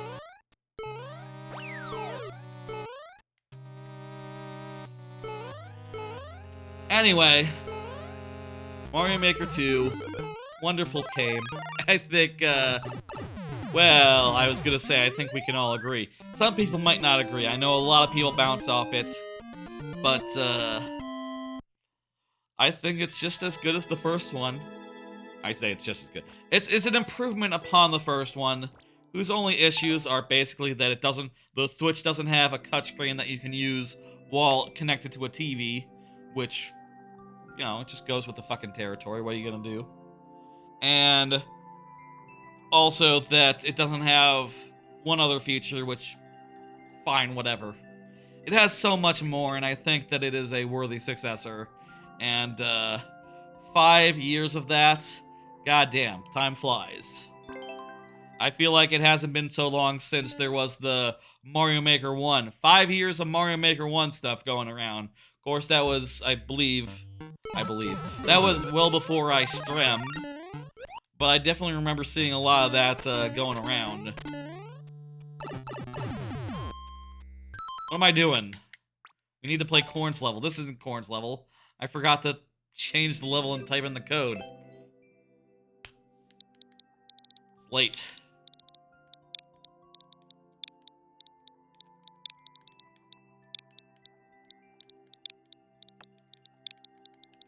RG.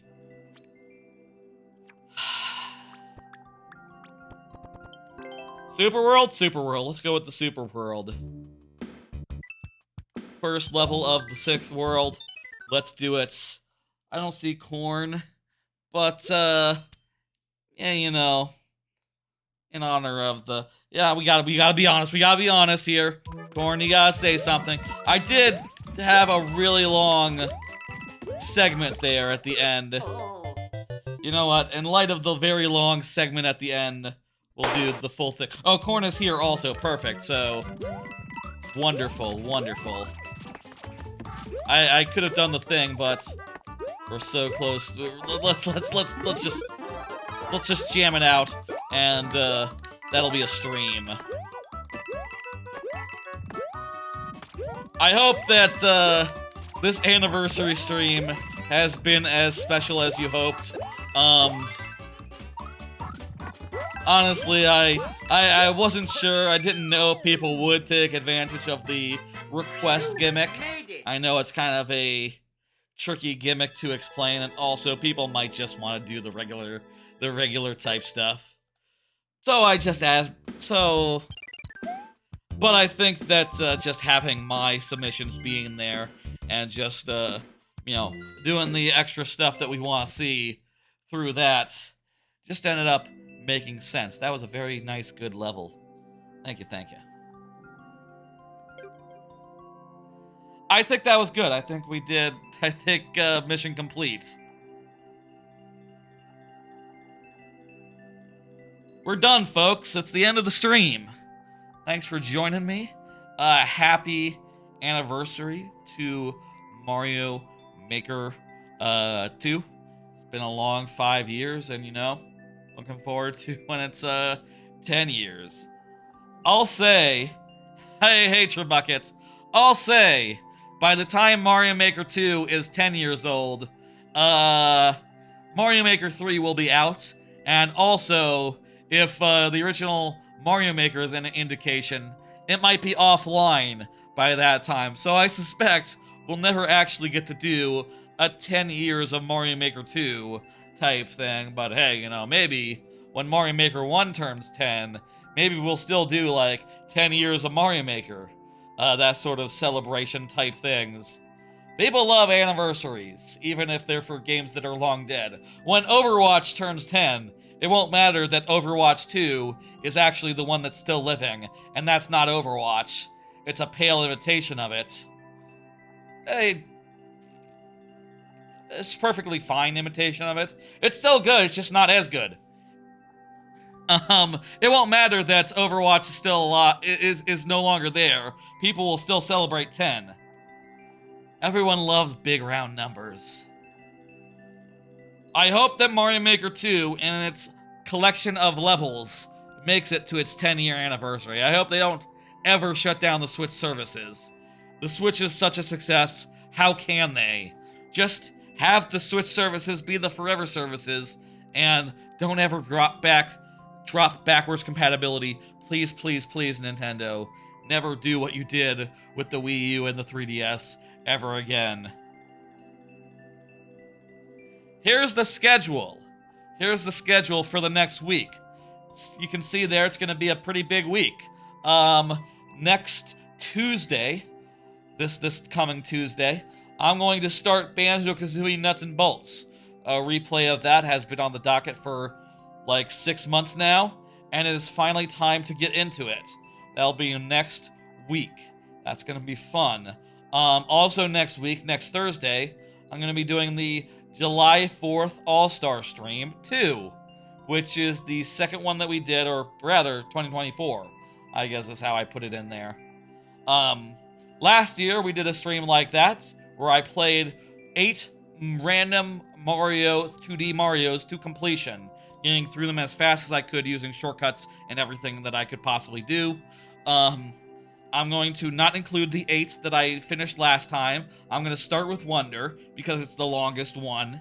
I don't think I can finish it faster than like 4 hours or so. I'm thinking like 4 hours for Wonder and hopefully like an hour on average for the rest of them. We'll see how many I can get through on Thursday, on the 4th of July. Obviously, I have it off. A bunch of y'all hopefully have it off, and I think that'll be fun. It certainly was last year.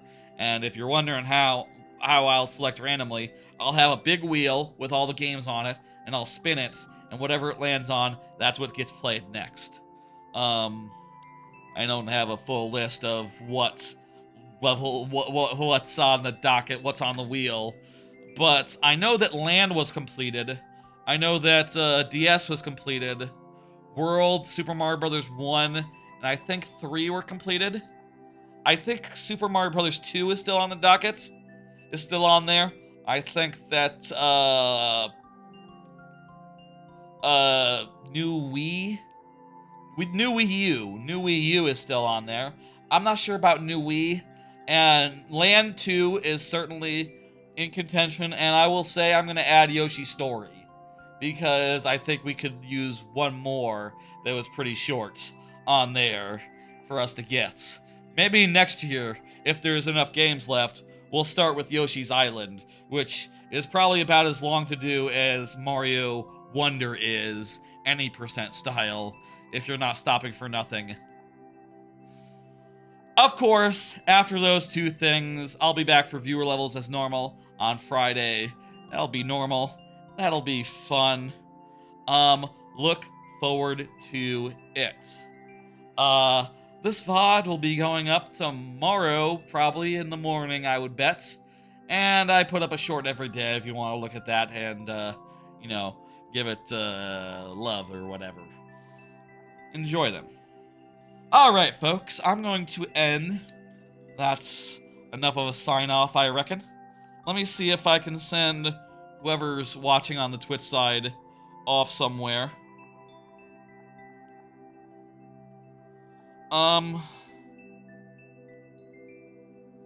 Let's see, who's good?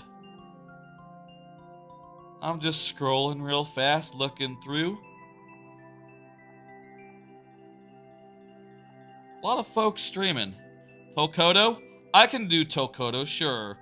What is he playing? Elden Ring something?